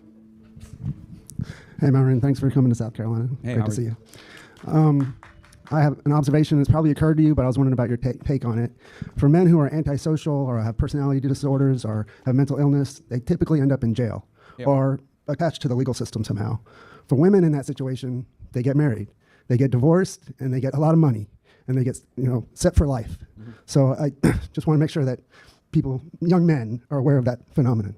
No, I mean, it's true. I mean, you know, if a girl's pretty, like, she can literally, even if she's, this is why, you know, girls that are bimbos can still find a husband or still get married or still have a good life because, you know, unfortunately, men don't really care about a woman's ability to create excess resources or her competency. Men don't care about that. So, yeah, that makes sense. And then the guy gets with the girl and she's batshit crazy, like, well, who cares? She's hot. You know what I mean? So, like, that's how men operate, which is one of our faults, but... All right.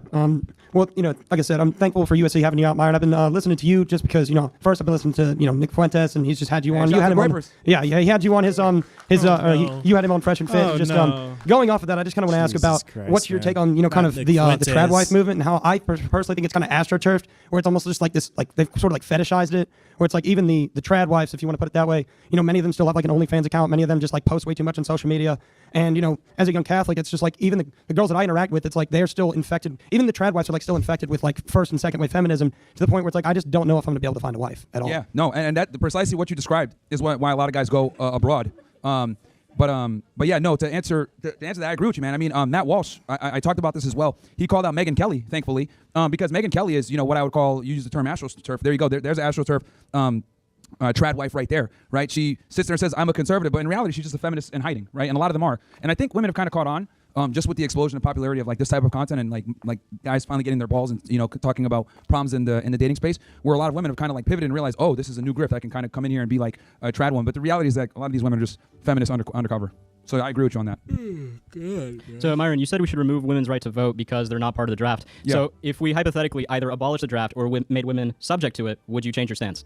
No, because women are physically inferior to men and shouldn't be in war anyway. Well, okay, but would you not agree that some women are physically superior one to of the ladies some back men? there said period? See? When it benefits them, they agree. They don't want to go to war. Somebody said period. They agree with me. All right, go ahead. But would you not argue that some women are physically superior to some men? Some women are physically strong and some men are physically weak? Sure, but these are exceptions to the rule, right? So why should they be excluded if they can meet the criteria? Well, here's the thing. Now, this is what I'm a firm believer in. I think there needs to be one standard. If women could pass it, then sure. But I think in general, most women won't be able to pass it. And the other thing, too, is that, keep in mind, guys, like when I say men are physically superior to women, I truly mean that. Like an average 15-year-old boy can beat up like 90% of 20-year-old women. Like that is how physically inferior women are. They literally are, everything about them is just inferior physically. Bone structure, muscle density, lung capacity, everything, right? High school boys like will play sports against like, collegiate and or professional women and smoke them. This isn't for me to be like, oh yeah, I hate women or whatever, but it's just the truth. It's the biological truth. So I don't think putting women in war is a good idea. And then the other thing too, and we could talk about this, the reality is when women are captured as prisoners of war, it's going to be a lot worse for them than for a man. And it's going to put a ridiculous amount of pressure on the United States to negotiate to get that prisoner of war out. This is precisely why the Israelis kill their citizens instead of negotiate, right, with the Hannibal Directive. So what ends up happening a lot of the times, if you get a female prisoner, the enemy knows that they could go ahead and negotiate for far more, and they have more leverage from a diplomatic sense, and creates a geopolitical nightmare for the country that is trying to get them back. This is exactly why Israel has the Hannibal Directive, where if Arab militia fighters are kidnapping people, they'd rather kill those people being kidnapped than allow them to get back into Gaza or to the West Bank or whatever, because it puts them in a very bad situation on their back foot geopolitically. So, I don't think, for the purposes of prisoner of war, also men have a natural instinct to protect women. This is why women couldn't join infantry for so long, because when they're in infantry, the men are going to compromise the unit or do stupid things to go ahead and compensate for that woman's lack of strength or capabilities or whatever it is. Now, I think in maybe some support roles, maybe women can be involved, right, if they pass the physical standards or whatever, but I would make it very hard where, the women need to be in the top 1 or 2% to be able to get in the first place. And if they do, it'd probably be from a support role, because I'm not a firm believer in weakening our military, for social justice. And that's what we've effectively done, right? Women want to feel like they're equal and involved. And it's like, no, dude, this is war. We need the best. Well, okay, so that answers part A of the question. But part B, say we just abolish the draft altogether, right? We have a very strong, very large standing army. We haven't used a draft in decades. Would you then change your position? Also, follow-up question. You said a lot of women are not interested in the more high IQ parts of governing. Do you think that women are less intelligent than men? No, we just have different interests. Women are just tend to be more interested in people. Men tend to be more interested in things. From an IQ perspective, men and women are very, very close, right? It's not much different. But most geniuses are men. But also most retards are men. So, we dominate both the good and bad side of the spectrum, but we tend to be in an average with women at the same level. But no, I think even if we abolish the draft, I wouldn't want women in the military, man. I just don't think it's a good idea. I think if they are in there, it's one standard and they'd be in support roles. I don't think they should be in active combat. Sure, but I think the issue, and I don't want to take too much time, I know there's people waiting. Sure. I think the issue is you're supporting disenfranchising women of their right to have a say in government, which is going to make decisions upon what they can or cannot do based entirely on their eligibility for the draft. And I think that's more than a little bit extreme. Well, that might be your opinion, but I don't think so. I think if you have skin in the game, then you should have a say. That's how it should go. So, men and women aren't equal, right? So, what's up, brother? What's up? Love your stuff. Not here to debate, more just ask advice. Sure. Advice.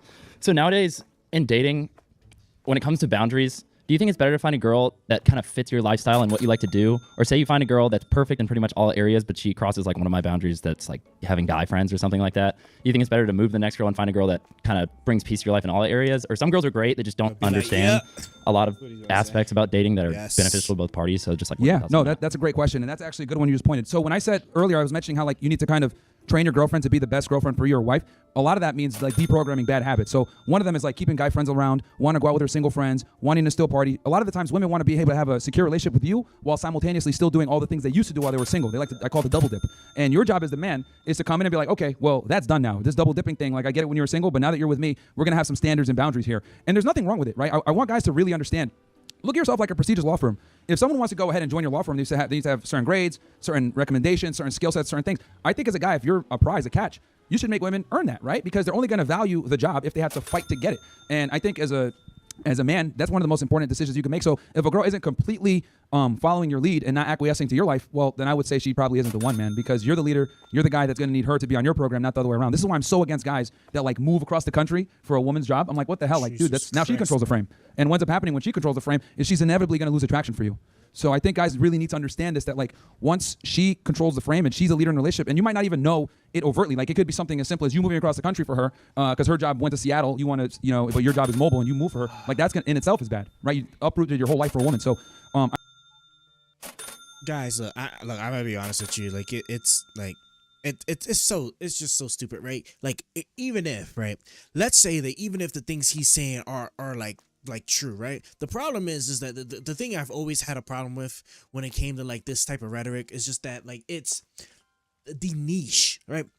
Like the circumstances that this kind of things is actually true, right? You'll never be in that position, okay? You will never be in a position where first and foremost, like for example, like he wants women shouldn't work, right? So they should be able to stay home, right? You shouldn't allow women to have a leverage in any circumstance where like she's essentially become the breadwinner, right? So having to move because like of her job, which the only way that really makes sense is if like is going to be more income. You know what I'm saying? Like in normal circumstances, right? That it would make no sense for you not to do that if it's going to result in you, the group, the family, right, having having more money or being able to like be in a better position, right?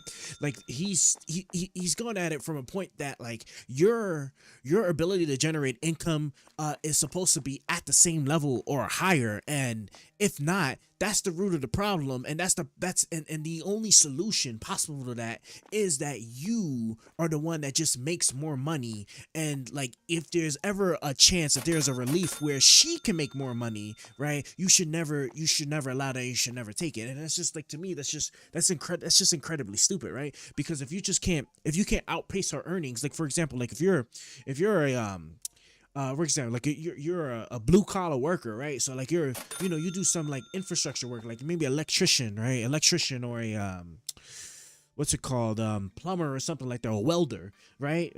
Respectable, awesome, good job, right? That where those do pay decently well, not incredibly great, but like would pay decently well, right?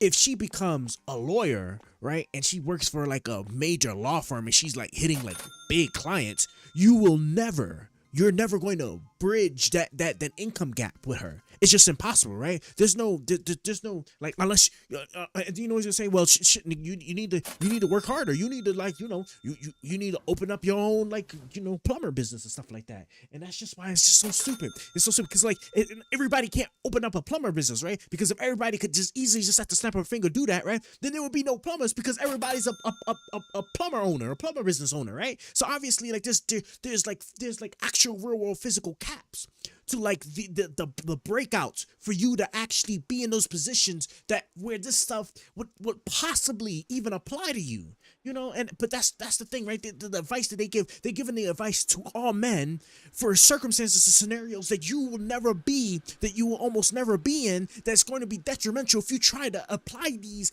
at the level that you're at. You can't do it. You just can't do it because you're not in a situation to be able to do it. You're not in a situation to not have a work if you're only making $50,000 a year, right? Which is the average salary that a lot of people kind of start off with, right? And then you work hard to like, you move your way up and stuff depending on your job, right? If you have children, this is especially, more problematic. Like, cause yes, most people should prefer the oh cool, you're actually getting your trash, right? Most people, should be sitting there like, having the mom stay home to raise the child, or having the dad stay home to raise the child, right? Because it's so important for the children to get as much, parental time as possible. Yes, right? But then it's not possible if the income coverage is not there, right? It should be, if you work out or you are in a situation where, like I said, the law firm example, right? If the mom is totally fine with being the main breadwinner and stuff,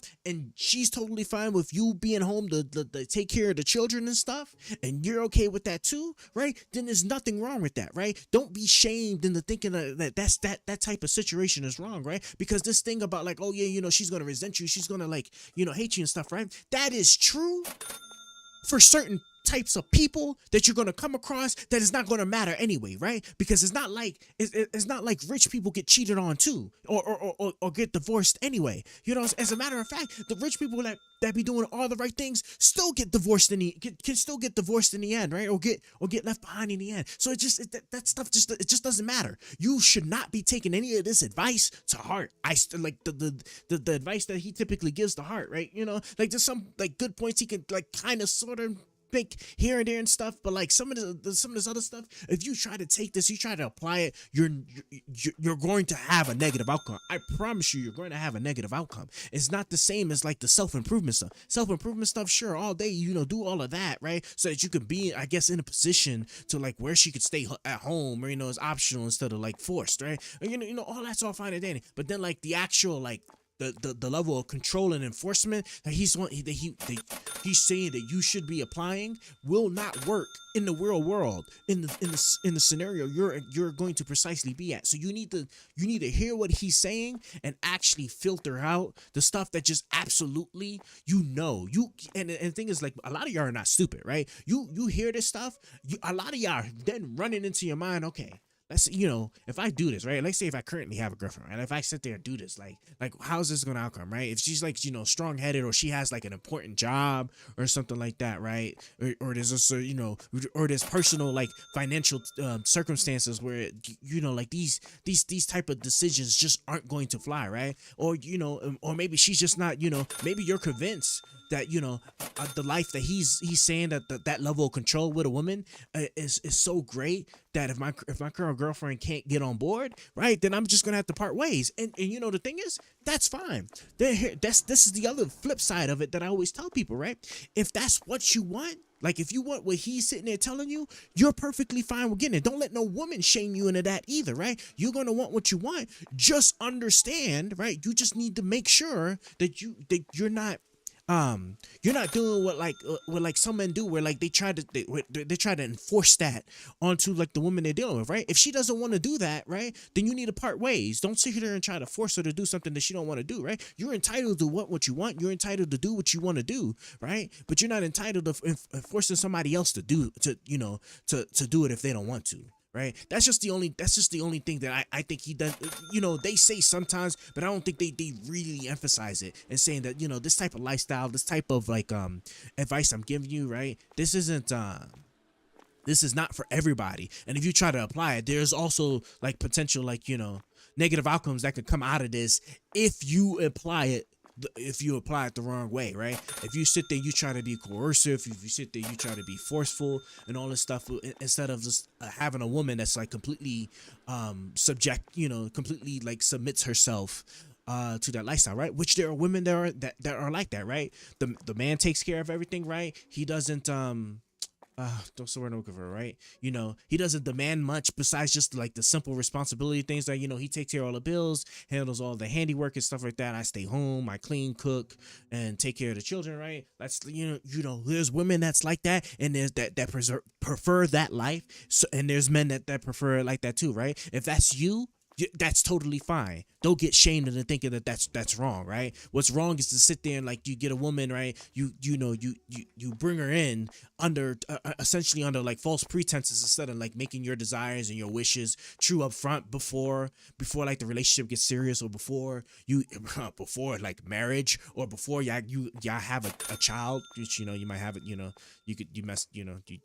circumstances, right? And then, you know, you don't believe in marriage, right? So you just end up having the children, right? Which, you know, kind of ties you to each other like more permanently, right? Like before all of that, like you didn't make these types of desires clear, and so now like you're sitting there like you're kind of you're kind of in a situation where, like, you know, hey, like if I had known this before we got into this particular position, right, it would have been like so much better for us to have just like cut it off right then and there, right? I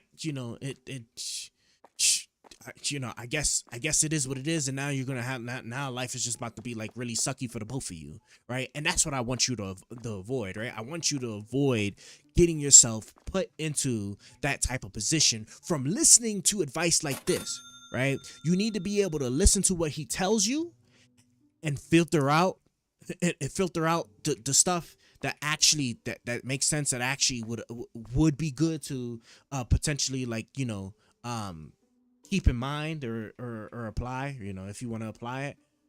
Oh shoot, did I just stick that into the I guess that's crazy, right? That sit there and apply. See, they threw off my train of thought. Damn it, man. Sit there and take that advice and like apply it where it should apply, and don't apply the parts that you'd be crazy to sit there and and believe into. I knew it. Man, where the hell's the lights?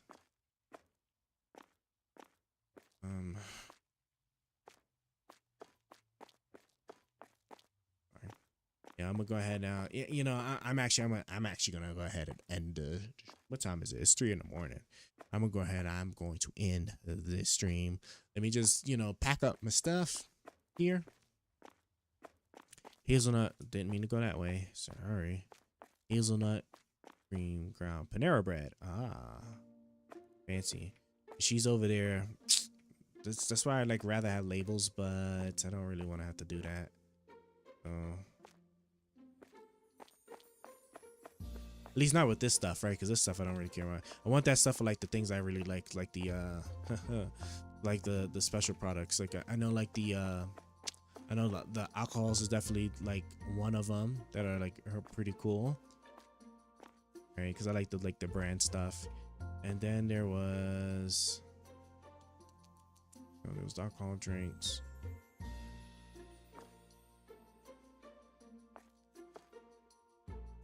Books. We could do books too. It was alcohol and electronics. Alcohol and electronics, I think, are like, they definitely deserve their own label. What am I? Put you here. Let me pack this up and get ready to call it a day on this stream. That's just okay, or at least decent. Now I just gotta sit there and like remind myself to do video editing and whatnot.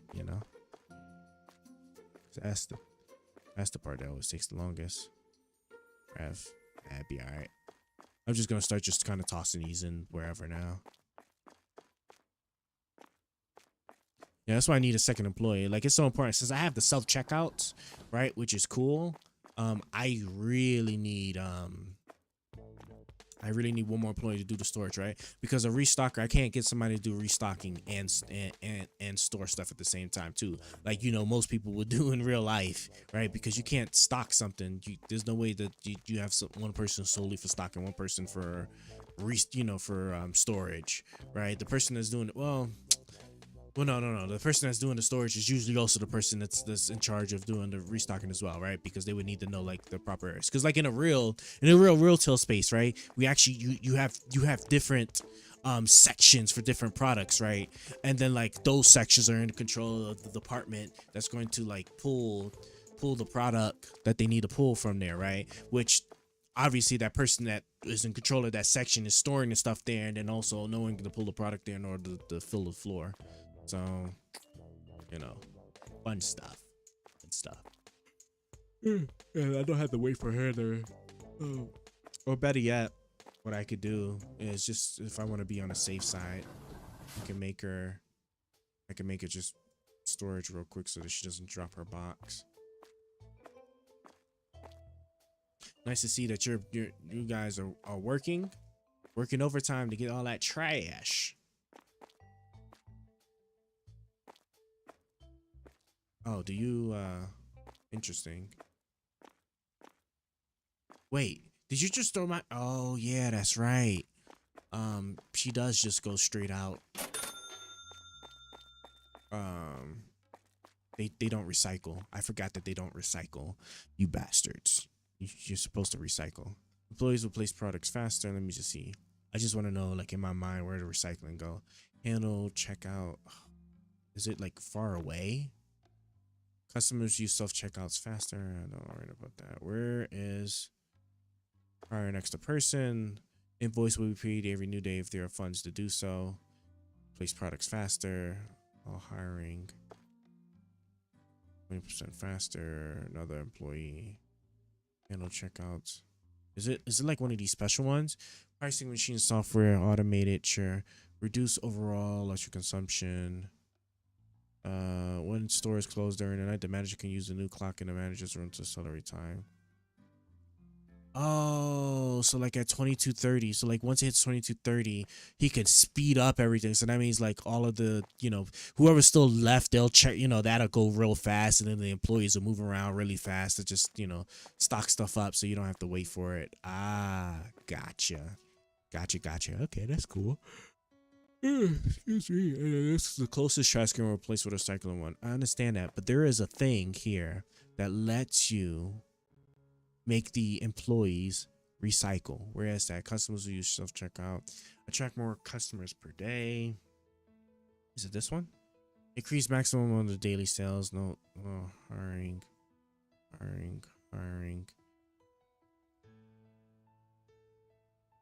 That's crazy. Bro, I could have swore there was... Is there not... Did I like take it out or something? Paid invoice. Oh, right here. Yeah, that shit's far away, bruv. Like really far away. Which is crazy. Like I'd have to make a straight I'd have to try and make a straight beeline, which I think this was gonna require hygiene and 3 snacks, right? Yeah, so I'd have to go through this, get these two. What's this here? Recycle boxes award. Oh yeah, so I'd have to get this too, right? Obviously. What's this right here?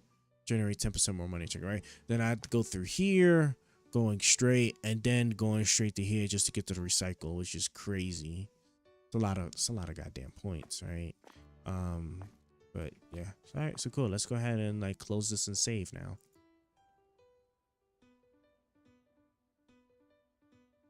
Cool. I'm at a balance of 350.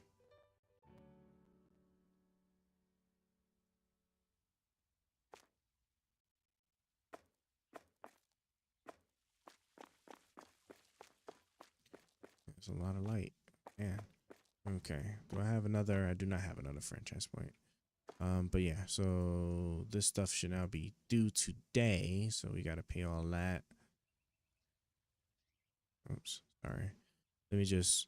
Oh, I don't even know why I'm doing this, because this is not going to actually save when I quit. Okay, yeah. We'll just remember to just pay that next time. Hopefully, if we remember. All right, yeah. So let's go ahead and let's quit. All right, because it already saved when the new day started. So quit the game. Bam. I don't want to listen no more. I'm sorry. I'm tired. It's just one of those things.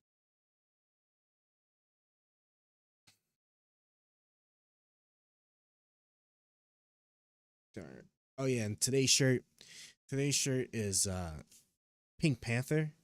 Like I don't know if you guys might be too young to know, like the OG, man, the OG that was always clean at all times, man. The Pink Panther was always cleanest. He was like, I think he was probably like the cleanest cartoon I remember as a kid, bruv. The man was always on that swag. But that's it. Let me click on my thingamabob over here. Yeah, there we go. Ooh, bro, look at my eyes. Oh, this was staying up like dust to your body. Sheesh. All right. But anyway, guys, I appreciate everybody that was like, stopping by. We had quite a couple of people that's coming in and out of the stuff there, especially the people that was taking interest in like the AI stuff. We got some good AI debates in this one. Like I'm definitely saving this video, right? And I gotta get back into the groove of like pumping out videos and stuff. So with that being said, not going to stream tomorrow. As I'm thinking about it, yeah, I'm not going to stream tomorrow. I think I am going to focus on like now, like tightening up the video editing stuff so I can get that really going. What's coming in, I think, you know what? I think we're going to actually take a short break only because we got a new system on the way. And I think that's when I'm going to pick back up streaming, because I'm going to just like, we'll do the political stuff while I'm like live building my system. Okay. I just need to figure out in my mind how I'm gonna do it. Because I guess I can maybe do it right here. I just have to move like some of my stuff out the way at this desk. But technically, there's enough space here where I could do it, and like my camera's right here, so I guess we'll figure it out. We'll figure it out, and I'll be able to test some things out for the time being. But yeah, this is gonna be the last stream until probably the 7th, right? So in a couple of days, right, we'll be picking up streaming because that's when we'll be doing our live. You'll see me like putting a whole system together, like a whole new computer stuff together, and then we'll have like some videos playing on the side, obvious, some politics videos playing on the side or whatever, so that we can we can still like get some reactions and stuff in while I'm like in the weaves of stuff. Okay. But with that being said, right, again, I always appreciate everybody that happens to pop on by and stop by. This is like, it's always fun. It's always fun to interact with you guys. It's always cool. It's always good to, stay abreast. That's the word for today, right? Abreast. Stay abreast of what's going on in the world. Okay. I always try to reinforce this point to people that, you should always take a strong, not strong, but you should take some type of interest in the politics and stuff like that, because let me tell you guys something. Okay.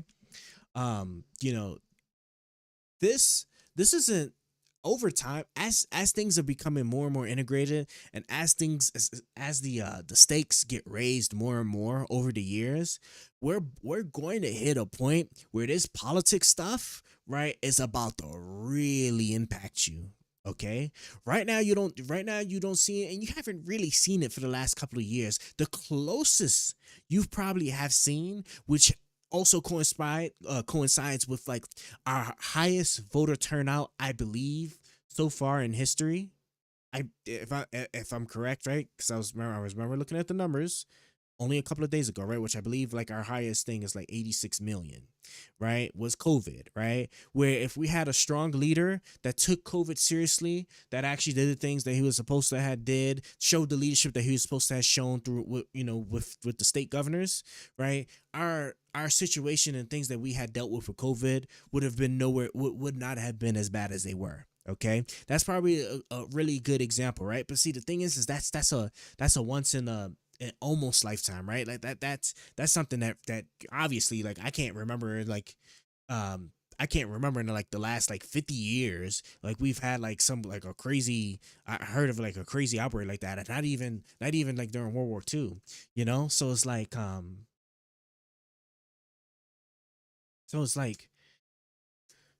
like this stuff, that those like separations from like things that happen in the world, and right, you've enjoyed that stuff not really directly impacting you, right? The '08 crisis, the economy tanked and stuff like that, right? But again, right, that was more stock market, that was more 401ks and stuff like that, which, if you were young and stuff, right, you was still going to school, right, without a problem. A lot of people still have their jobs, right? If you was obviously like if you was like dependent on the real estate or the finance market, obviously is a different story. But for the most part, everybody else, from what I remember when I was growing up, right, wasn't really impacted like to that degree. Not like COVID impacted everybody. All right. The foreign wars and stuff, you don't really, you could really just not care about it at all, right? Because none of it has ever really impacted you per se, right? There maybe be some things where like gas prices rise a little bit because it's just some shit that's going on, but like by and large, right, it doesn't really impact your life. Like for you to really care, it doesn't really impact you enough, right?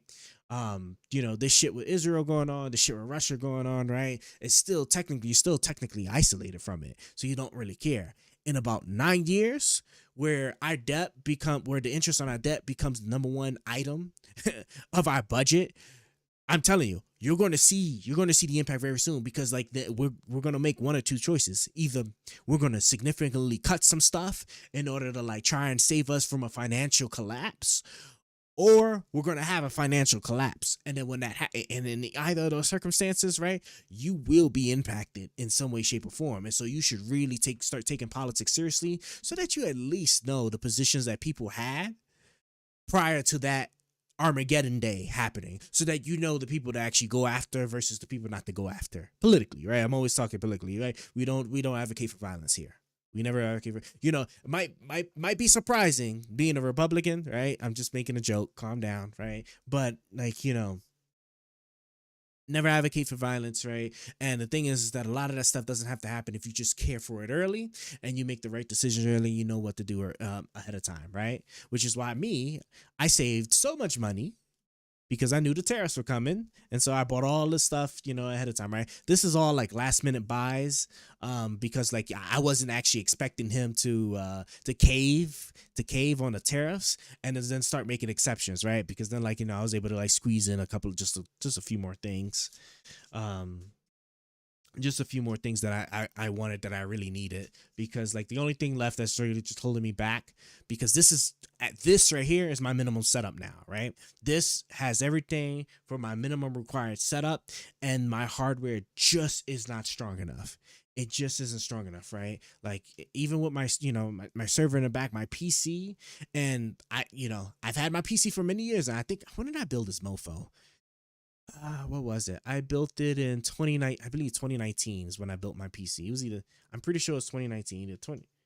Yeah, it was 2019. I think I built my PC. No, it wasn't 2019. It was 2020. It was 2020. 2020 was when I built my PC, right? No, 2021 was when I built my PC, right? Because I remember I had to go through the full COVID year, and then I finally got my own place again, and then then that's when I started I shelled out the money for my current PC and started crypto mining. Right. And then at the time, it was still really good, right? It was actually like crypto mining on my PC was producing me around 100 to 200, on really good months, $200 a month, which is unheard of from a PC. Okay. Dedicated hardware. Okay, sure. Right. A PC, a regular computer, right? Where you ain't really deck it out like that. And I was $100 to $200. The shit was just making on its own as long as it was running. Psh. Boy, let me tell you something. Those are different times, though. Those are different times, right? But since then, I have jacked up my PC, right? When I sat there and redid the thermal paste. If you don't know what thermal paste is, don't worry about it, because I'm about to end this here. I'm just gonna go to this last little part about why this is so needed, right? When I went to go redo the thermal paste, because my PC was getting too hot, where I think it was shutting off at some point, and it's just because after a couple of years, thermal paste just wasn't any good, Sit there, took the fan off, accidentally took the CPU off with it, right? So the CPU's on there, not a big deal, right? You just, you still, you do the nice things to still separate it from the coolant, from your coolant, whether that's a fan or all-in-one device or whatever it is, right? So separated, right? Cleaned it, all good and stuff. I put the mofo in the wrong way. And then when I sat there and tried to force it up in there, I ended up bending the pins. I bended up some of the pins, and I took a shaver. I took a manual shaver, broke the blade off to sit there and try to manually bend them back. And I got some of them bent back, but others broke completely off. And since then, my CPU, and I did that with the replacement CPU too, right? So not only did I break the original one, but I then got a replacement and still bent those motherfuckers too, right? Sorry, I don't like to use profanity, but sometimes I gotta make a point, okay? But I bent those too, right? And then I was just all right, fuck it, right? Because I cursed again, right? Because I don't have I have the money to buy a third CPU, okay? Back then. So I was just all right, well, I guess I'm just gonna have to live with it and just pray that, there's just no issues, right? And I've been experiencing some issues. I did not know that the loading thing was still here. Let me delete this real quick. And that shit was probably there. That thing was probably there this whole time. Let me remove ya. Yeah, delete you. I'll have to figure out how to get that later. I think I could probably run StreamerBot on, if I run it on my computer. Sure, I'll think about it later. But anyway, yeah. So I after breaking the second pins in the second CPU, I was just all right, I just have to live with it. And my CPU has been okay. It has been doing weird things where I can't use all 4 memory slots no more. I can only use 2. And then maybe I get some weird behavior that you can't really tell if it's Windows or it's because my CPU's missing some pins, right? So it's just it's whatever, it's whatever. But now we're about to have a whole new system, right? That we're going to build, scratch out. That is cream of the crop. This is I have actually built minus the coolant, right? Not having a custom water loop thing that bring temperatures down, however it is, so it don't thermal throttle or whatever, right? This is cream of the crop build right here, right? I get this. Maybe didn't max out storage, it didn't max out RAM, but you know what I'm saying, right? CPU and GPU, they're the best. They're as of right now, as far as I recall, best consumer, regular consumer, not prosumer, but best consumer grade that there is. I'm really happy. I had the funds and the money to actually pull. They're not that expensive, but if you know how to shop, you can grab them, right? Especially if you're building it yourself. But I got that. That's coming in, and I build that, and I'm set, right? I'll be able to do everything and anything I've ever been wanting to do, right? My 6K editing, done, right? My 4K streaming, my dual 4K streaming, done, right? My render farms with more than one system that can handle 4K, because right now only my server that has like a bunch of 3060s in it can actually render my videos at a reasonable time. Although if I try that with my PC, with my old GPU, right, it used to take days for me to pump out a couple of videos, which is why I used to just it used to take me so long to even do it, because I would do the editing, take a break, then do the rendering, take a break, then do the final editing stuff, this extra stuff you gotta do on YouTube. But I'll be able to, all that's about to be fast forward, right? Then I'm gonna hit my AI stuff, get my AI stuff fully crack-a-lacking.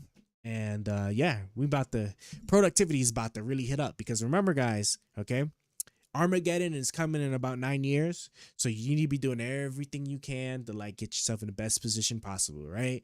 Whatever is the best job secure thing you think you can get to, you might want to start working towards that as soon as possible, right? Any side stuff you can build up, please build up. Any side skills you can learn, dedicate your life. You need to be dedicating these next 10 years. I'll say the next 10 years, maybe, just to keep it simple, right?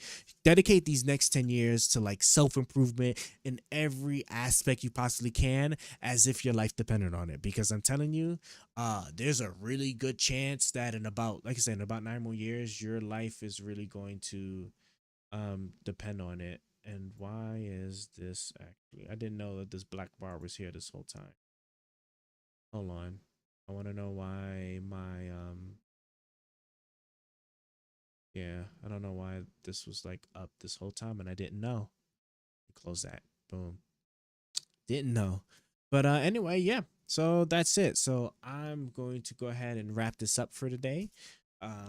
Good stream. Like I said, next time we're stream is going to be when we're putting our stuff together. That's in a couple of days. Hopefully I'm supposed to have most of everything by the 8th. This build is going to take me probably 2 days, maybe 3 days. I think it's going to take me probably about 3 days to build, give or take, right? Which I'll try and capture in the stream. But yeah, it was fun, guys. I appreciate everybody that stopped by, and I'm going ahead and sign off for today. You guys take care. Will Almighty ever stop being trash? Can he ever not be sorry? Find out next time on Almighty's stream.